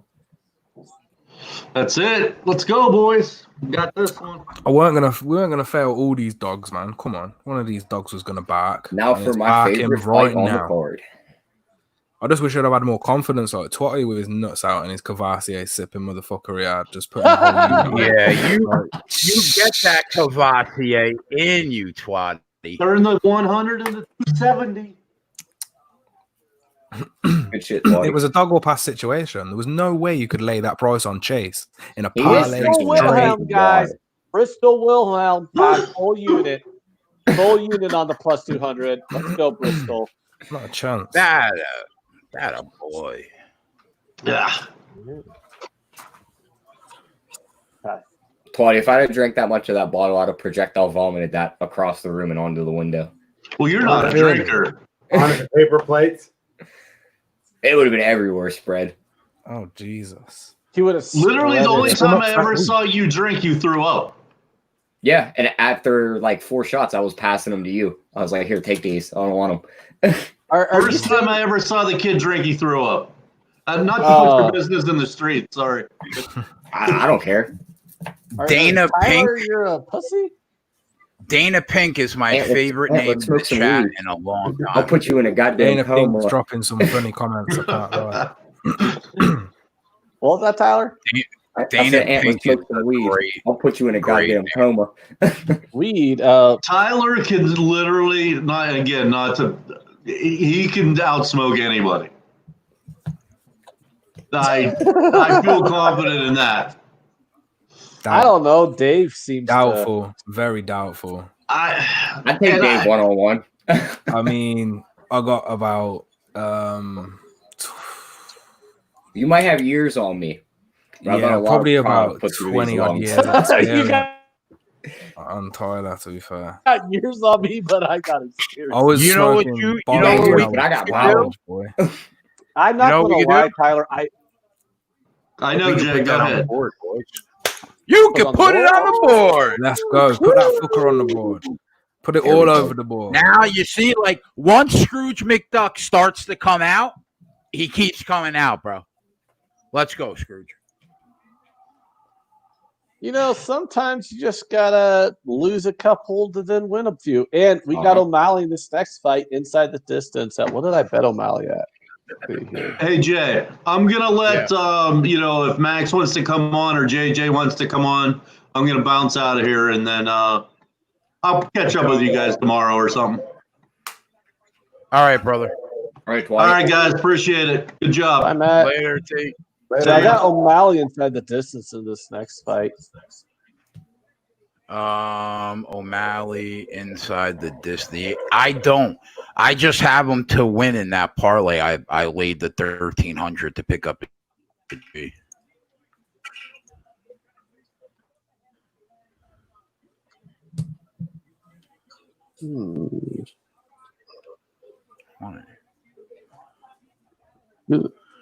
You got a Paul question says, about "What do you guys think?"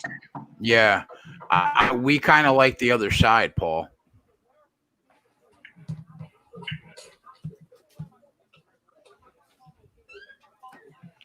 Riggsy, what's up, buddy? We're doing good, man. Just cashed that plus 200. Dog got us back even finally. That's what's great about plus 200s when you hit them because it just springboards you back into the profit. We're back. He's got lipstick kiss tattoo on his collarbone. That's funny. Yeah, we got JJ coming over. Oof. Talk a little bit about how we're gonna crush Run Pure. He beat the shit out of that little kid. Holy crap. What was he going to the M&M museum last time he won that fight? I bet you ain't going nowhere now. Tyler, that kid was younger than you. He's younger than me, Ant. He's like 2-3 years younger than me. Yeah, exactly.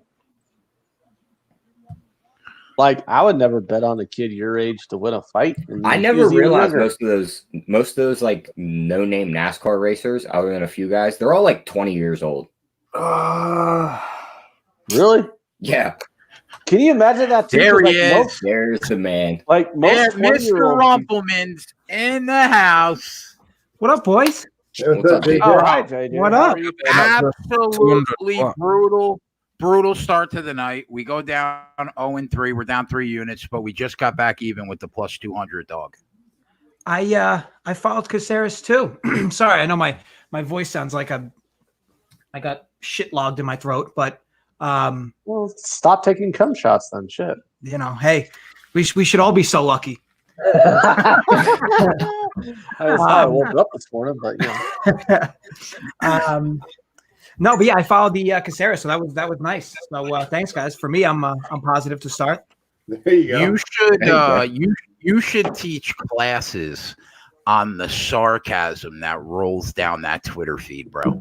It's amazing. For real. And it's the people that don't get it is what kills me. They made me laugh more than the actual tweet itself. It just flies over the head. I try so hard, like, to get newbies that like just follow, and that, like, it happens once in a while. It doesn't happen as often as I'd like, but yeah, it's when it happens, yeah, it's magical. oh, getting people to follow you. I've gained like 25 followers in the last day, so now I'm mad. So I think I need to start like posting some political shit, because normally when I start posting about politics, I'll lose about like 5 followers a day. So I need to get my follower count back down. So I need to like start, I don't know, like tweeting about Black Lives Matter or something. That'll probably piss somebody off no matter where I stand on that. I'm hoping somehow, you know, this video finds its way down the ant rant rabbit hole. I mean, it doesn't matter what it is. Could be political. These fucking losers won't shut up long enough to let me go. So, like, what do you want from we're me, like you know? 6 sangrias deep in Nebraska right now, so JJ, they're easy to get going tonight. Jay kicked me off the show twice already. He was like, "Ant, we don't want to hear your story about." Hold on, Pride can I in tell JJ why you got the 5-minute major penalty? What? Can I tell him why? I just said Pride Week 2005, and you booted me. He out of nowhere he says, "Yeah, I had a 6-way at a 2005 Pride parade." 05 Pride. Bro, that's a 05 5-minute major. Yeah, that's a 5-minute major. So you just like, they're like, yeah. So like, how do you guys think the round went? And you're just like, yeah. So in 2005, I was banging 5 guys. Yeah, yeah. No.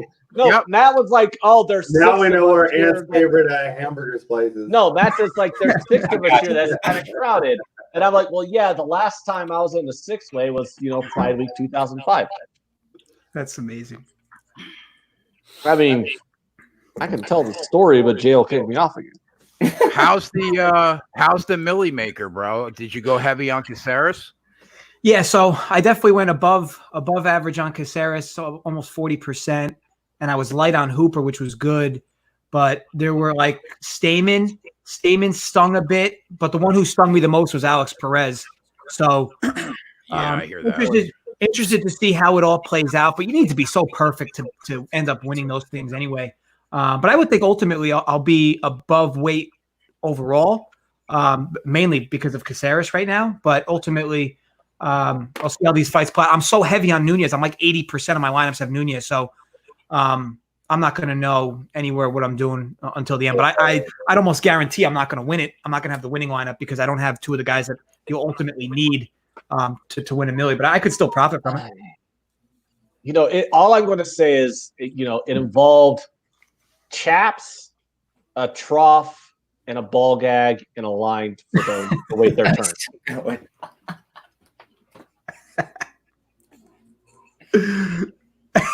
I look at Jay and he's just like this. I mean, this is what I deal with, bro. Bro, I was a 21-year-old twink in a leather bar. I was a hot commodity. I can't. I can't. I can't.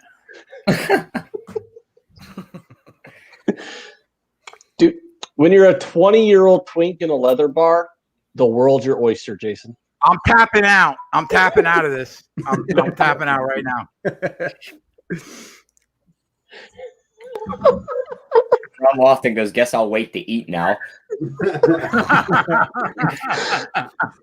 over here helping us all lose weight, Ron. Anybody? Oh, man. Anybody got any booze? Tyler? That ain't Booze? me, JJ. That'll be. not you. That'll I be. got good old Corona. Not your speed? I've got some Mexican beer here, and then I've got the special stuff. I got the Jamaican Magnum, which, if you've been a long-term viewer of the show, you know about the Jamaican Magnum. Wow. I got an empty its glass of capabilities. sangria, so I'm actually going to go refill it. Take your time. Oh, don't worry, Jay. I'll take my time. Can we post the link to the pay-per-view that we're totally going to pay for, guys? ESPNplus.com. Yeah, in the private In chat. the private chat. Yeah. Private chat will have the paid for legal pay-per-view link. All right, I'll be back, guys. All right. So I bet a parlay, Jay, that I think you're going to want to bet. Hey, I'm sold. Where are we going? It's minus 130, but I think it's rock solid. Okay. Nunes just wins the fight. O'Malley just wins the fight, and over 1.5 rounds in the Magny Rocco Martin fight at minus 130. I think it's strong. Rocco, let me see. You're saying I bet it like 1,300 for 1,000, like not huge, but you're saying that's over 1.5 rounds? Yeah. Let me see. Where did you get that? Bet 365. I put it in that. Shit. That might be available though at DraftKings. Oh, David B. Settle down. Let me see. DraftKings only's got the 2.5. Let me look at the other books. Yeah, so you said over 1.5. Yeah, it's because it's like minus 390, I think, over 1.5 rounds. But if you throw it in that parlay, it gets that parlay down to a reasonable price, considering Nunes just has to win the fight and O'Malley just has to win the fight. I need to go use the keg pisser. I'll be back in a minute. That's the Martin Magny fight, right? Yeah. Let's see. William Hill just took its biggest MMA bet in its 86-year history. Somebody put $1 million on Nunes. Wow. To win what, 150K? At minus 600, it says. Wow. First Somebody's comment, rolling this guy really missed sports.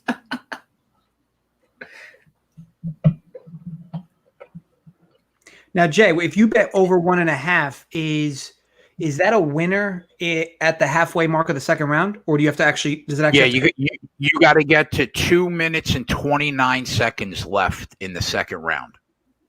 Okay, so let me 1 second over the halfway point. Okay. What were your odds on that parlay, Jay? What did you end up getting it at? 130. 130. Yeah, I wasn't able to get the 1.5 rounds. Everything was showing me 2.5, but I was able to get Magny third round finish or decision win at like plus 125. So I just sacrificed that 2 minutes and 29 seconds. Yeah, I feel good. I feel like we got a high probability of cashing that bet. Okay. Oh, you know what? PointsBet's got it. Let me see. Let me see what this parlay looks like. All right, so PointsBet's parlay is minus 140 or minus 149. Not bad. Not terrible, yeah.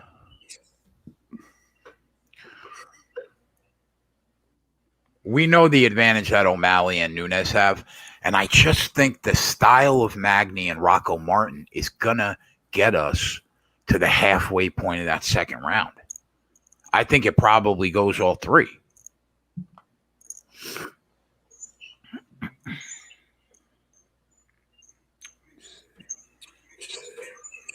JJ, did you do any NASCAR DFS today?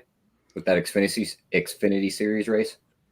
No, I kind of wish I did, but look, our boy Tony took down the Infinity. I think he won like 14,000 or 15,000. There we go. Good job, nice. Tony. I didn't even realize there was a race today until like 15 minutes before it started. Yeah, I'm not gonna lie.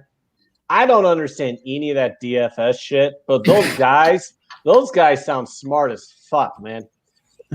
I was watching the show last night with you and Jay on Runs Pure Sports, and I'm like, hot dang, you guys are talking about back testing models and blah, blah, blah, and these algorithms and that algorithm. I'm like, wow, they sound really smart.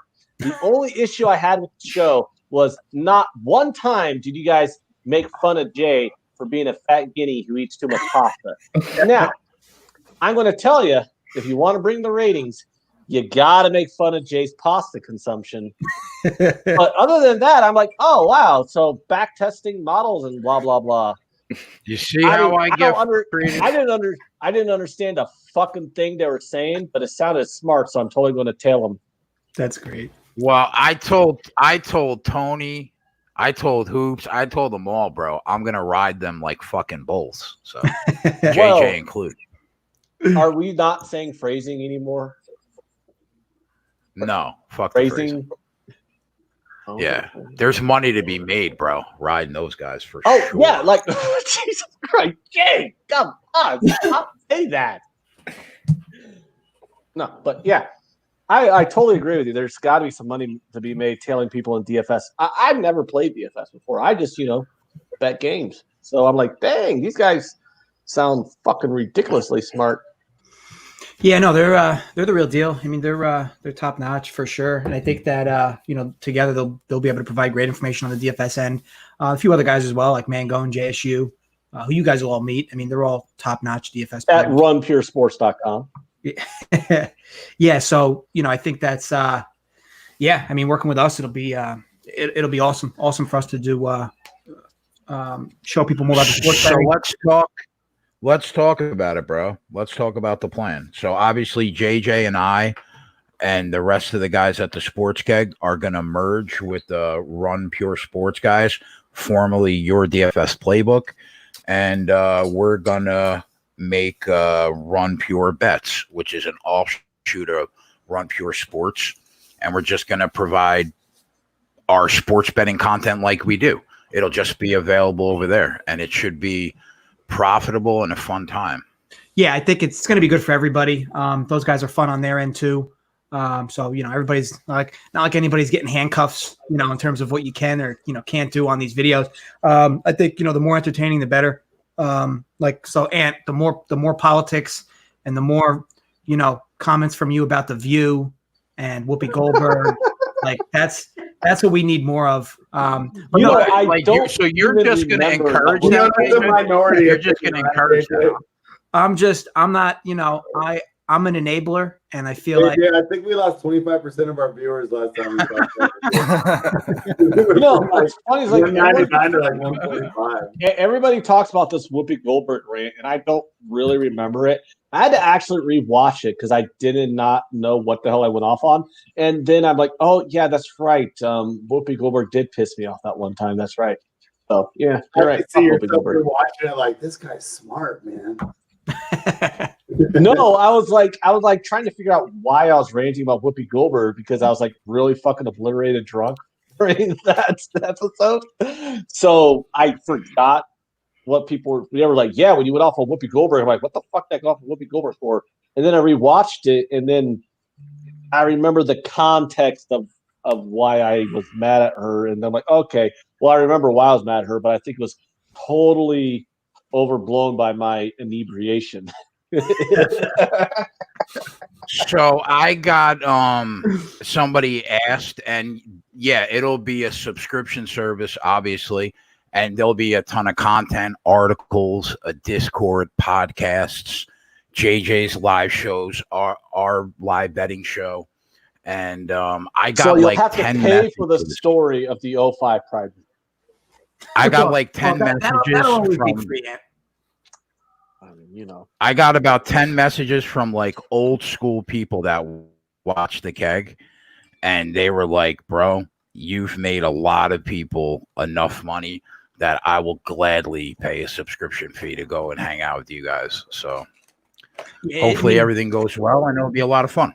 Yeah, I mean, more details. Look, we're in the middle of building the site and everything, so a lot more details will come out. But I mean, regardless, we'll still be providing a ton of free content, as we always do. If anything, what's going to more or less happen is you're going to have the opportunity to get all of our content in relation to the sports picks and whatever. You know, I know that I've always given you somewhat limited action. I know the keg is, you know, only on a few times a week. You know, ultimately, you'll have the opportunity to get everything. But like I said, there'll still be a ton of free stuff as always. And merging with the DFS guys as well should be a lot of good things for you know, all around. So we're excited. I'm excited to work with you guys specifically. Those DFS guys are going to bring the average IQ of the show up significantly. Like, well, if one of them takes your spot on the show, yeah, you're right. JJ, whoever runs Run Pure gives you the best gifts, dude. You've been the Undertaker, and now you're John Cena. Oh no, something came out. You are having a run of a lifetime right now. You don't know who how you getting next. I want to be on a wrestler really bad. Yeah, well, It'll happen. I asked for Conor McGregor, my face on the Conor McGregor walking like Vince McMahon gif. Less than 24 hours. My wish was granted. Okay, well, I'll go on the original. I'll go on Vince. We got a request of when you can get Big T on the show with Ant. I would like to know who this Big T fella is. So that's Tony, the guy that you were watching yesterday. Everybody calls him Big T, but his name's Tony. He was one of the four on one of the other two that you were mentioning from the video. Oh, was he the smart guy who was not insulting Jay? Yeah, one of them not insulting Jay. Man, I mean, you know, I like the smartness, but I don't appreciate the not insulting Jay. That's usually, and you're the only one that does that, bro. I mean, yeah. I mean, someone fucking has to. I think it's a Nebraskan thing. No, I mean, I don't insult you, Greg. You're a stand-up gentleman. Well, thank you. You called him a commie like 2 weeks ago. I don't call Greg a commie. I call Jay a commie because Jay's a goddamn New Jersey Northeastern commie. But, you know. Rich G said, I never knew what $30 at Taco Bell felt like until I got drunk and ordered $30 at Taco Bell tonight. Wow. That is going to be a rude awakening tomorrow morning. And he ain't even getting till the morning. He's gonna wake up middle of. I have not. Maybe DM Twatty for how to handle it, Rich G. He might be able to help you out. I'll be honest with you. Like 2010 is probably the last time I had Taco Bell. So the next fight's coming up, boys. I got LEDs. I got LEDs on my TV. And why has this guy got a pride parade on his head? Did I bet on him? Yeah, rainbow braids. That's Sean O'Malley. Fucking TV, mate. It's tripping out. And they took Chase Hooper in the back. They braided his hair. They dyed it, and they gave him tattoos. I'm about to say he looks the same. Yeah, exactly. All right. Well, I mean, you know, I cannot bet against a guy with the rainbow flag on his head. So let's go, buddy. Glad I bet on him. Hope he wins. That goatee is incredible. Oh, wait a minute. This dude's mustache, son of a bitch. I bet against the guy with the Raleigh Fingers mustache. I'm sorry. Yeah, I meant. Look at. I mean, yeah. Jesus, that mustache is strong. That mustache is about to fly out of the octagon Bro, in about 3 minutes. Just bet on a dude with the rainbow flag hairstyle over a dude with the Raleigh Fingers mustache. You know, I don't know if I can take your advice anymore, guys. Man, y'all need to start sending me photos of these fighters before you tell me who to bet. We really bet against the Raleigh Fingers mustache? I'd like to just put it on record that you could feel free to not be on this show anytime that you'd like. You say that, but yet, Ant, here's the invite. Come on. Oh, yeah, Ant, make sure you bust my balls. All right, I say that like once a month, bro. Come on. Yeah, you want a little behind the scenes, fellers. Yeah. Yeah, Jay eggs me on like, yeah. Ant, make sure you fucking make fun of me a little today. I think that's a little interesting. Well, what am I going to do tonight? Because obviously, Ant's not good for much except baseball. And I'm like, well, just come on and break my balls. I'm better for college football than you were, bitch. That's all you got. Yeah, 1 year. 1 year. Congratulations. Everybody, get a broken clock's right twice a day, right? Oh, twice. You've known me for 2 college football seasons, and I'm like 55%. Come on. Let the record show that Ant's got quite the Bundesliga game. Well, thank you. He does that. Yeah, I'll give him that. Yeah. AJS says soccer too. That's fair. That's fair.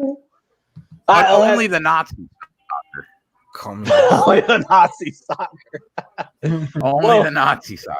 Well, it's like, what did you say when you're like, hey, are we really going to bet this over in this Bundesliga game? And our good friend up there, Dave, said, you have to bet the over in Bundesliga games. Those German goalies got those Nazi hands.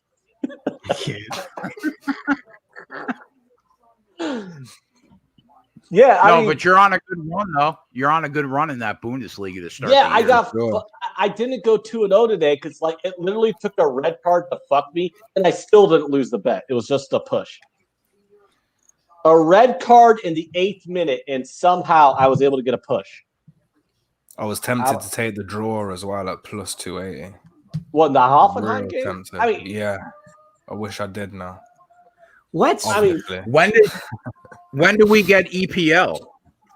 Hey, 10 next days. week. I'm back in 10 days, bitches. Listen, we're about to take another 50 units like we did from the start of the season. We got sidetracked with this corona, but we're coming back in 10 days. Championship, EPL, League One, all the lower divisions as well. Start racking them units up again on a Saturday early. So basically the UFC cards are free. Right. That's what I like to do. Well, they're always about a month. All right, guys. Twatty would like to know what that metrosexual JJ is drinking tonight. As you guys know, it's typical, always alpha in this house. Rose. Ant just rolled his eyes. What kind of lame-o drinks wine, JJ?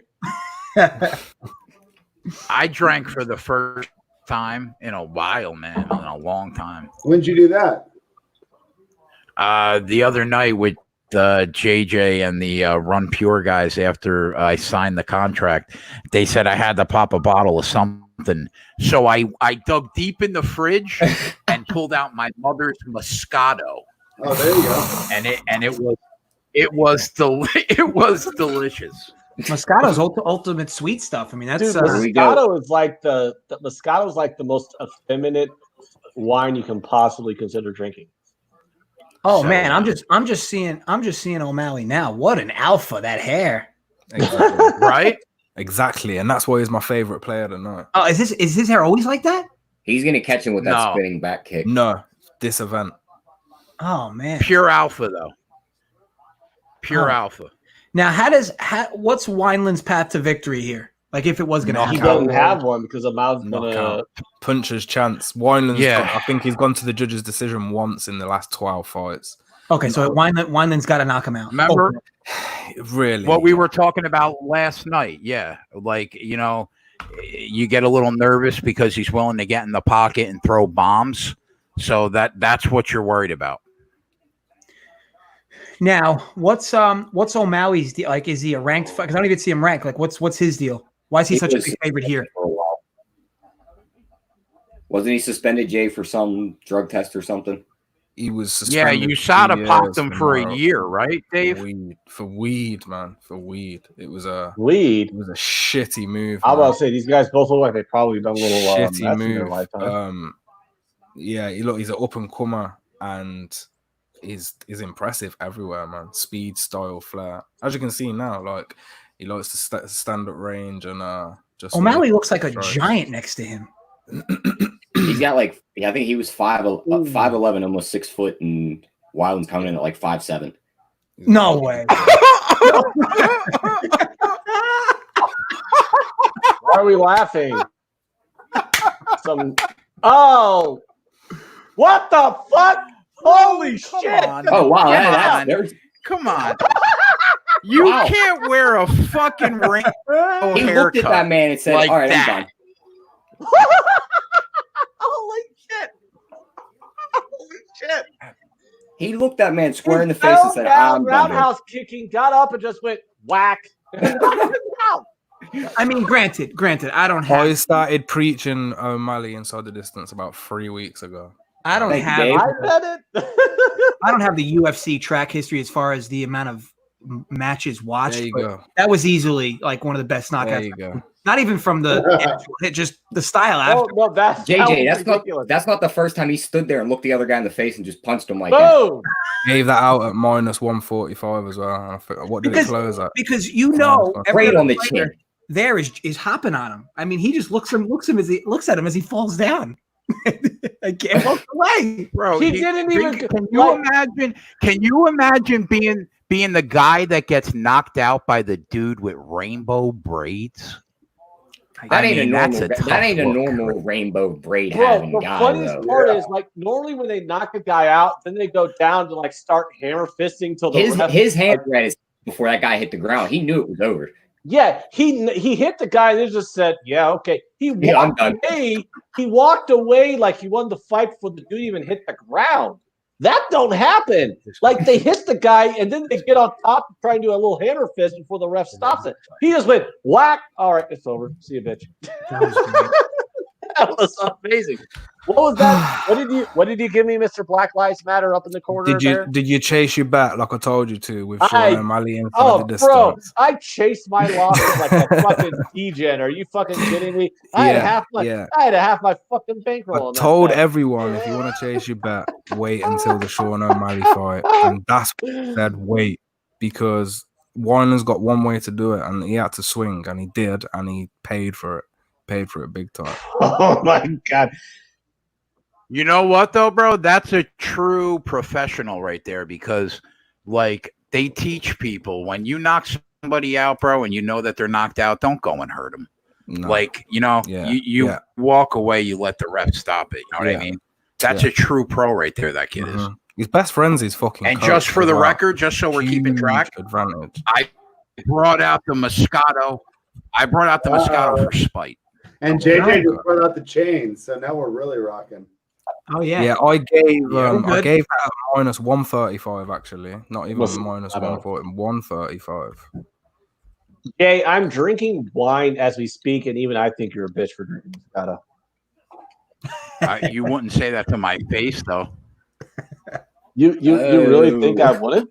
I would totally be like, get that bitch Moscato on my face, Jason. Here, try this. And you would go, all right, and I'll try it. And did you go, oh, and I just want you to know, I'm drinking it out of my daughter's unicorn cup. How about that? How about that for Alpha? How about that? Yeah. I'll tell you what, though. You know who does love Moscato? I'll be honest with you. My husband does love Moscato. He drinks it a lot. Well, now it makes me not want to drink it. How about that? Because your husband wouldn't even say hi to it. Your fucking husband wouldn't even say hi to me today. He told me and Jane not to even talk to him. Yeah, I wish I was on there for that. I hadn't gone on. Wait. Let me set the scene. The first time in 2 years that I have spoke a word to Anthony's husband ever, I said, Aunt, tell your husband I said hello. He said, Jay says hi. He says, tell him not to talk to me. That was the first thing out of his mouth in 2 years. That's definitely not a case of opposites attracting. They're definitely similar. No, he was. I mentioned that to him later. He was pissed off because he didn't realize that the camera was on, because it was before the show started. He was helping me get my fan set up. He didn't realize that I had the camera on, so he was fucking pissed. He said, "Damn." Yeah, he was pissed that I told him that I let him walk in the room without telling him that the camera was on. That's why he was mad. Hey, so real quick, so we go over it for the guys that weren't here. I know that Dave, you like Magny here. Jay, you have this over 1.5 rounds. This is the one you had, right? Yeah, in the parlay, but we both think that Magny wins the fight. Dave, did you actually place a bet on Magny? No, because I've got the Nunes. Dave? Yo, He's can you hear talking. me? Yeah, I can hear you. Yeah, we can hear you, Dave. I've got the Nunes parlay with Yeah, I can hear you now. Magny. Did you Magny place and a bet on Martin. Maggie? No, just the total. Fight starts round 3. Oh, right. But we both lean that Magny wins the fight. Yeah, I think I'd lean Magny, but I have no bet on Magny. And it's a slight lean as well. Yeah. Like, it's not like an overly confident lean. The line seems fair, to be honest. All right. So that's it for the guys in the chat that got here late, because I saw some questions about the fight. I broke down Neil Magny quite a lot earlier. So you like Magny? I'm looking at him at 1.75. I mean, what number did you like him at, or did you not bet him? You just said you kind of lean him. No, I didn't bet him. I don't know. Where's the line gone from? Let me have a look. Oh, they're replaying that knockout again by I could O'Malley. check what it opened at. Your best one off the minus order doing right now is 5 You can dimes. now You're get gonna get minus 127. The other two are going to give you minus 145 and minus 140. So 5 dimes will probably be your best if you want to try to jump in here.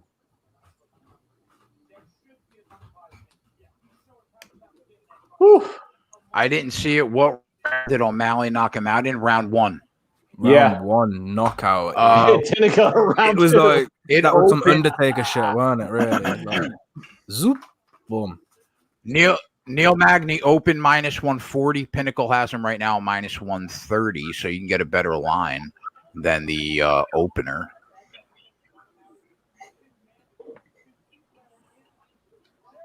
I feel good about the over 1.5 rounds, though.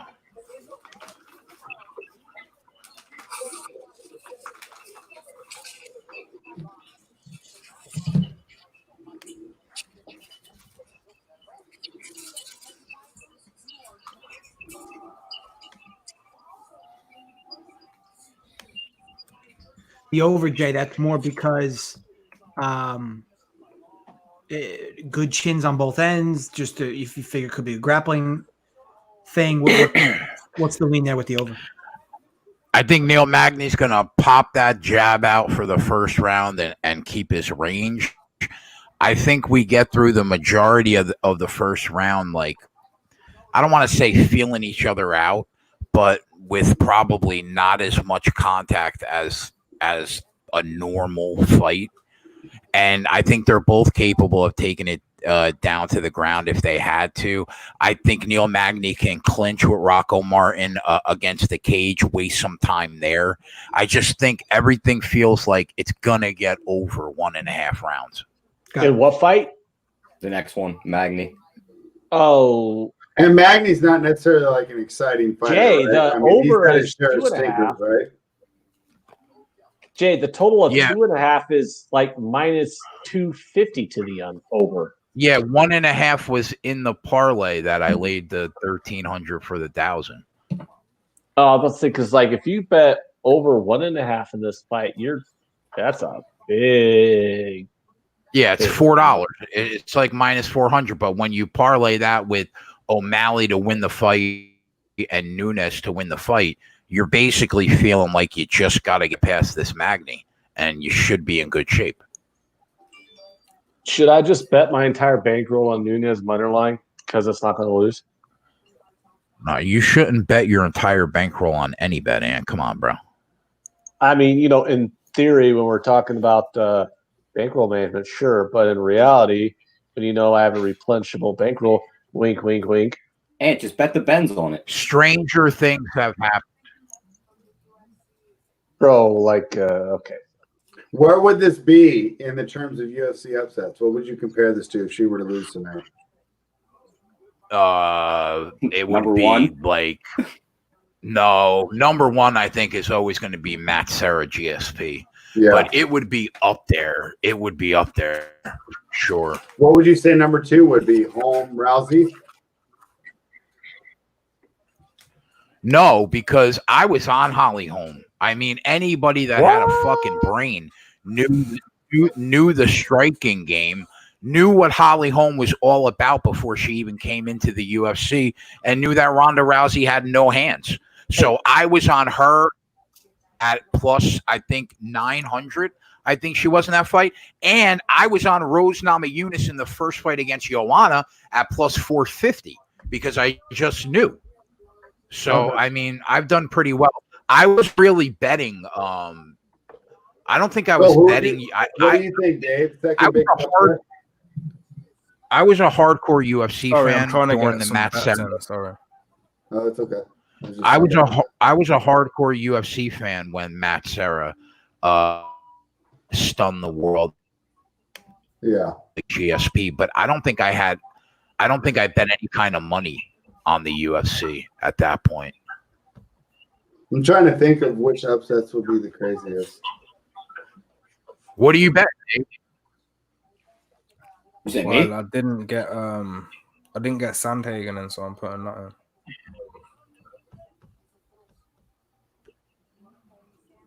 in. Yeah, I might lay the 210 on that fight down. That fight goes the distance. I haven't decided yet. Do we have anything on the Magny fight that you would recommend I bet? Or I know you guys said lean this, lean that, Magny at 1.78. Yeah, I lean after that performance in his last fight against Jing Liang. I lean Magny wins the fight. You guys say lean though, so it doesn't sound like you want to make it like a full bet. No, I'm not. I got my bet. I need this to go over 1.5 rounds.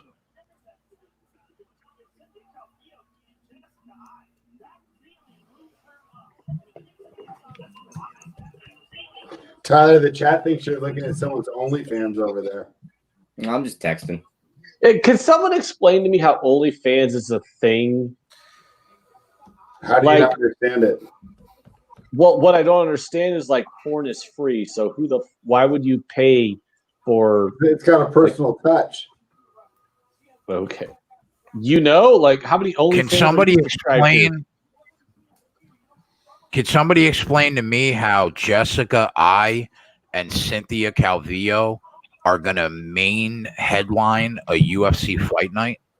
Because Dana's been throwing out events too fast, and UFC 249 messed up the schedule, and there's only fighters available in America, so they come into some issues there. Yeah, because they can't get foreign fighters, right? They're having problems with yeah. So they've took the, I guess, I mean, yeah. Number one. Jay Patel says I'm too old for that. Jay Patel says I'm too old for that app. Stop. I mean, why am I going to pay money for porn? It's 2020. I'm just saying. Let's be honest. It's the 1080p, Ant. Anthony could go back into the mental Rolodex to that 2005 fucking Pride Parade, and he's good to go. And he's good. I mean, who needs porn after that? I mean, I'm just saying, like, it's free on like an innumerable amount of websites. Like, why would you pay someone for their OnlyFans page? I don't know. It just seems like a weird business model to me. I mean, hey, if people want to pay me to watch me, do whatever they do on OnlyFans pages, sure, give me, $5 a month or $20 a month or whatever. But I don't know why. Some people might That's what I'm thinking. Like, are you like proposing like something here and to the chat? No, I don't get it. Like, someone mentioned OnlyFans, and it's like OnlyFans baffles me on why that's a thing. Like, who the fuck pays for porn in 2020? And you're gonna have a new Mercedes when you start Only Rants and you get 1,000 subscribers.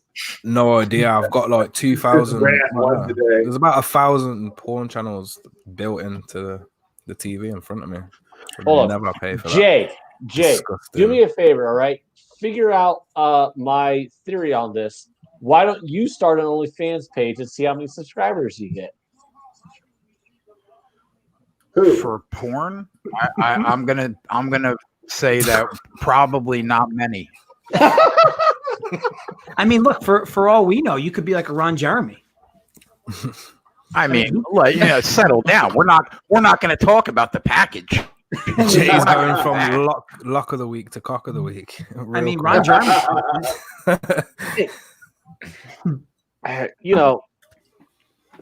Hey, the bears are a thing in the community, Jason. You never know. You could probably get like 20 or 50 or 100 subscribers. Oh, what if I put one of those fuzzy Care Bear suits on? Like, can I be one of those furries? Can I be a furry? Like, hold on OnlyFans page where you just hold on. Do you really need a furry costume? Could you just take off your shirt? I mean, I am Italian. There is some hair there for sure. The chest is a little hairy. Yeah, 100%. All right, I love that West Coast. I love that West Coast is like. I was just referring to the hairstyle of Ron Jeremy for you, Jay. You're both wearing hats.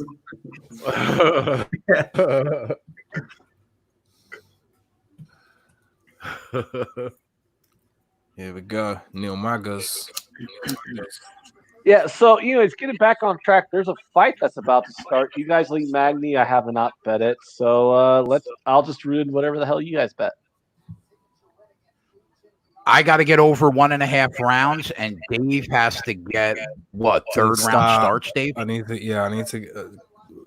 you guys are betting first overs. and second round need to finish for me, and I'm done. All right, so basically overs. All right. Yeah, basically, yeah. All right, let's get this home. It's a bit nerve-wracking with a smaller wants cage. to know what site we're watching the fight on. An absolute 100% legal fight. We paid for it on ESPN. Yeah, we totally ESPN paid for it on ESPN. Wink, wink, wink. We absolutely 100% are not watching it on crack streams. Wink, wink. It is 100% Anthony. Paid for. 100% paid. This kid's going to be the fucking death of me. You've been saying that for 2 years, and I'm still here, so shut up. I know. One could argue it keeps you alive. Yeah.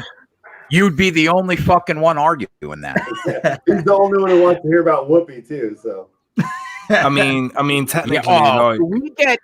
God forbid, would it be would take over, insensitive? right? So Jay has to stay alive. Oh, God forbid somebody's on this show that said something funny.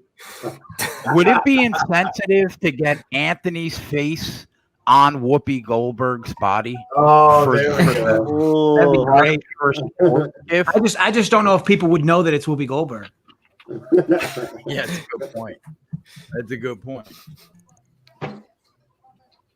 But that'd be great. We can get Ant on The View. Yeah, can we? we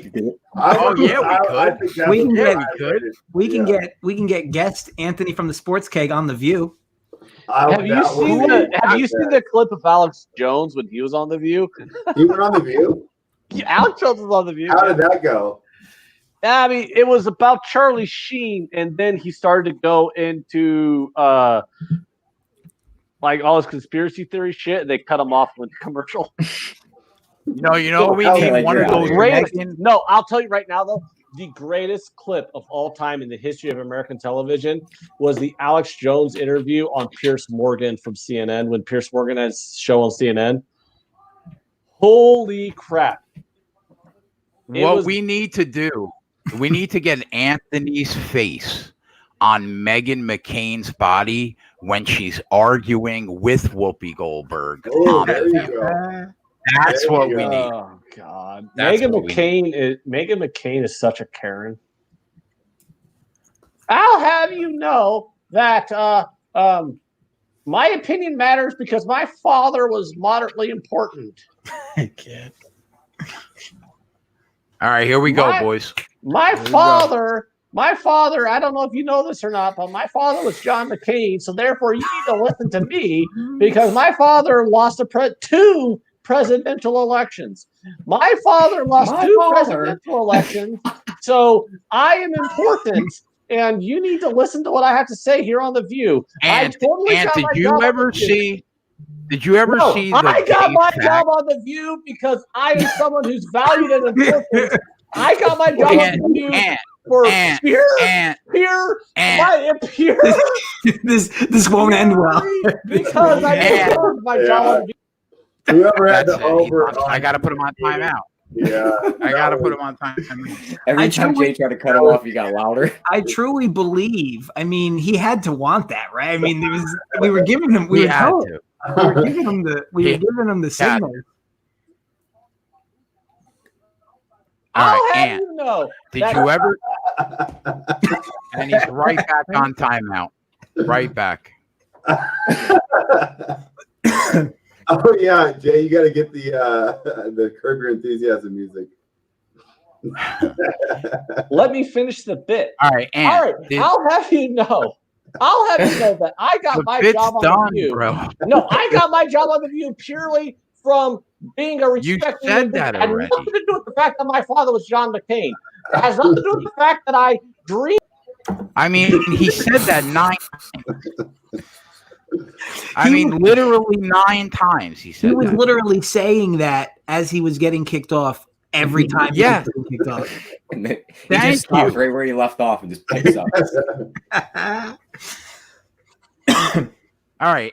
Listen, did you ever see the fact that's a 5-minute major?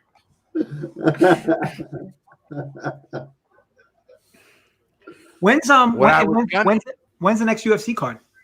Next Saturday. Next weekend. Really? I tell you what, you gotta give Dan White credit. I mean, he just keeps piling these in. I mean, whether they're quote unquote good or bad fight cards. I mean, yeah. At least he's piling them in. Hey, bro, we're looking at probably a 9-week run, probably back-to-back weekends. I don't think there's any breaks at all coming up. Now, what I was gonna say is, has anybody seen the fat gay guy do the Meghan McCain bit that Rogan always plays? Because it is epic. I haven't. Funny? It's absolutely epic. I have the so fat dude funny, in the bro. blonde wig. Yeah. Yes. Yeah. Epic. That's all I wanted to say, Anthony. That's all I wanted to say. That's all I wanted to say, Anthony. What are you talking about? How I have sex dreams about my father? And he is a good man, and it has nothing to do with the fact that I have a job here on The View. It is 100% because I deserve my job on The View, and not because my father's John McCain. Now, let's not bring up my father anymore, but my father, I want you to know, is John McCain. Are you talking about Tim? Yeah, Dillon? Tyler, Yes, are we doing the NASCAR show without Anthony tomorrow? I mean, you're the captain of this ship. On the NASCAR, we need him a little more though, because we need to fill time there. We need him. On NASCAR, we need the one guy out of the 5 on the show that has a personality. Okay. You know what I think the problem is? You think a little too highly of your personality. Yeah. I think that's what it is. I truly believe like right before he kept coming on, like right before he kept resuming, like there was just somebody like in the background that's like, all right, action, and it was like boom, right back into the skit. No, the thing is like Jay kicks me off the show and immediately just shut up and just start going do, and then I'm like, oh, I'm back. All right, back into my mode. And what does he think booting me off is going to take me out of my pit? It's almost worse because it lets you get a chance to catch your breath. Exactly. I got to catch my breath and then go back into, Meghan McCain fantasizing about sex with her father. Now, this first round has gone exactly the way we thought it would. I was going to say, who do we think? I'd probably give the round to Martin. I'm no UFC judge, but I mean, it seemed like he did a little more. Who'd you give it to, JJ? You know what?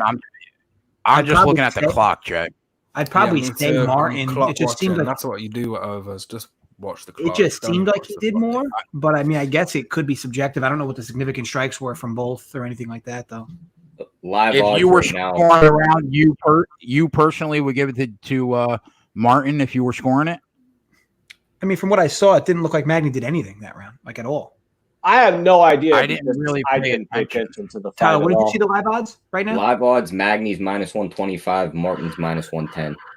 That's not good. They don't even know. That's about the same as it closed at. Yeah.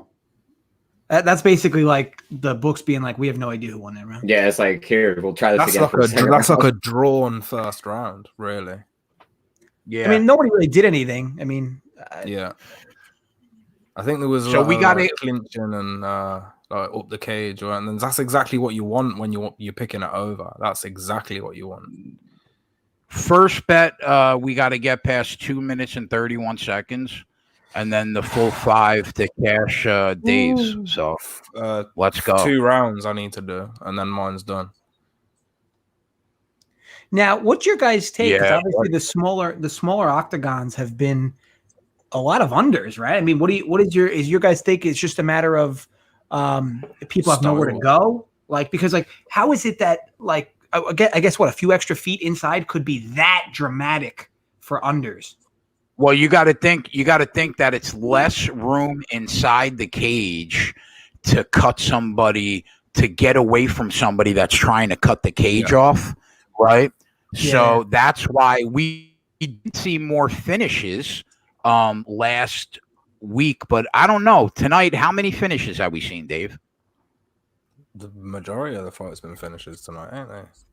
Have they? No, they've all been finished. There's been like 2 that have gone. There's been 2 that went to the judge tonight, I think, or 2. Caceres went the full. Ian Heinisch finished his.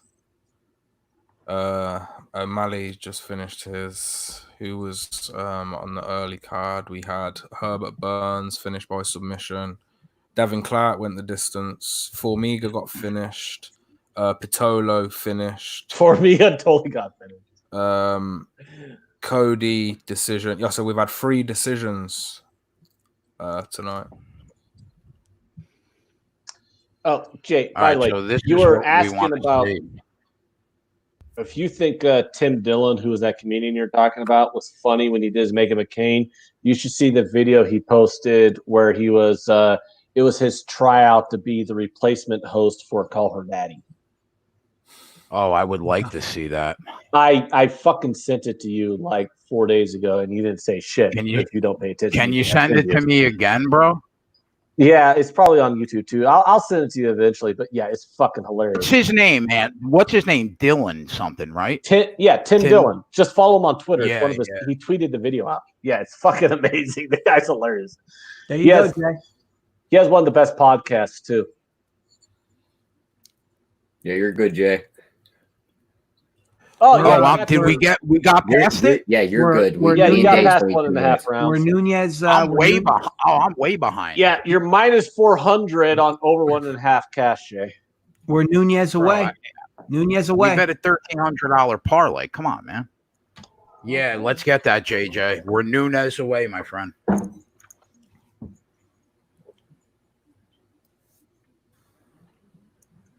Should I throw more money on Nunes? I don't think I'm in deep enough on her. Things Ant's never said before. What was that? When's the last time you said that, bro? Hold on. I'll answer that truthfully. You want to answer that truthfully? I was 18. I mean, it was just a drag. We didn't really need to. Oh, no, I was 18. We didn't need to have you put your hand on the Bible. So let me ask you guys, what do you see on the clock right now? It just hit 2 minutes for me. I'm at 112. Oh, okay. You're ahead of me. On my totally legally bought pay-per-view, I'm at 1 minute 14. Me and Ant are pretty much synced up. All right, good stuff. On our legally purchased pay-per-view on ESPN, right, Tyler? Of course, right? Yep. I keep getting little messages. I keep getting little messages in the top of my screen of like chicks wanting to show me their tits. I don't think that's normal, but what do you? Live odds have Martin minus 140, Magny plus 100 even money. Yes. Like even this round's tough to say. Like I guess you could give it to. I guess you should give it to Martin. But again, another round of like them two just kind of screwing around for 5 minutes. I mean, I guess I agree. If I had to guess, I mean, I feel more confident that Martin had this round than round one. But I mean, I guess it's so subjective, these two rounds. Like, you could literally argue if somebody does anything definitive in round 3, they'll just win the fight. Like the judges will just give them the fight somehow. Yeah. Or of course a knockout. This is going to be a fight where half the people are going to be sick and feel like they're wronged.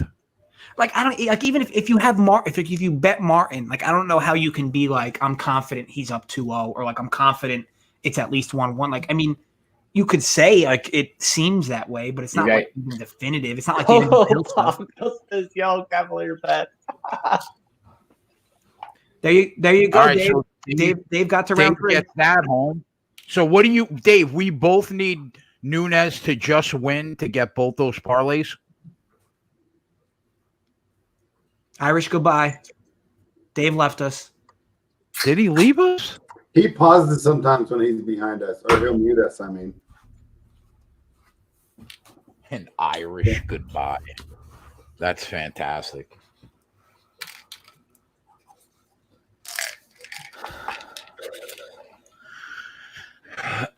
All right. I like reading the chat sometimes. Apparently, Sometimes I can't. Yeah, apparently some people in the chat used to not like me, but now they like me. Weird. Well, I you know the messages I used to get. It went from I'm not going to watch your show anymore if Anthony's on to man, he's annoying to I guess I can deal with him to wow, Ant's not that bad. Yeah, that was the natural progression. You grow on people like Barnacle. Yeah, that's the thing, Ant. Like if you have haters, you have lovers. I mean, it's just kind of how it works. What it is you just got to realize how I'm just here to fucking bullshit until I hit the sport that I'm actually here for.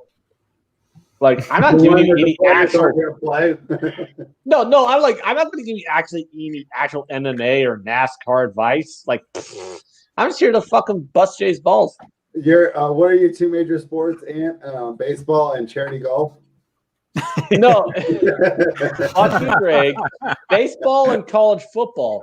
And despite the fact that everybody loves to blow Jay's stick over football, I have a better record in college football than him over the last 2 years. So, bro, I made 40 units in 2018.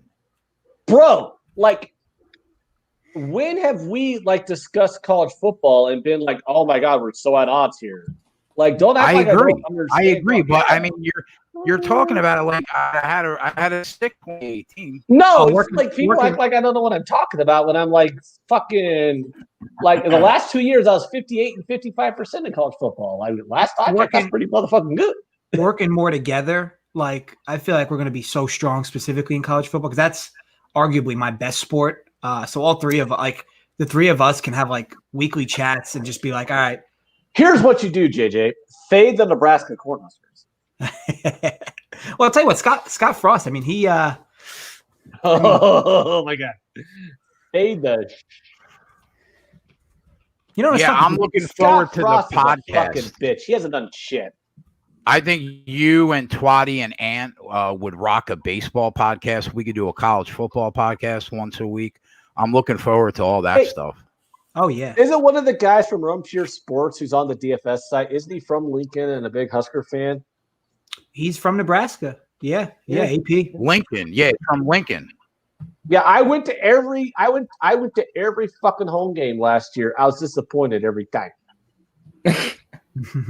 Here's how bad Nebraska was last year. I got into the Indiana game for $10. No, my buddy and I, we were walking through the crowd. You know, we had our fingers up saying, "Hey, we need tickets." Dude's like, "Yeah, I got tickets." We're like, "All right." He goes, $50 for the two of you. We're like, "Actually, the game just started and Nebraska sucks. How about we give you 20?" And he goes, the guy's like, "Yeah." We got in $10, second row. Got to watch the Huskers lose in the second row for $10 apiece. That team was fucking terrible. How's Magny looking, guys? I was saying, Magny's got this round. Like, this is his round. He's beating hell out of his dude in the start round. No doubt this is his round unless something silly happens in the last minute and a half. But he's been I even feel he's done enough. With the first round, he can win this fight just by being impressive like this, for real. This could leave an impression. This all comes down to the judges. This we haven't round seen three, much of them tonight. Dave, do you think what he's done, and if he somehow winds up getting this takedown, I mean, with what he's done in round 3, do you think that's enough to convince the judges he deserves to win this fight? Yeah, definitely. Now I've just saw the strikes as well, 23-7. Yeah, he's dominated in this last round, man. And given it being the last round and the first round being so close, I mean, this is the lasting impression, right? So it could easily help the judges make their mind up, really. So what do you think? You think Magny took the third, Martin took the second, and the first is up in the air? I'm going to be honest. I think even the second was up in the air. So like I think Martin probably took the second, but even that was in the air. They're both. There's one round where you can, and you're looking at the significant strike. Like you look at the strikes, like Magny's won every round with strikes, but round 3 has been pretty clear cut that it's been Magny's round. Viral video says Magny took 1 and 3. It's because Rocco's been looking to take it down the whole fight. He's been wanting to get it down because he's the black belt. He wanted to get the submission, as we saw him try to get the submission, and he ain't got it. He's just been outstriked in the meantime. He's teeing off on this guy to finish this. All right, I'm bored. I'm just going to bet the Nunes money line too. I think Neil Magny wins and my over cashes, so I'm not really bothered if he does or not, but I hope he does for anybody who's talking. I mean, if I had to say, at this point, it's probably like maybe 60%. They probably give it to Magny, but I mean, literally, it could go either way. Other than that takedown, what did Martin really do? Yeah. I mean, are you heavy on the DFS side with Magny, Jay? I'm light on Magny. I'm a little more on Martin. Nothing crazy either way, though. When you say light, what do you mean? Like percentages based off of ownership. So, like, let's say 20% of people own Martin in their lineups over the tournament. I'm much lighter than that 20%. I'm like 10% or 8% there. And I'm a little higher. I mean, I'm higher on Martin, lower on Magny. Okay. But it's either way, it's nothing make or break. I never really messed with the DFS side of like MMA or at NASCAR or anything. But I have seen Ryan Fitzpatrick make them guys millions of dollars when he throws 7 touchdowns a week. Like one guy has them on their roster. I believe you mean Fitzgoat? Yeah, Fitzgoat. Yeah, no, he's a trip. Wow. You pick the right week and you have him in your lineup, you're set. Oh yeah. If you had Devin Clark and Patolo tonight, you'd be doing all right. That's for sure. Unanimous. And Cesares as well. Who? They gave it to Magny. Yeah. Unanimous? Unanimous. Yeah, that is Magny. That's what fair. I was about to say. Other than Martin's takedown, I mean, that's fair. They've given it to the striker because the grappling's gone nowhere. It's okay. It's okay. It's all well and good to have the cage control, but if you're not really doing anything, like, it doesn't mean much, other than you've held someone there. Do you know what I mean? He didn't really do much. That's fair, I guess. Still a good call. You guys loved the over 2.5. The over. Yeah, the over. In hindsight, it should have been Magny. I mean, if anybody was looking my parlay alive. If anybody was looking at degen that match, I mean, you wouldn't have lost it listening to you guys. So real quick, if anyone wants to degen the next match, do you guys want to give? I know we went into it in depth earlier, but just a brief your leans on Sandhagen and Sterling. I'm debating on decision was plus 270. You know, can't believe that. I'm debating on the fight goes the distance. I'm just trying to figure out if I want to lay the 210, man.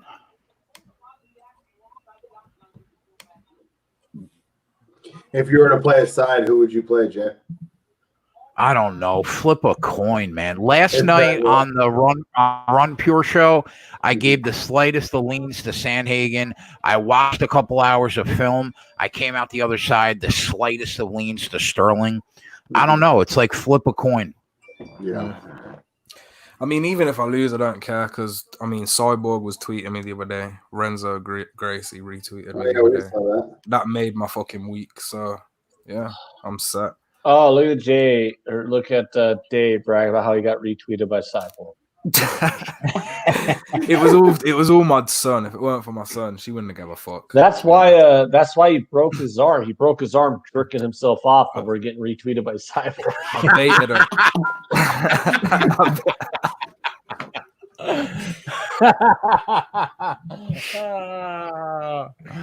Is there any chance that Sterling can win this fight without getting the takedown? No. Okay.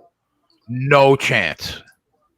Corey Sandhagen is so good on the feet that if Sterling isn't getting takedowns, bro, he's going to lose a pretty lopsided decision. Wouldn't you think, Dave? Yeah. Yeah, it's gonna be. Yeah, that's why I ended up falling on Sandhagen by the end of the week. I think he's gonna win. That's it. I think he has more of an advantage on the feet than Aljo will be able to keep on the ground. I don't think Aljo is going to be able to keep it on the ground as long as Sandhagen will be able to keep it standing. So, I got a unit at, I think, plus 100. I got a unit on Sandhagen.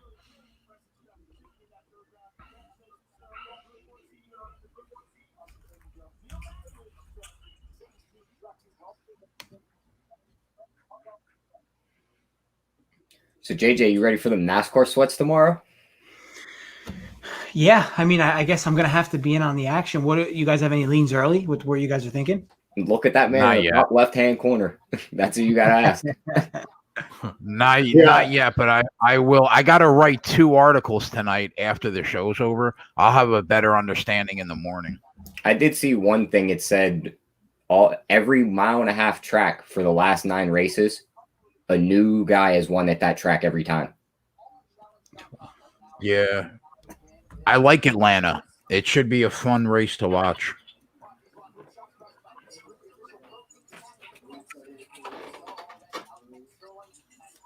I think Harvick was the favorite last time I seen. Sandhagen's gone to plus 110 at my book. He's great, man. Harvick on those mile-and-a-half cookie cutters, he's really tough to beat. Yeah, he's plus 500. Elliott plus 600. Kyle Busch 7-1, and Keselowski 8-1. Keselowski's finished this race the last 3 times first, second, and first. Wow. Keselowski's got we've seen what he's done this year. Yeah, he's got a horseshoe up his ass this year.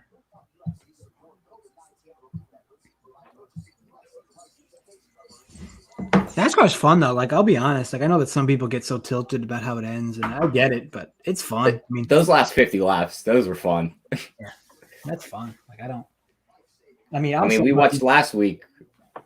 Max had Hamlin. It looked like he was going to win. Then Hamlin wrecked. I had Chase Elliott.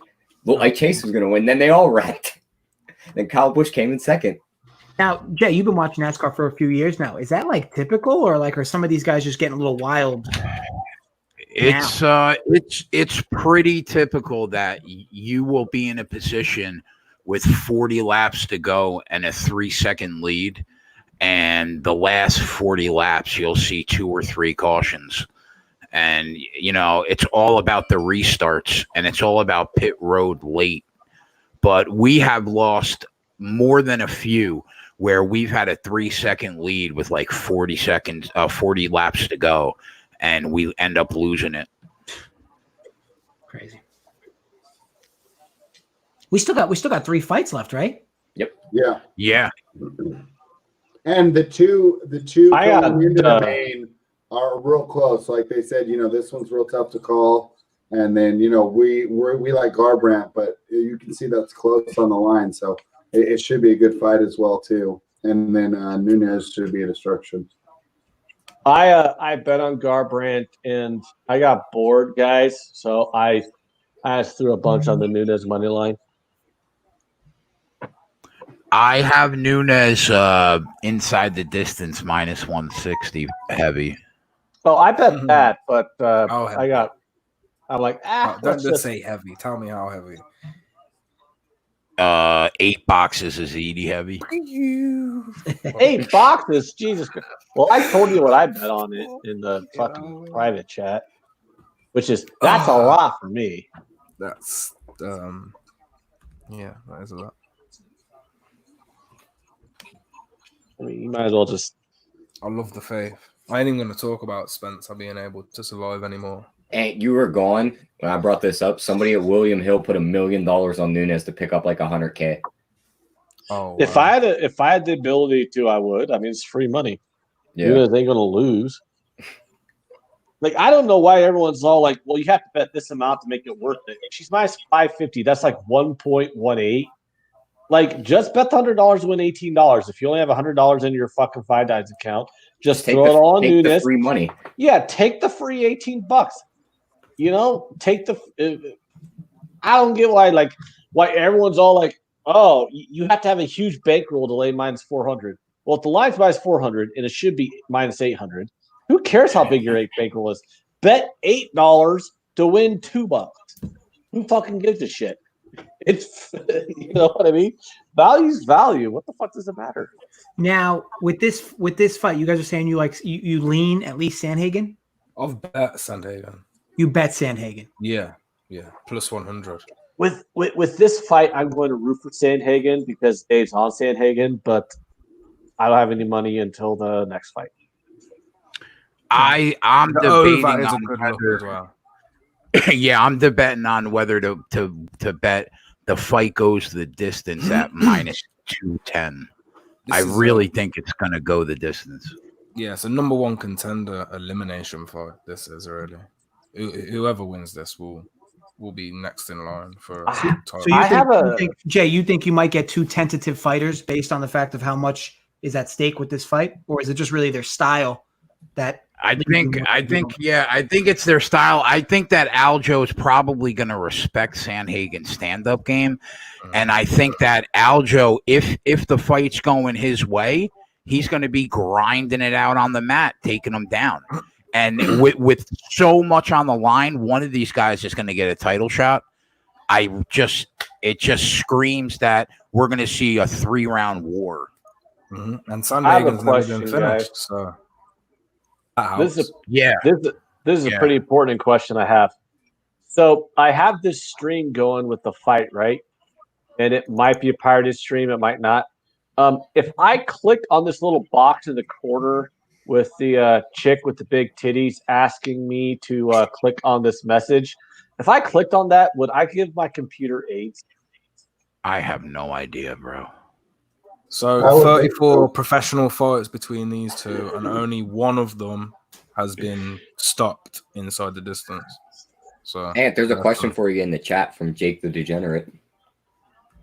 Jake the Degenerate, should I bet 650 on Nunes to pick up 100? You know what I'm gonna do, bro? I'm fucking dead, Jake. What the fuck? I'm gonna bet an Amanda Nunes fight goes the distance in this fight parlay, drops it to minus 145. That's better than minus 225. You think the Nunes fight goes the distance? No. I'm betting that she just wins and that this fight, the Sterling fight, goes the distance. Got it. Okay, so parlay. Okay, got it. Yeah, parlay. It gives us another 80, about 75 cents of value. So to answer the question in the chat, Mr. Jake the Degenerate, I put $2,000 on Nunes to win like 360. So there you go. Michael Madden says, what site lets you bet two things in the same bet? No, it's not. It's not. It's two different fights. Amanda Nunes. Yeah, it's not a correlated. It's not a correlated parlay. I will tell you right now, I've seen the Spencer Broad fight. I've seen Nunes fight. I want to pretend like I'm this massively awesome MMA handicapper to just answer some of these questions in the chat. Nunes ain't fucking losing fight. I mean, there's the math teacher from Canada. There's my teacher from Canada. There's the mush. If hypothetically something silly happens, I'm going back. I'm going back. That's a firebomb Anthony's house right there. I'm going back. I'm going back. Drive from New Jersey to Nebraska. I'm snipping the 5 seconds of you saying, I don't bet UFC, but there's no way Amanda Nunes loses this fight. And that's going out. Fuck off, dude. That clip, that's a $10,000 clip, bro. There's right there, bro. Guys, there's like a 0% chance Spencer wins this fight. Like whatever you want to bet on Nunes is free. Come on, money. bro. I'm gonna between this fucking bitch. Don't go wrong. That's a big statement for going against a girl that's never been finished, and I'm picking the girl that started to gas in her previous fight.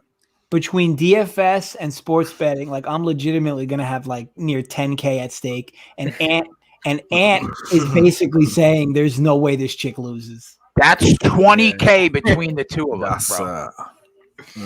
Can you imagine? Oh my! Hey, how about this? I already have 2K on Nunes money line. I have 400 on Nunes inside the distance. Whatever the fuck I win on this Cody guy, if this bet wins, I'm taking all of that and throwing it back on Nunes money line. So we're looking to drop 23K minus what Dave has on the fight and spread. If this girl doesn't win. We are looking to bet a certified pre-owned 2017 Mercedes C300. Oh man, we are so fucked right now. We are looking to risk a certified pre-owned 2017 Mercedes C300 in order to win a 2008 Honda Civic. We are so fucked right now. Stop with this negative talk. I don't like this conversation. Can we move on?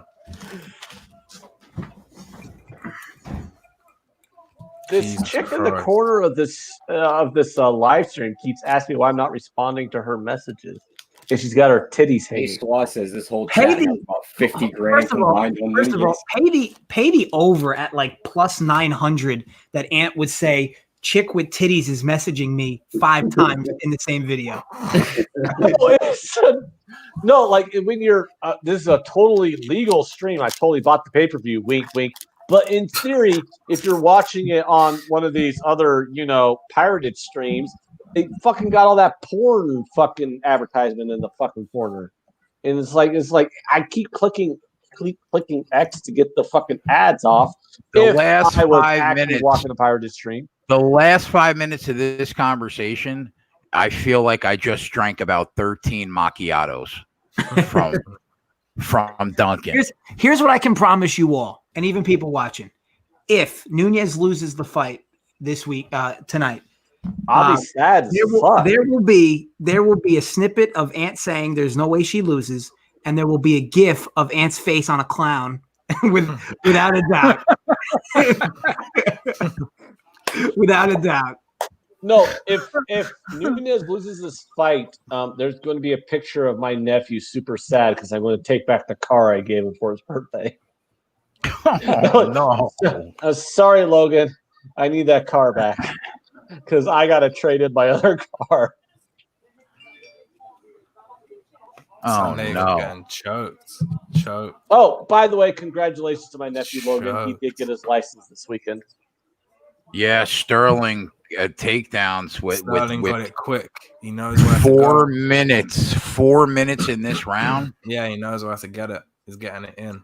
But if Sanhagen can just loosen that shit, we'll see some nice scrambling. Who did we bet on it? Well, who did you guys bet on this? I didn't bet. The guy losing. I bet a 1 unit parlay on Nunes and the fight. And the fight goes the distance. Ooh, Sterling's going to win this fight. Yeah, this was quick. Yeah, Sterling won. Yeah, Black Lives Matter, guys. There goes a unit. Well done, Aljo. Jesus Christ. Well, Sanhagen was a max bet for somebody on Twitter who's capping an MMA we don't respect. Who was a max bet? Sanhagen. A max bet?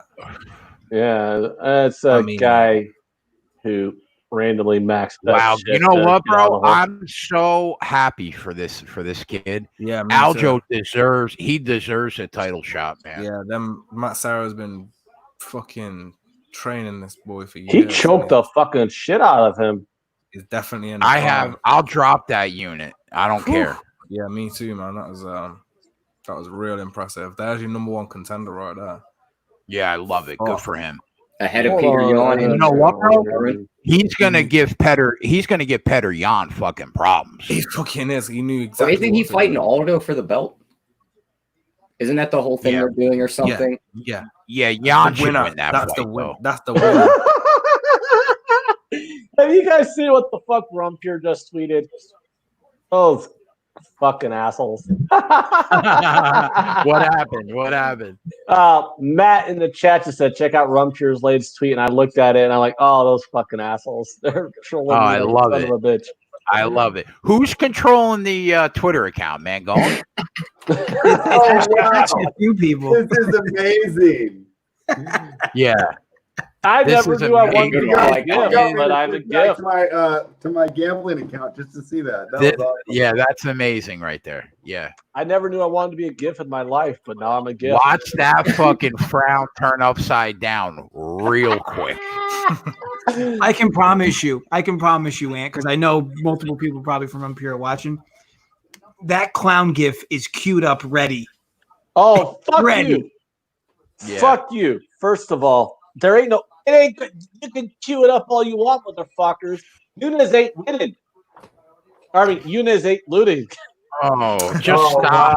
Oh, Just he's, stop. he is losing it over there. Nunes ain't looting. Just stop.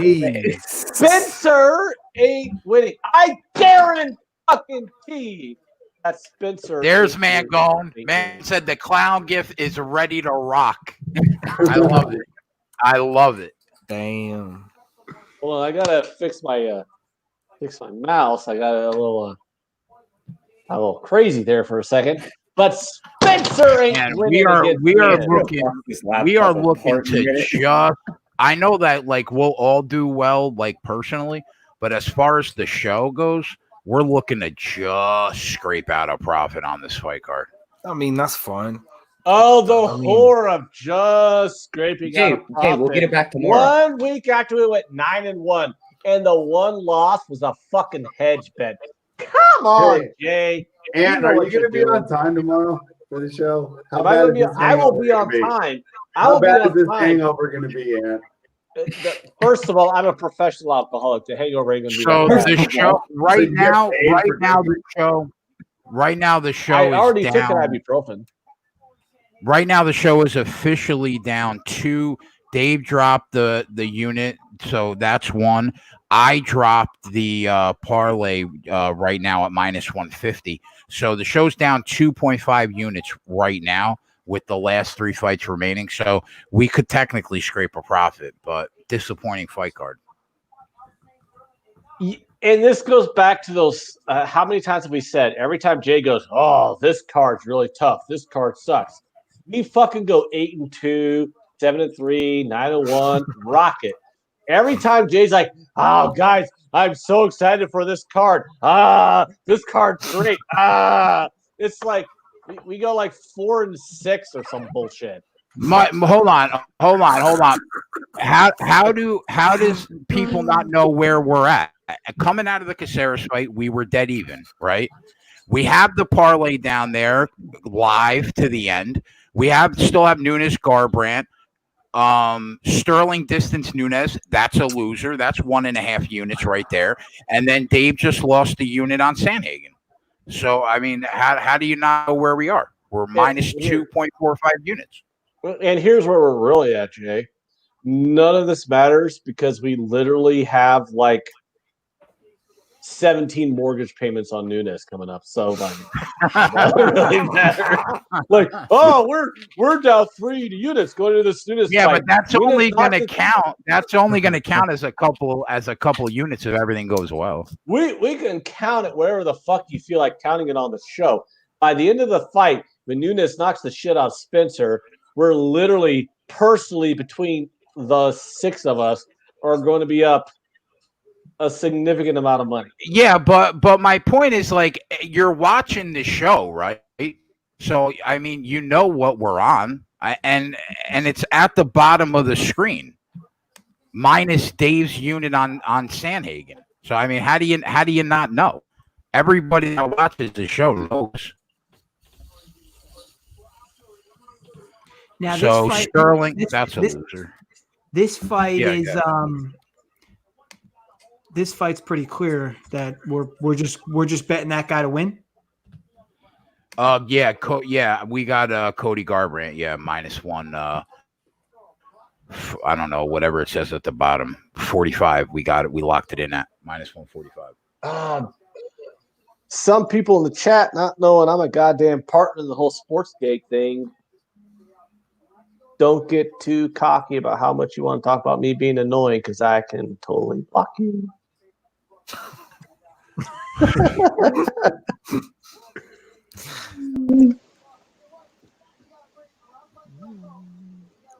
Oh my God, that Ant's such an annoying piece of shit. Oh, wait a minute. Why are none of my comments being shown on the channel anymore? Holy shit.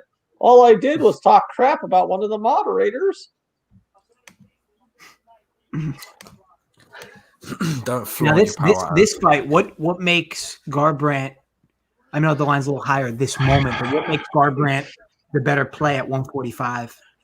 It comes down to are you gonna fade his chin against an aging veteran that's been a top 5 staple, or do you think that Cody Garbrandt resets himself at 28 years old because he got knocked out back-to-back times against TJ? He gets knocked out in his last fight against Pedro Munoz.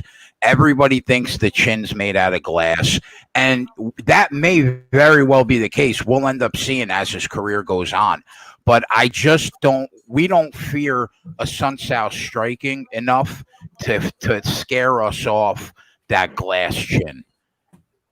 And the best thing is, right, Dave?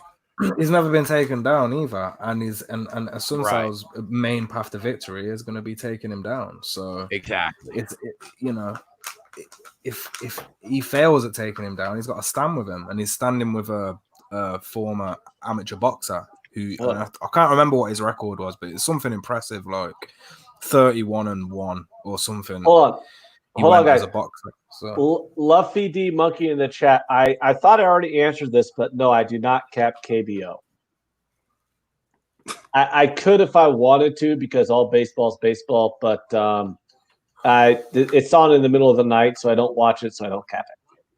So Cody Garbrandt's had a bad habit of, dropping his hands and just swinging, and it got himself knocked out in the last fight where he was winning the first round. So as long as he breaks that habit, he can win this fight easy. So the big thing with you guys ultimately is you don't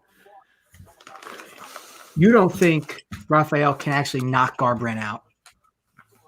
I think he can if he acts stupid. If he acts stupid, then he can get knocked out. But if he's standing there and they're having a technical striking battle, I don't see it happening. Cody's way too quick in and out. I think it'll be hard. Yeah, but if he just drops it and they're inside the pocket swinging, and he can get knocked out, because that's what he did with Pedro Munoz. And that can happen because look, Sun South is the smaller fighter, so it can be annoying sometimes when you've got that fighter who's just not there. He's down below you, so you could see it. But do we agree that Pedro Munoz has heavier hands than Rafael Sun South? Yeah, of course. Yeah. Well, Inc 4K says if Cody loses to a washed-up 37-year-old boomer, I'm done with this. I'd just like to point out 37 years old is not a boomer. 37 years old is actually a millennial. So. I mean, that's fair. But yeah, that's fair. And there's a lot of people that have been burned by Cody Garbrandt the last few fights. He hasn't really burned us because we've been against him. Yeah. So hold on, wait a minute. He's been sucking, and you guys had me bet on him? No, we faded him both times against TJ. You know what I mean? Yeah, but I mean today, like I'm pretty sure I got a bet on Garbrandt. Oh no, yeah, today we bet him. Yeah, I'm saying that he hasn't burned us personally through this run of glass chin that he's shown.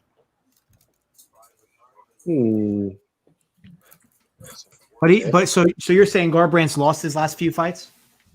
Yeah, he's dropped his last 3, in fairness, TJ was just up on testosterone both times that he knocked Cody out, and then he got cocky and lost to Pedro Munoz, knocked him out also.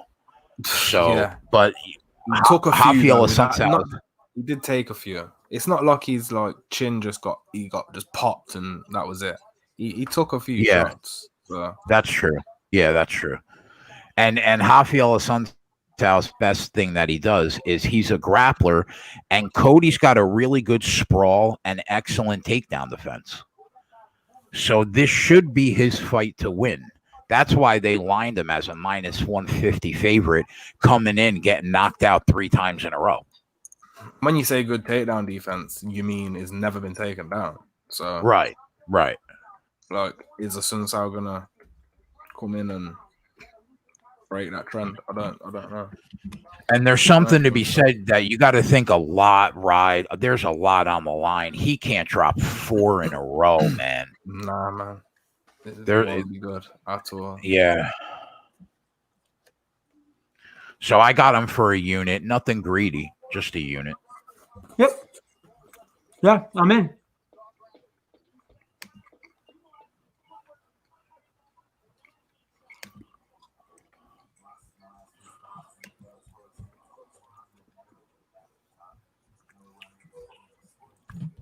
My buddy's at a graduation party, and he like went in someone's room that's at the party and got on their Xbox and put the stream on and was watching the fights. So fuck that party. I can't. There you go. He sent me a Snapchat. He's like, "Hey, I'm hiding from everybody watching the fights." It's like that, a boy. You got to be excited, Ty, with NBA coming back. I can't wait. Cannot wait. I mean, what do you think? You thinking? Well, I guess it's so tough, right? Because you don't know the type of shape these players are in. Like, I mean, I know we can make assumptions. If there was one time, I think the statement defense wins championships is going to like really play a factor. It's going to be this year. I don't see teams coming out and shooting the lights out. If the team does, it's pure dumb luck that they were hot to start this reboot back off. To where a team like the Clippers, they could beat you 75-65. They'll just lock you down if they have to. Yeah. If no one could shoot the ball and everyone's got to get back into a rhythm, give me the defensive team. Hey, we're getting it's going to be fun. Right? Would you say spread? 8 games before the playoffs start? 8 games for the play-in spots, and if that 9th seed is within, I think, a half game of the 8th seed, it unlocks a play-in tournament between the 9 and the 8th seed, to where the 9 seed has to beat the 8 seed twice to get in, or if the 8 seed beats the 9 seed once they're in. Oh, that's pretty cool. Yeah, the good thing about 8 games, though, is it'll give me enough time to get the model up. And we could use those 8 games. Yeah, I'm a little worried about jumping back in the very first night. But I say first couple of nights is just strictly live play. Yeah, that's what I'm thinking, too. Cody looks focused. It's going to be fun to start this whole project off, hopefully, with the NBA playoffs, man. That should be fun. Yeah, there is a night that can happen in September, I believe it is. They put the date on it. If the NBA Finals goes to 7 games on a Monday night, there will be a Game 7 of the NBA Finals plus a Monday Night Football game. Wow. That'll be a fun night if that happens. Good thing I got good 2 TVs in here. Right? I can't believe I'm saying this, but I would watch the NBA game. Well, wouldn't you just put it on both screens? I mean, obviously it's 2020, so yes, I would have like multiple screens going. But, if I was some baby boomer who still only had one TV and didn't understand how the fucking internet worked, I would watch the fucking NBA game. It's just so crazy. Like, if they can just find a way to make baseball work, I mean, you're looking at a ridiculous September. I mean, it's going to be fun. NBA playoffs. JJ, stop right there. Yeah, hey, JJ, with tennis, they're going to do 2 Grand Slams, like almost back-to-back. Like, it'll be the U.S. Open, 1 week off, and the French Open. It's just going to be This will be most likely be a Conor McGregor fight around that time. Guys, I need everybody to stop right now, and I need to let JJ know that he is. Imagine him saying that. No, he is. No, you are banking on the MLBPA and the owners pulling both their heads out of their fucking asses and coming up with an agreement. That is like the odds of that happening. Pressure on the commissioner to get it done no matter what? The commissioner doesn't fucking matter. Well, the commissioner. Yeah, the commissioner is a bag of shit right now. It's the MLBPA versus the owners. The commissioner so if I made you the commissioner of baseball and you couldn't get anything done? No, he doesn't matter. The commissioner. What if you said, sign this contract, or I'm just going to rant in this room until this contract's signed? No. You don't think they signed? Greg, here's what's happening. The owners go, here's our proposal. And MLBPA goes, that proposal's stupid. Here's our proposal. And the commissioner go, come on, guys. Let's come to an agreement. And they both look at the commissioner and go, fucking suck a dick, dude. We're busy arguing about $1 million. Yeah, they're still miles apart. Dude, like the MLBPA and the owners of Major League Baseball are so far apart on everything ever. Weren't they pretty much ridiculous? Pretty much set up for a lockout next year with the CBA coming up or whatever. Yeah. So we're gonna get that next year anyway. Yeah, we weren't even going to get Major League Baseball on time in April next year, anyways. Even without COVID, there was going to be delayed to the season because there was no way they were going to not have some kind of work stoppage. No, so yeah, this shit. Do I desperately want to be wrong? Yes, I desperately want to fucking eat crow on this. I desperately want there to be some kind of baseball season at some point this year. But yeah, maybe we can use that clown gift when Manfred gets it done, JJ. I'll tell you this. This is a crucial week. Welcome the clown gift. This is a crucial week for baseball because with the way the timing works, they kind of need to have start of resumed baseball season by the end of July. They for that to happen, they need to come to an agreement within the next, call it 2 weeks. That's why play baseball in the cold. Yeah, this week in particular is a big week for negotiations. And remember last week there was this big 180 where there was a good swing and then boom, a bad swing. I think you're gonna get a very good swing in the next few days. It's just gonna be a matter of what follows.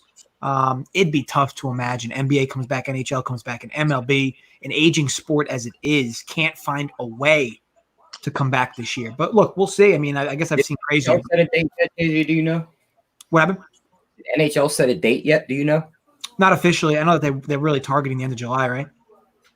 Well, I was just wondering if it's going to go the same way that they shut down. If it's going to be like NBA opens back up, NHL opens back up, and then I thought it was July 31st or August 1. I thought the NBA was going to start. NBA is July 31st. NHL is the one that hasn't announced their date yet.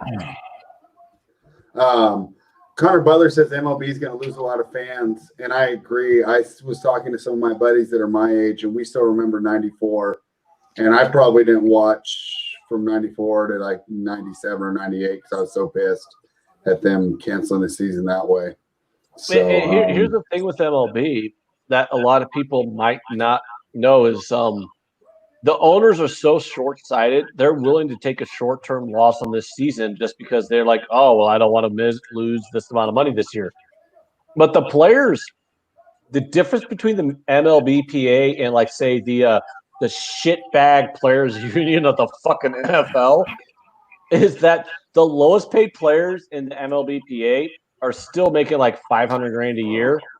And they know that if they don't give in, in 2, 3, 4 years, they could be signing that multi-million-dollar a year contract. So they're with their players union because they know that as long as the top stays high, the bottom moves up. But it's not like that in the NFL players union. The NFL players union, you got $30 million a year fucking quarterbacks like Dak Prescott, who's a sack of shit quarterback. He's not even that fucking good, but he's like, oh, give me $30 million a year. But the lowest paid players in the NFL are paid $400,000 a year, and they're probably going to be in the fucking league for 3 years.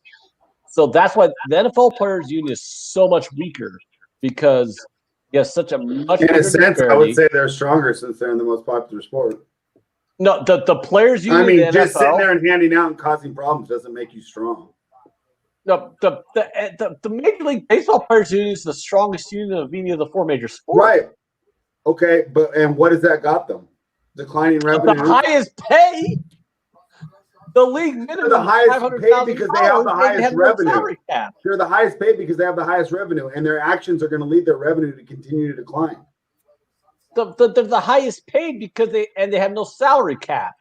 The highest revenue's got to be the NFL. The NFL's the most popular sport in the country. Right, but there's 16 games compared to 162. You have 10 times the amount of games for fans to show up, people to buy popcorn, people to buy. Yes, it does matter.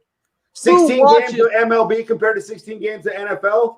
Yeah, MLB makes like 1/10. What's the fucking TV contract though? Like, who the fuck is watching Oakland Athletics versus Seattle Mariners on a Saturday night? And I'm an A's fan, so I mean, yeah, that's what I mean. Like, you know, the contracts are, the popularity of the sports are so vastly different. The amount of money you make off of fucking merchandise, the amount of money you make off TV deals is vastly different. You have to admit they have the best hats, though. Major League Baseball does have the best hats. Now, don't get me wrong. Major League Baseball is my favorite sport, but the NFL is the most popular sport in the country, and their players are paid shit. I'm just saying, praising their union for basically being obstructionist doesn't do us any good. Like, no, that's what not I'm saying strength. When you're killing your own sport, that's not being a strong unit. It's being stupid. Yeah, well, all right. Well, here's my point, though. Is like, okay, the MLBPA has the strongest players union of all the sports in Major League in North America, and the NFLPA is a fucking joke because the fact that they got like that they still have a salary cap, 49% of revenue. And the salary cap made the sport popular. If you remember NFL before the salary cap, it was a blowout in the Super Bowl every year. Our defense was a brick fucking wall. The salary cap has been the best thing that happened to the NFL and made it what it is today. Can you imagine what the Dallas Cowboys roster when you just sat there and you just waited for the Niners and the Cowboys to play in the NFC Championship game, and that was the whole season. What's the point of having a salary cap in a league where every fucking team makes $1 quadrillion a year? How have these teams are equal each other for 4 minutes and done nothing? Even the Jacksonville Jaguars make $1 quadrillion a year. Come on. He's just chopping at that leg. Hey, let's let Dave and Jason take over. The chat's not too happy with our conversation. How fucking crisp is Cody Garbrandt? To be clear, I wasn't talking about you guys spreading it. I'm talking about these. No. I'm looking it up. In the chat, they're all wanting us to get off the How are these two literally doing nothing for 4 minutes? It was just calf kicks, and that was it. Rafael Assunção has done. Yeah, he's done nothing. Cody stole this round. Mm-hmm. Well, that's what we want to hear, right? Cody, in and out. Cody, and this is only a 3-round fight, right? Quick. This round ain't over regardless. I mean, there's been no definitive anything yet. I would lean, Garbrandt right now. Yeah, but he hasn't even touched. Hasn't landed. At least he's getting leg. Garbrandt's doing a fucking Mayweather right here, man. He has dominated this round. This is look how crisp he is. Look at his movement. Crisp as ever. I mean, fucking sharp. He went to sleep in the first round. And can you rate Garbrandt's tattoos? What's your thoughts? Hold on. I didn't realize that was a joke. You guys are laughing like that was a joke. Well, he's got because we already know I love it, bro. I will let you know, like, I give him props for not having his name tattooed on his back. That's pretty good. I mean, Cody's his tattoo game is strong. That's a new one on his back. How many hours do you think he laid in that chair for that back tattoo? Oh, at least 8. 40. May. Oh my god. He has a lot of tattoo time, man. You can't touch him unless he decides to say, "Fuck it, I'm gonna stand in the pocket with you." It's the only time you can touch him. I know you guys think that like Garbrandt probably won that round, but I mean, Garbrandt landed nothing. It's just those leg kicks, JJ. That's what they'll count on the score. Cody moved at minus 100 live, so the books think so. It'll be those leg kicks against 0 strikes. Hold on, watch that one dude take that belt off the other guy with leg kicks. On this stream that I swear I paid for and is perfectly legal. I got multiple people sending me messages saying that they sent me a video and they got like big titties. Should I click on these videos or should I just X them out? If the girl looks like she would give you a virus, then she will give your computer a virus. That's the way you. Yeah, the chat said unanimous 1-0, definitely for sure. Yeah, the chat. I just really and think we only have 2 more rounds, right? This is a 3-round fight. Garbrandt minus 400 live already. Yeah. Yeah, he just needs to keep doing what he's doing. Yeah, the only reason I said that was from a leg Woo! kick Look at him go! It was 13-7.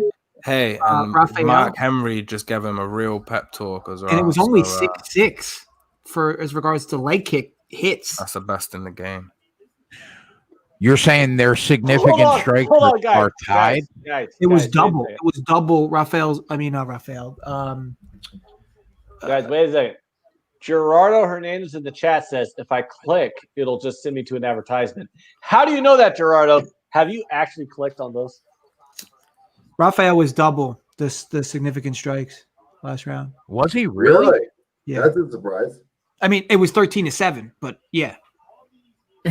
Wow. It looked like he landed nothing.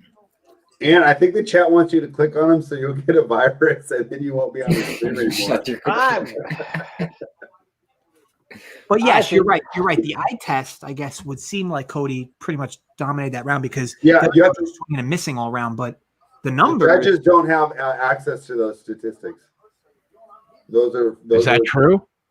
They don't have access to them. No, those are the so unless they're tallying them themselves, they don't have. Yeah, and they might be if they're not texting. You would think ordinarily with no social distancing in place that they have somebody counting those significant strikes for sure. Well, yeah, because they're part of the broadcast tonight, so they got someone. Why is it that these two are so afraid of each other? I mean, I think Garbrandt knocked out 3 times. And when he's trying to make sure his head doesn't fly off his shoulders. A heavy hitter. That's what's making Asuncao respects the power, and Cody is just tired of getting knocked out. Mm-hmm. Yep. Cody just wants to get a couple more fights going so he can get that tattoo finish.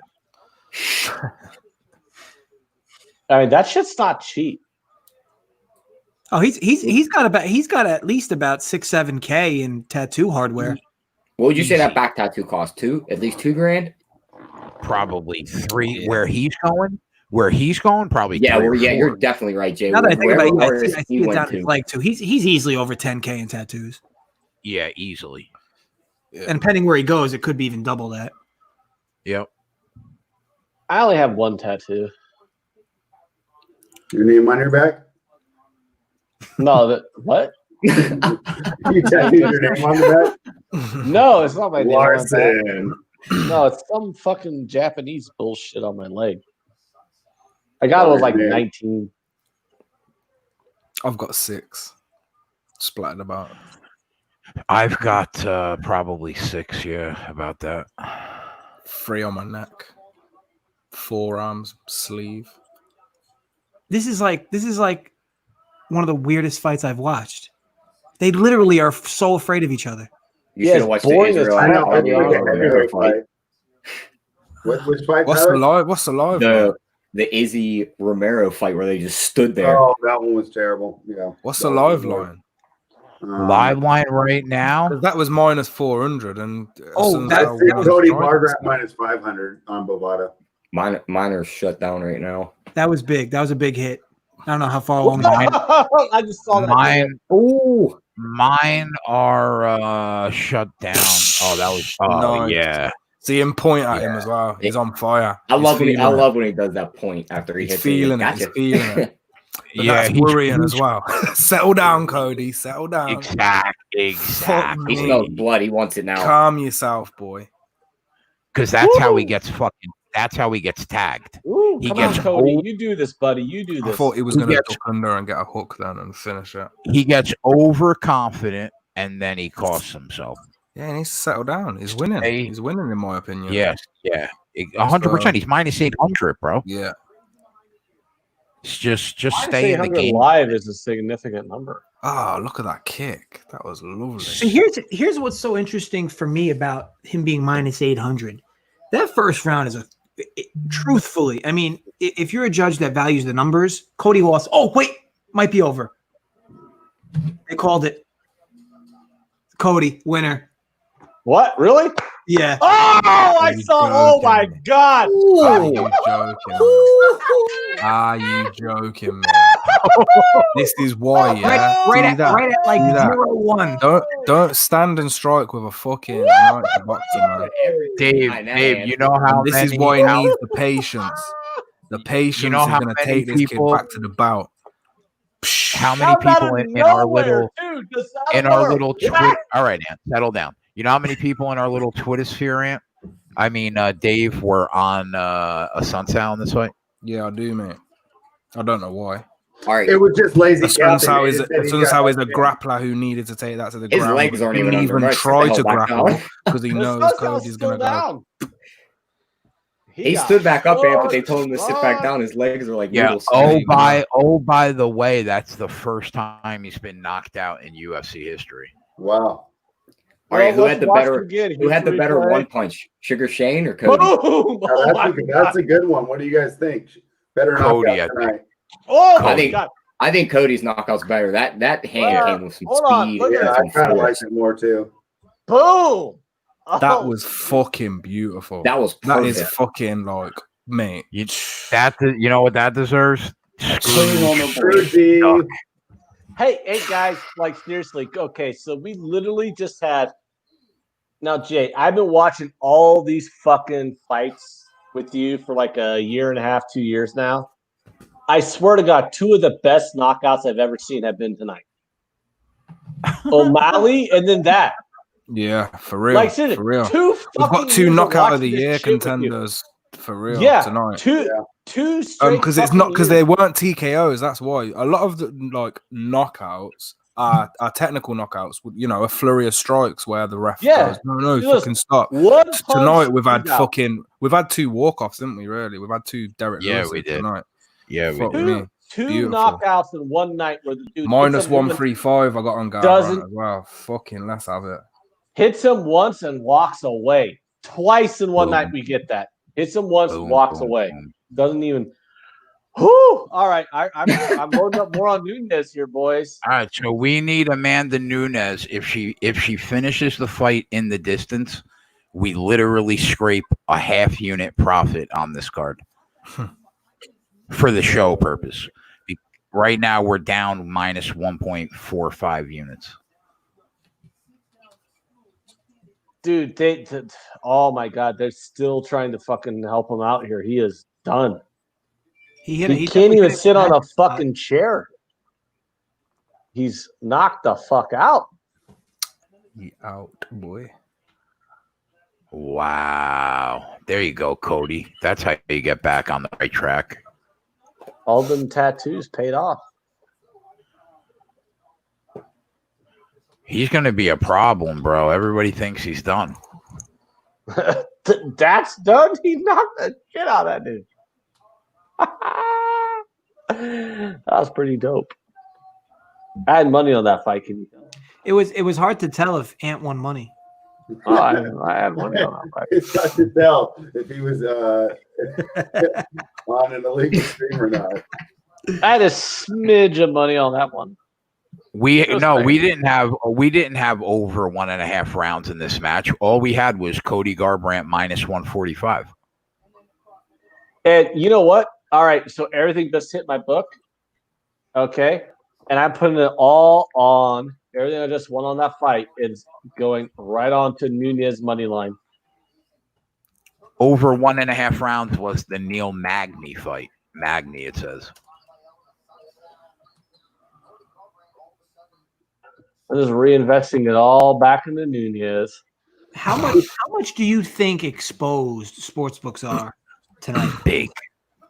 On Nunes? Real Oh, yeah, they're all that like a lot. I mean, and if as the I'm cliche dry, goes, guys. I'm dry. I think I need remove. another. Glass. What we have in the Nunes fight is if she just wins, JJ and I hit that $1,000 parlay. If she finishes the fight inside the distance at minus 160, everybody does really well.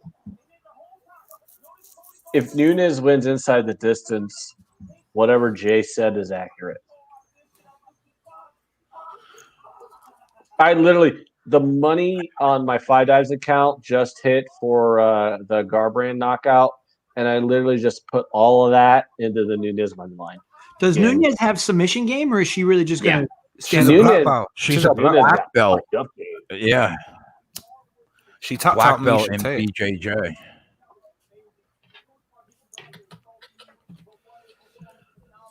It's black belt versus black belt, but one of them black belts is the much better striker. So let's get it, Jake.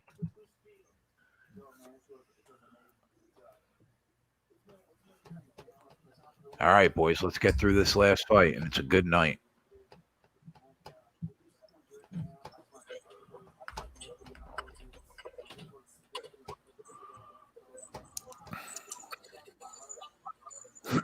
I'm happy for Cody, man.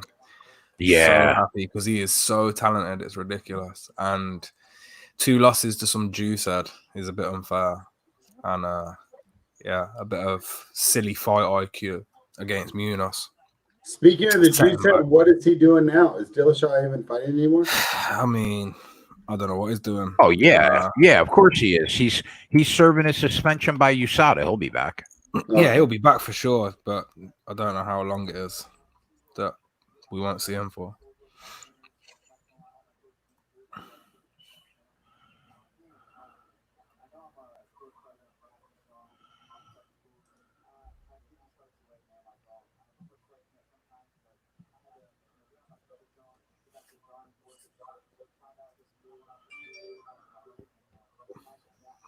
Yeah, I mean, we went from 3 fights, 20 minutes ago, now to 1 fight left.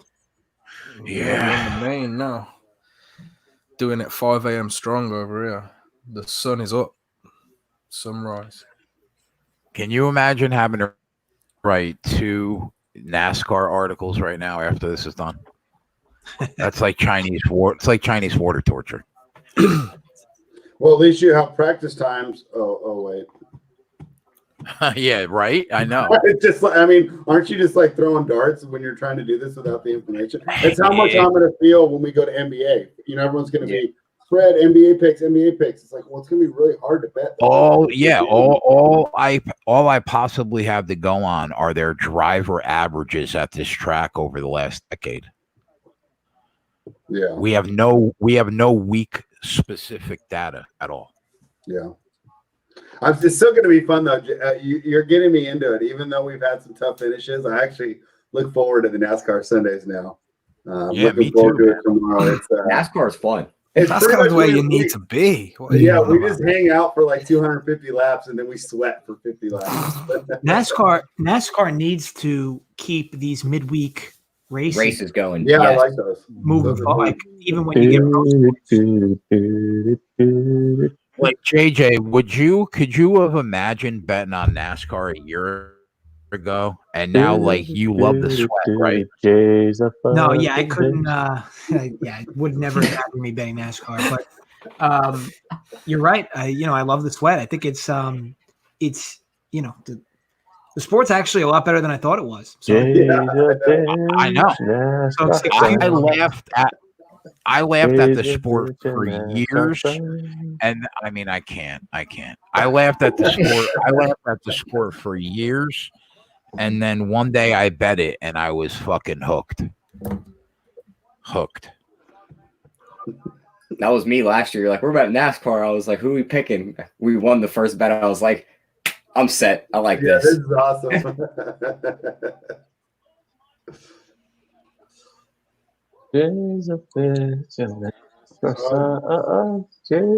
Looks like hey guys, what's up?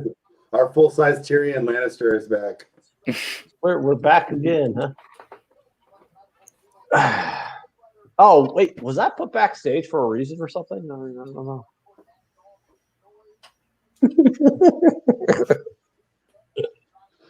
Gas station Sushi's going. He's going alone to Spencer Island. Oh, gas! How could you do that to us? At least if this goes the wrong way, there's gonna be one guy celebrating. Yeah. Look, I'm not going to lie.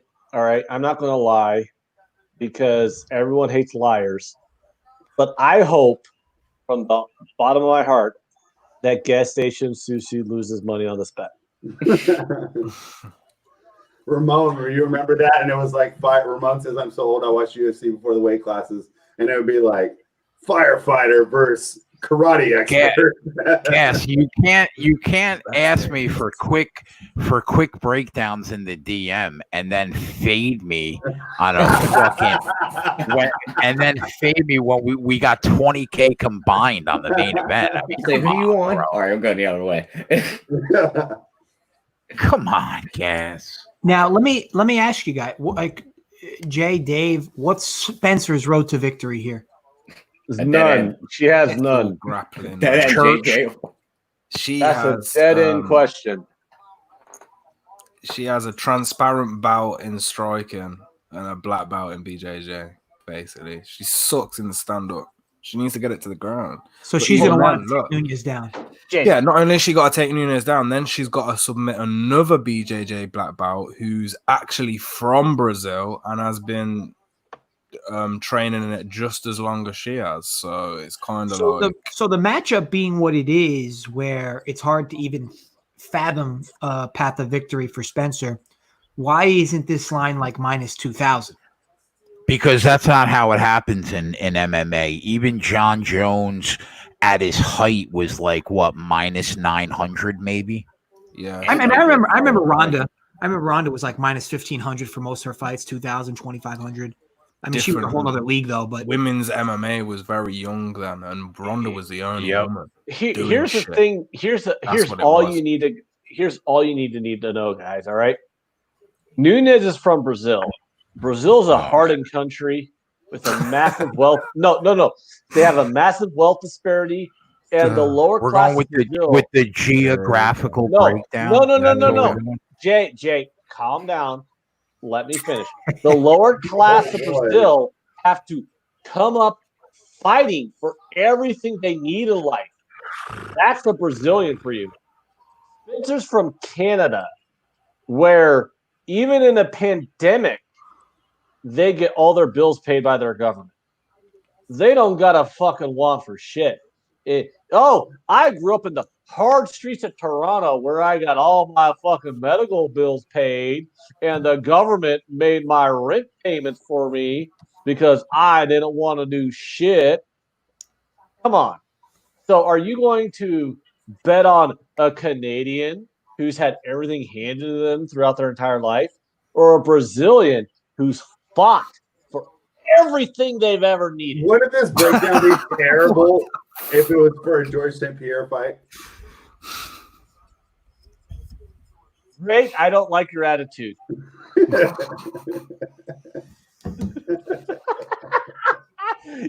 You son of a bitch! You ruined my entire fucking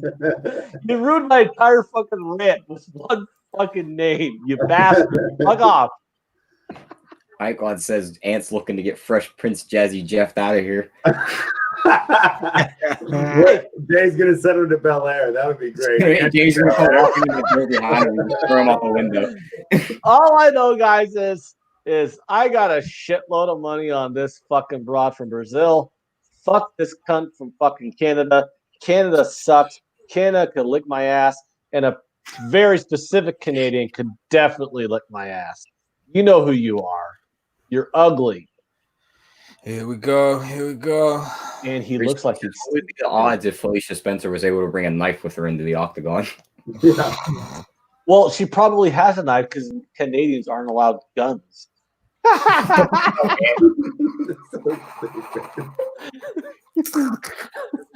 Fucking Canada. Canada's like America's hat. They call them our hat. I just like to put a disclaimer out there for the people of Canada. I'm a big fan. These are Ant's views and views only. Yeah. I'm a big fan of Canada. I'd like to I'd like to visit Toronto one day. It's beautiful there. I've been to what's Colombia. And it's beautiful. I love all the comments in the chat. Hey, everybody in the chat. I'm fucking facetious, you sons of bitches. Jesus Christ. All right. What were you saying, Jay? I was just saying, what's Spencer's seed? She's ranked high because there are not many women that fight at this weight. So she's probably the number one contender, I would think, in the division. Oh, so this is a girl with 9 professional fights that has 0 striking offensively and 0 striking defense. I mean, literally. So what happens is it's a division that doesn't have enough fighters to have really a ranking system. So there's not a ranking system. So it's just who's the best, who's the best in fight for a main event, basically. That's what's going on. Yeah, and she probably deserves to be the person. Boz up in the chat, guys. Boz up says Amanda Nunes is about to be a father. I'm not worried about this cashing.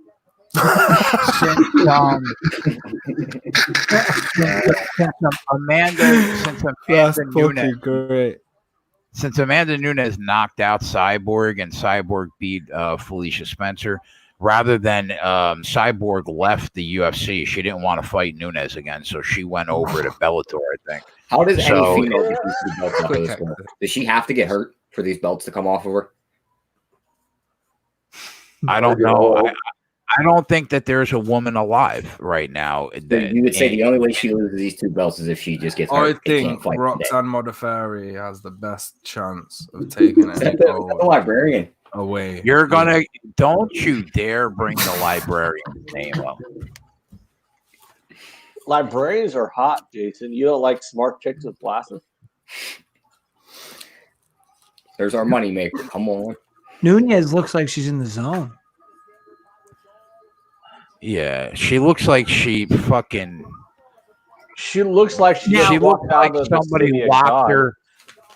Now she looks like somebody locked her in the basement for like a month and threw raw meat at her. That's what she looks like. Now, how dare you think you can commentate? Another fight's going to start soon, but prime Nunes, prime Ronda.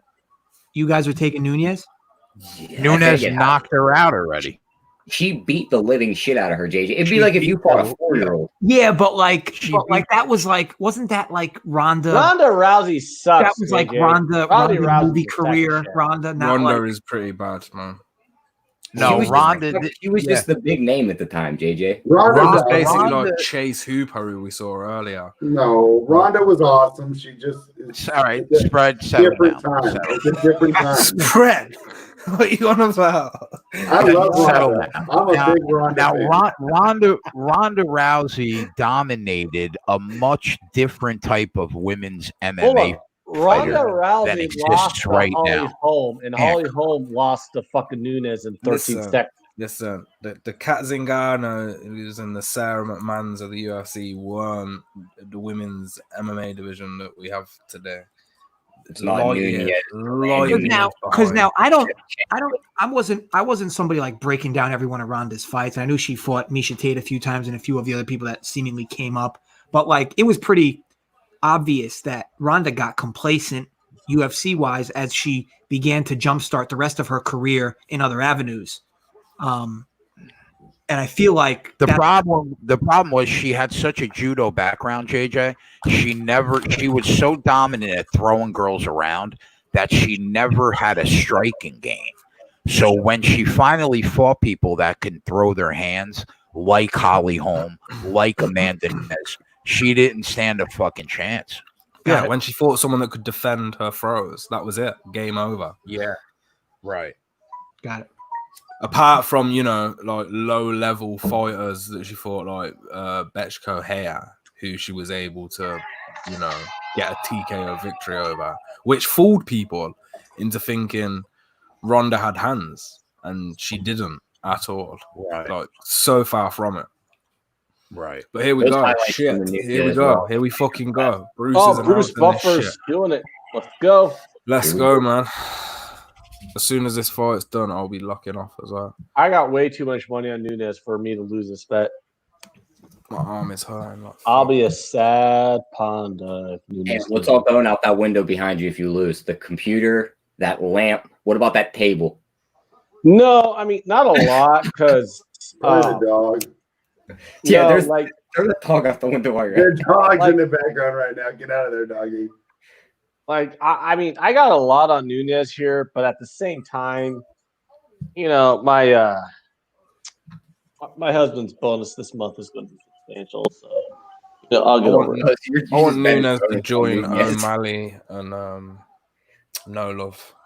That'd be nice. He Yeah, sells so- life insurance, and we're in a pandemic, so we're doing pretty good. Well, at least we know when you mush 170 people watching and everybody on this show, you'll be straight.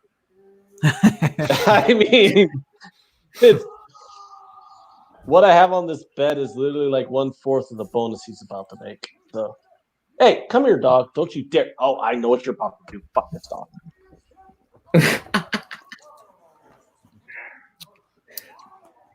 I tell you what, Spencer looks like she's enjoying the moment at least. She's about to get paid to get her fucking head beat in. She looks like She's got a chin. She's got a chin on her. I'll give her that. Well, no one's finished her, but she's only had 9 fights against like the majority of them fights. You know, lower level competition and Invicta. Guys, do me a favor and let me know when the fight starts for you, so I know how far I'll let behind you know. I am. Bruce is announcing for me. He's doing They're showing Nunes right now for me. Nunez's odds right now for me. Has the fight started yet? I'm still seeing them being introduced and shit. I don't know, but no spoilers across the board. Yeah, I'm putting myself on mute, bro, for this. Hold on. I just want to know, has the fight started for anybody? And we just said that we were going to let everybody know when the fight started. If your fight 31 starts, seconds ago. just say my fight started. 31 seconds ago, I was busy grabbing my little baby. You can hang out here too. Isn't that cool how you can switch it Lioness. all the time? Yeah. Spencer looks like a bitch. I think he's gonna lose. Jay's off. Jay's gone. Yeah, Jay's like, I'm out. That means Jay's fight started. Jay's ahead of us. My fight's getting ready to start right now. Yeah, mine's about to start. They're squaring up. Yeah, they're squaring up now too. I'll tell you when they go across. They just started. Yep, They just tapped started. hands. Right, so we're all Yep. pretty much the same. Okay, All right. I'm gonna be about 5 seconds behind you guys. Yeah, Oh, that I'm ain't like matter. I'm like 10 seconds behind you. I'm like at 4:40. I know because Five. So flash knockouts, try and hold your excitement.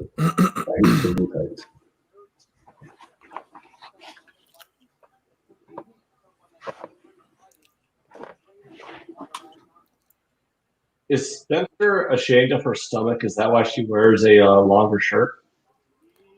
I mean, she's kind of ripped. I mean, I don't know. I mean, if she has a stomach, she ain't got a lot of body fat.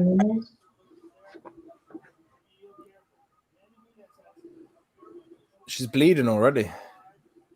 Oh my god! Because she got That fun. leg Yeah, she kick. has 2 good right hands. Oh shit! Who said shit? Who's ahead of me? No, that's Dave. He's just seen that combo we seen. Oh, okay. Oh, Yeah, I mean, just saw I the don't- 1-2. The left You're set. gonna get a really one-two.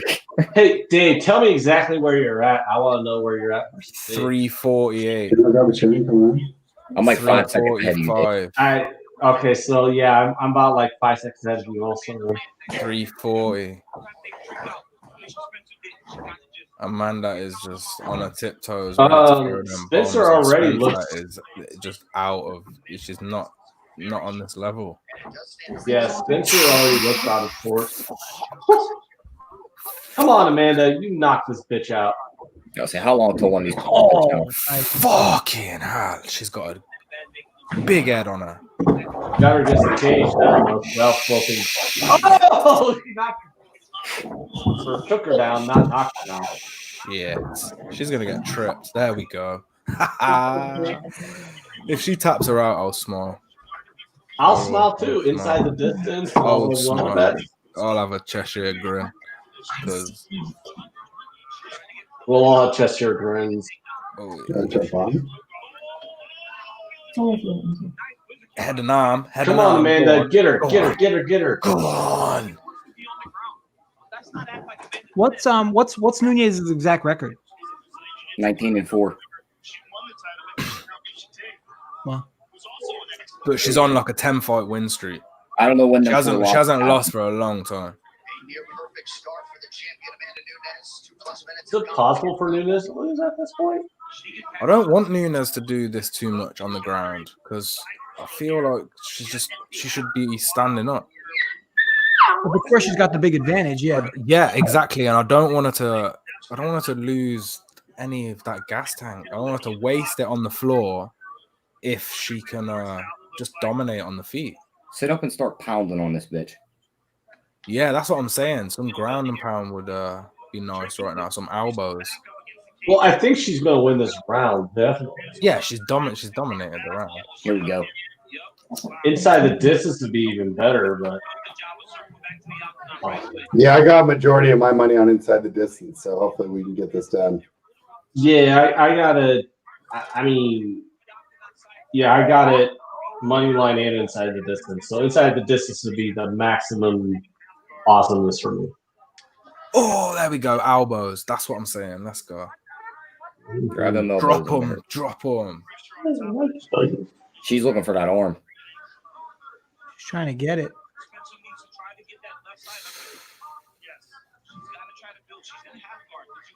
I agree with you, Dave. Like, if you're Nunes, just stand up. Like, and beat the you were pounding on her while you were standing. Yeah, but when you're in side control and you're a black belt, like nothing bad can really happen to you. Like, yeah, why let her up right now? You know you won the round. You got ground control. Exactly. It just seems like every time I look, like Spencer's close to nabbing that arm. Oh shit! I mean, this is some good damage for round one. This looks good for inside the distance because if this continues throughout round 2 and 3, Spencer's not going to be feeling too good by round 4. And Amanda's, I mean, she doesn't look like she's gassed whatsoever. She looks fine. So, like, my main question for you guys, is like, how big is your boner thinking about getting dominated by Amanda Nunes?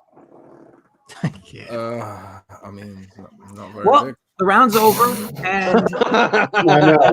So that's definitely 1-0. The only question is a 10-9 or a 10-8. And I think it's probably a 10-9. Spencer landed a grand total of 1 strike. Yeah, so that's a 10-8 right there. We see. You think it was a 10-8? Yeah, of course it is. How is it not? Dominated on the feet and then dominated on the ground, significant damage, and Spencer only landed 1 strike. That's a 10-8. What? How could it not be? Fucking dominated. So I'm way behind you guys. My first round just ended. Now, do you think that there's a part of Nunes that's like, you know what? I know this bitch works good on the ground. I'm just going to beat her at what she does, does really well. I mean, it is going to knock your confidence if you've just been dominated on the ground and that's meant to be your path to victory, right? You initiated the grappling and you got taken down and then you just got beaten. Yes. And you'll never meet a black belt in jiu-jitsu that's afraid to go to the ground, right? Yeah, I was saying people in the sorry, but I was saying people in the chat think this is looking like it's probably going to go inside the distance for Nunes based off that first round. Yeah. We'll see. See if that cardio sticks. Woo! Well, I mean, we're in the second round now, so let's go. Oh, she got a good shot in there. Which she? Yeah, Spencer's got. Where are you guys at, JJ? Where are you at? I haven't even started my second round. 435. 424. Okay. Hey, JJ, why is it that you and Jason are within like 10 minutes of each other But your internet's way better than his. The gold chain increases reception. Okay. Amanda's smiling.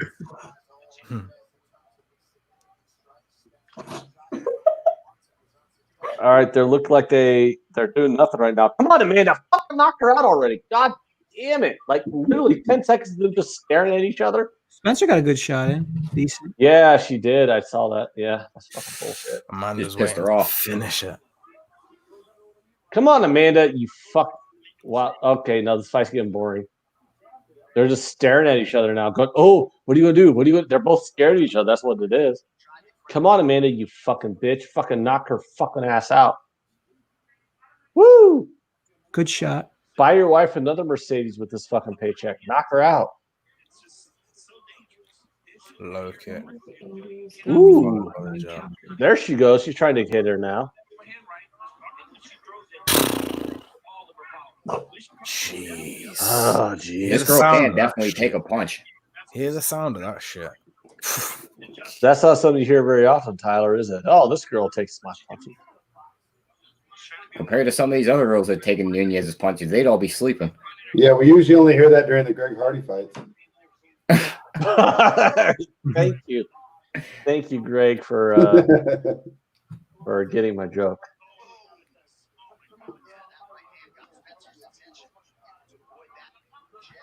Wow.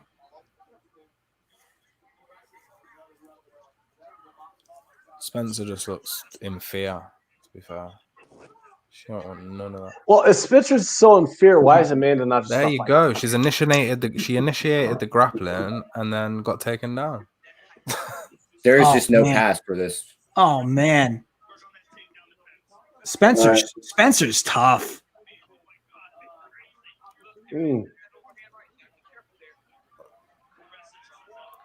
Gotta give. I mean, Spencer ate some shots. I mean, she's tough. Come on, Amanda. Knock her the fuck I think out. she's realizing that the only thing she's good at, Amanda's better than her at. Yeah. Amanda's playing with her. Yeah, look, she's just looking right now. You can tell and by she's looking at her smiling face. at her. And she's smiling at her. Come on, Amanda, get in there and fucking knock her out already. I want this inside the distance shit to happen. But Spencer's bleeding bad. Holy shit. Who's clapping about what? God. Look at Spencer bleeding over her side. From like right above her ear, Ant? Yeah. Yeah, you can see the like blood ripped the patch of her head off. Shit, they might just stop this boy. Come on. She keeps taking I like the damage. sound of that. No, I mean, they really should. If this wasn't the main event, I think that it would be more likely to get stopped. She's only going to take so much damage. Look, if she continues to take this through 3 and 4, like she's going to be a mess. Yeah, if they let it keep going, her corners are responsible. She's going to be a mess, and it's not worth it. Go back to the classroom and teach math because it's not. You get paid the same no matter what. So. Oh Jesus Christ! She's putting her elbow up, so she's like back away. She realizes now this ain't she's like I am fucked. I am so fucked. Come on, Amanda, knock her out already. She's gone up in strikes this round. She's managed to land 5 to Nunes' 17 significant strikes this round. So yeah. Woo! Let's go, Nunes. Knock her the fuck out. Nunes knows this is just. She's just not wasting any energy. Yeah, she's not, and I like that. I like it. What the fuck was that? She threw some fucking. Yeah, I mean, we're at 6 total strikes, significant for Spencer.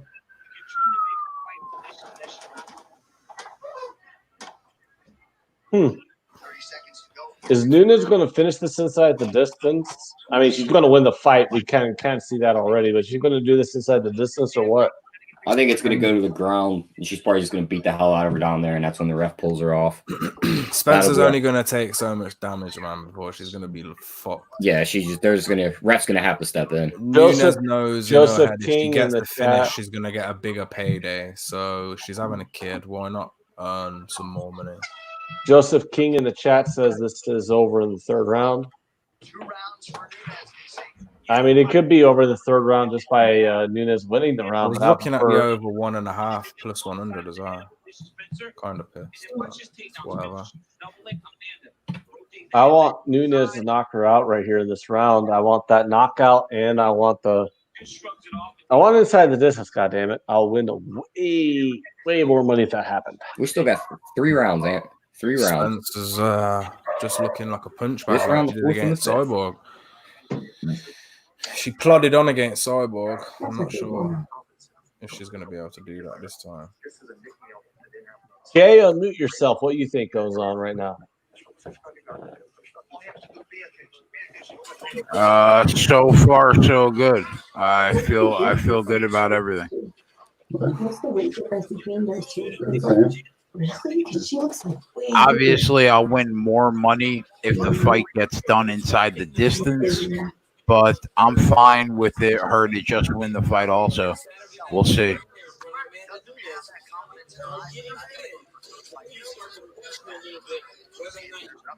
Oh.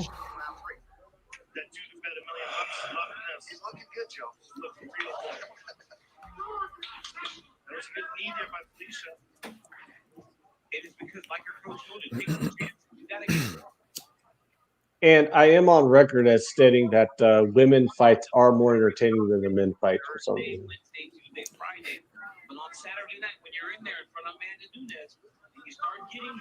Come on, Nunes. Like, what the fuck? Just fucking knock this fucking bitch out. She ain't that tough. I mean, she lasted 5 rounds with Chris Cyborg. I mean, I think that. And Nunes knocked Cyborg out in 30 seconds. Okay, but I'm saying that she's pretty tough. Spencer's got her mouthpiece is gone. Like, you can't watch this fight and say Spencer's not tough or watch her career. You can say Spencer's eating some shots. She doesn't have the offense. She got rocked. That punch that knocked her mouthpiece out might have saved her. She was about to rush her. Yeah. That was some Diego Corrales. She pointed at that shit quick, like, yo. She was like, help, ref, help. Fucking stop this fight. Oh, man. Nunes. Come on, Nunes. Knock her out. Ooh, there we go. There's some striking.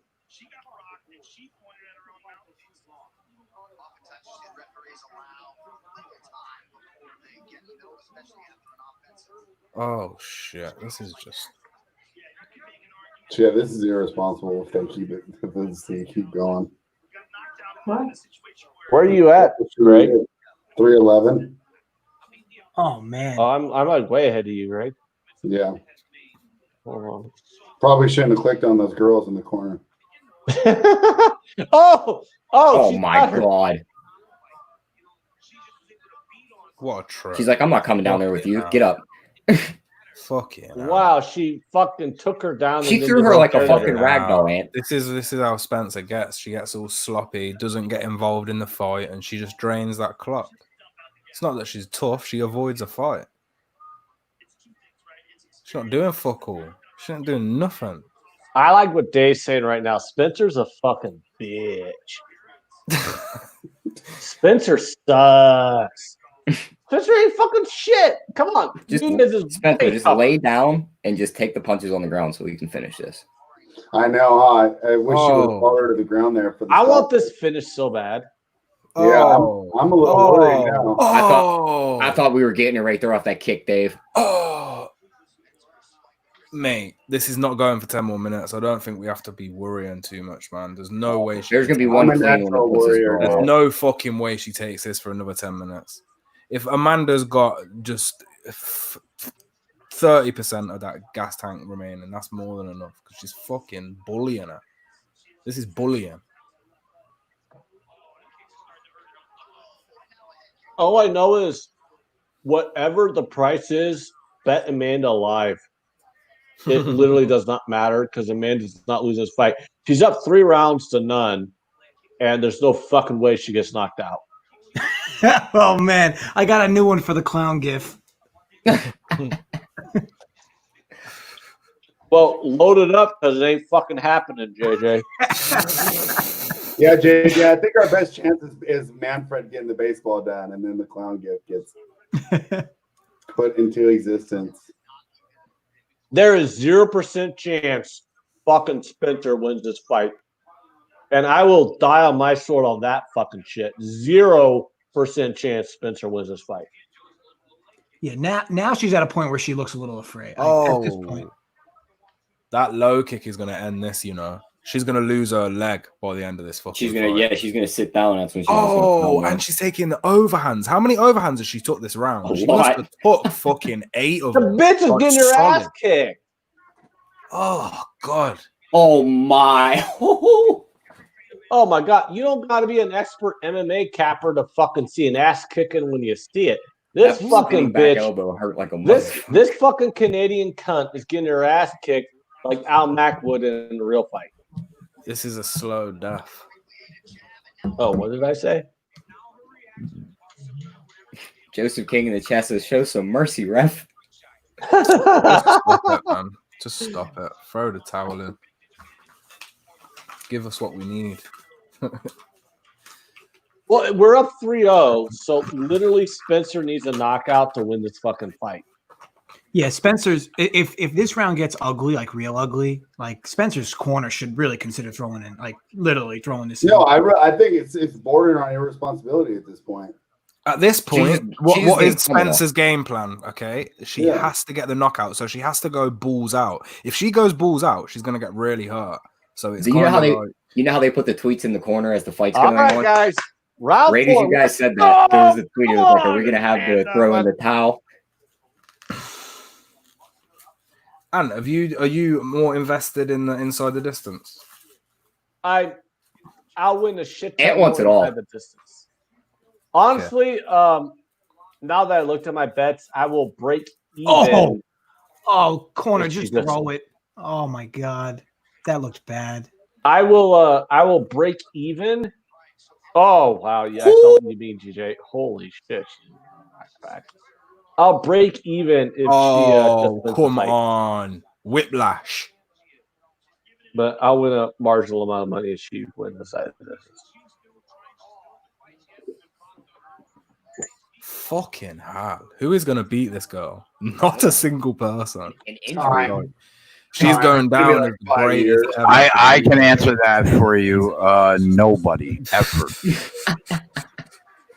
I mean, oh wow! Damn, I just saw the one you guys were talking about like a minute later. Even such a polished striker like Shevchenko can't even come. Can come closest. Bullet ain't gonna win against this bitch. No, she's lost twice. It'll be tough for her to get another shot, but there is no one else really. Like I don't see. Nope. There is no one else, man. There's gonna have to be somebody that just shows up. They need to get Megan Anderson to have a couple wins, and then they'll be able to put her against Nunes and just totally ignore that she lost. Hold on, guys. I'll tell you what happens.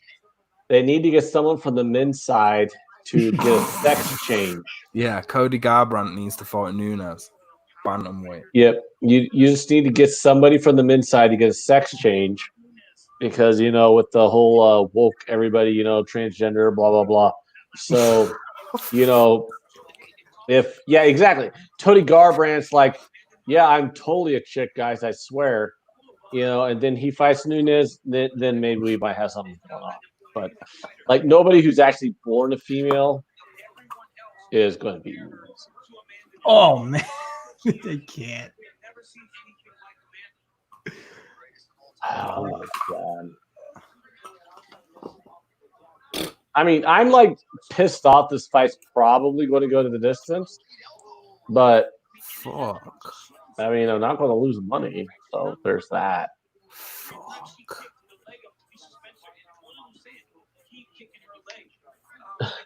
And you know what Amanda's going to do in the last round? She's going to empty the tank to try and get the finish, I feel. She'll empty it. You know what the sad thing is if this fight goes the distance, I'll just like break even. But even me just breaking even with how much money I have risk on it, I'm going to feel good.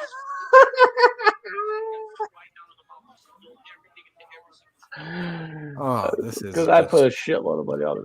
this is a complete mismatch, and that's where you know this division is just holding on. It's desperate. There's no one here for Amanda at all. Hey, the next time Amanda Nunes fights, guys, can we just like quit pissing around and just say, you know, better straight up minus 1,000? I mean, quit being a little faggot. Literally just fucking find $1,000 to win $100.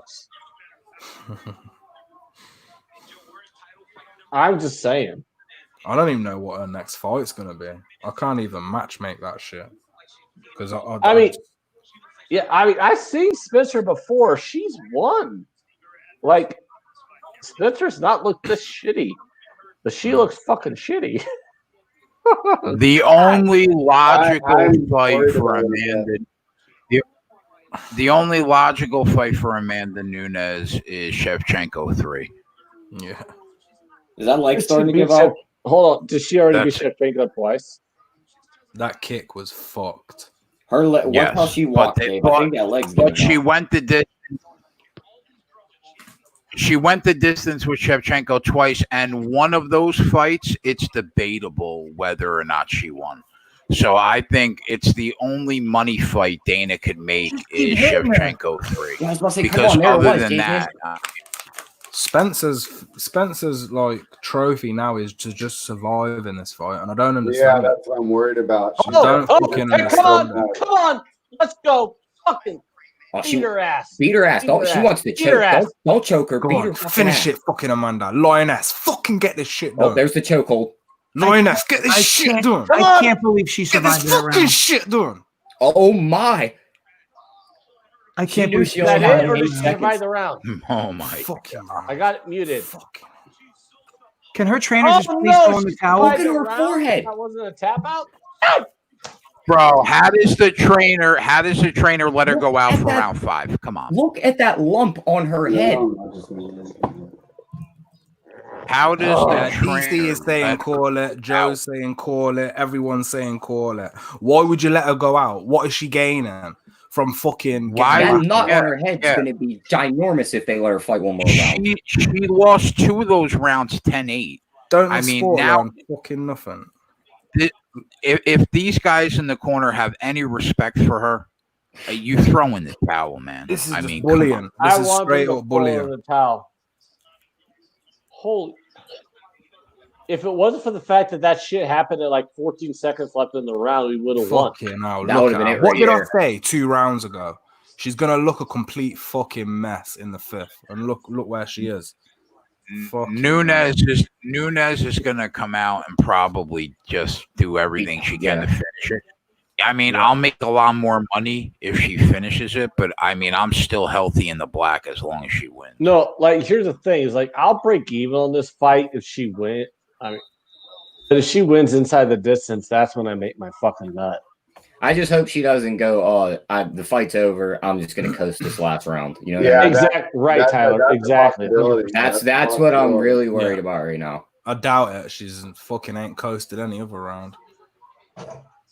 Oh, she could literally just fucking sit back and do nothing for this entire round, and she knows she's gonna win. She could literally just run away from this girl. Every time this girl comes near, she could run to the other side of the cage, and she'd win this fight. Yeah, I know. That's why it like fucking pisses me off. That's why I wanted her to fucking win earlier.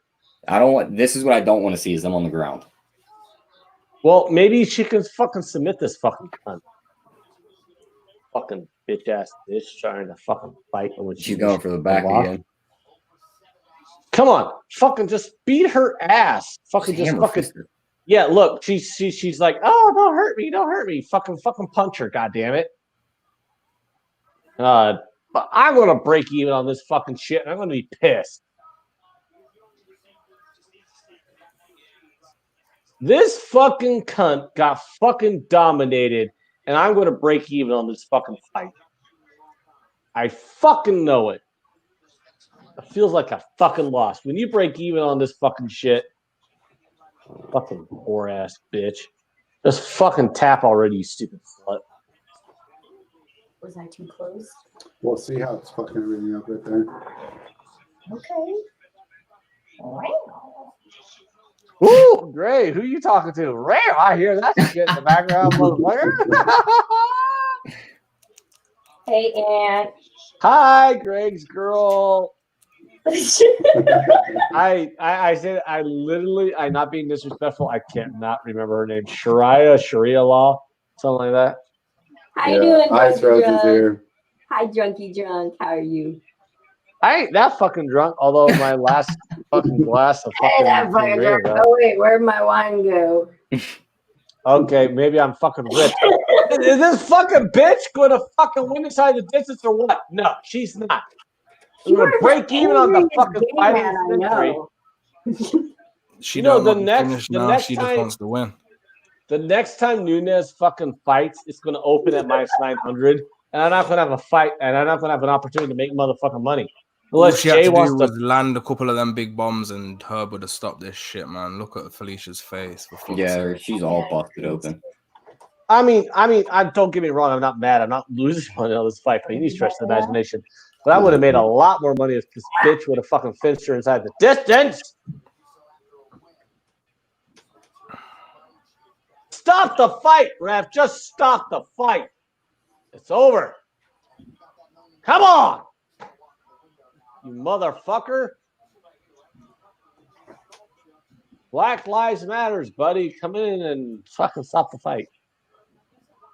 Come on. Let's do this. I'll be happy.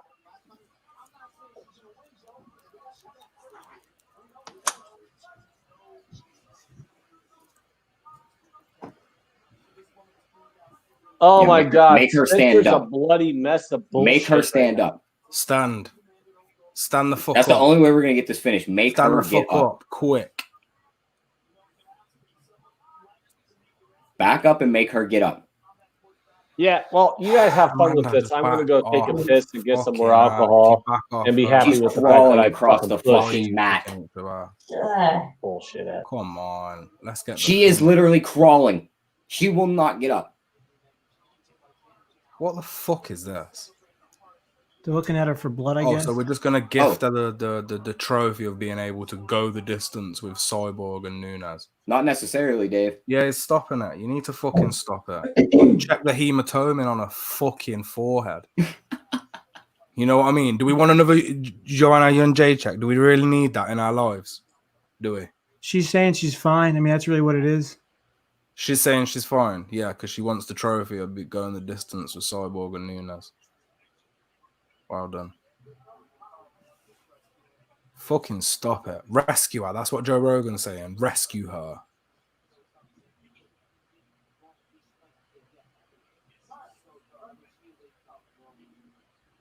She's a tough girl. Yeah, if you're Nunes, where's your motivation to want to win this fight right now? Like, it's over. Yeah, it is. It's over. She ain't gonna. Like, She's not even gonna swing.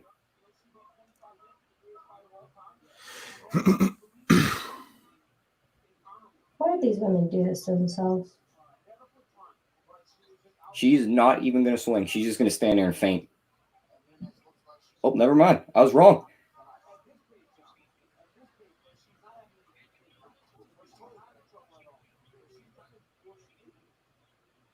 Yeah, it's crazy. It's crazy they let her go that entire distance. That's retarded. Yeah, I was a little worried there. Was it getting to round two? I was like, man, That's this it, girl's boys. not going to quit. That's it. Fucking parlay fucked. Yeah. Well, I didn't cash the huge ticket, but I'll still finish up this event after everything in the bad start with like 2 dimes up 2,000. It's not exactly what I wanted. I'm but- breaking even, which just is good, I guess. Hey, From the that's some start, fucking from the start of bullshit. the event, it's I'm lucky to be where I was mean, there, to be if fair. everything went well and she was able to end it, I probably could have finished up like 4,800. But I'll take the fucking 2 dimes. Money's money. What the? Hold on, wait. Let's back up. You know, bro, it's been a rough night, but I only won 2,000 on the night. It's been rough. Yeah, but Only all 2 things grand. all things considered, it could have been a lot better, man. Luckily I had 2 I had 2 parlays that came through that had like 3 bets in it. One had 4. But I mean, you know what, man? We're gonna drop actually because the Amanda Nunes minus 160 inside the distance didn't hit.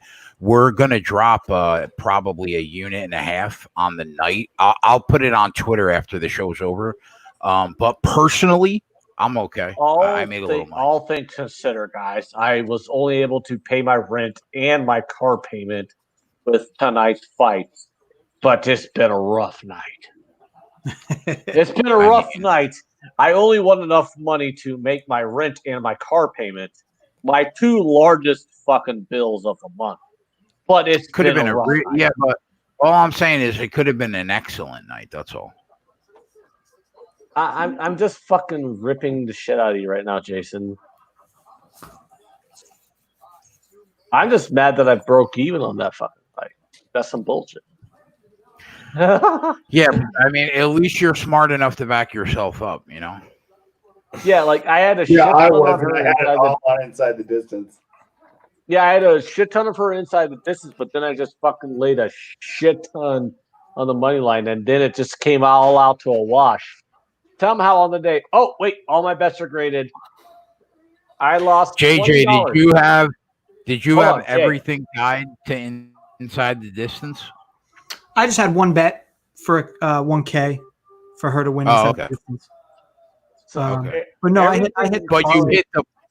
Yeah, you hit the parlay. Yeah, all right. Hey, everything said and done, all my bets just got graded.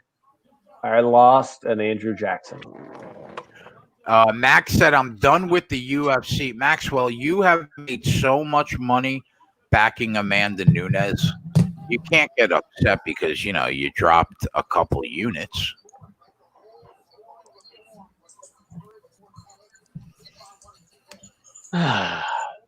Adam Nunes. As if she's just gathered about what sort She's of. like, here, you want to touch this? You'll never touch it again. Here's the good news. The good news is the show probably lost between. Wow, I'm buzzed, bro, from fucking wine. From what? From Moscato? Moscato? He said, I had 2 glasses of wine, and the words are not coming out of my mouth right. So, oh, Jay, let me put it to you this way, all right? Hey guys, I personally lost like $20 on the night. Like literally, that's $20. What I was gonna say is the good news is we sat there all night with a broken arm. We dropped a couple units, but we can make it back tomorrow in NASCAR. So that's the good news. Well, I told who's the favorite right now for NASCAR? No one cares about Dave's broken arm. We all know Kevin Harvick. No one's gonna fucking feel bad for a dude who's got nationalized health care. Well, why don't you settle down? Because maybe his arm hurts. Why don't you settle down? Well, I told the son of a bitch last time. I'm like, Dave, here's the deal, dude. You cannot keep jerking off by yourself with the 14-inch cock. You need to get someone to help you out with that. He's like, oh, no, man, I can't do that. I'm just going to jerk off by myself with my 14-inch cock. I'm like, well, Dave, eventually you're going to break your arm doing it. And then sure enough, he's like, messaged me yesterday. He's like, you won't believe what happened. I'm in the fucking ER right now. I fucking broke my arm. I'm like, well, what do?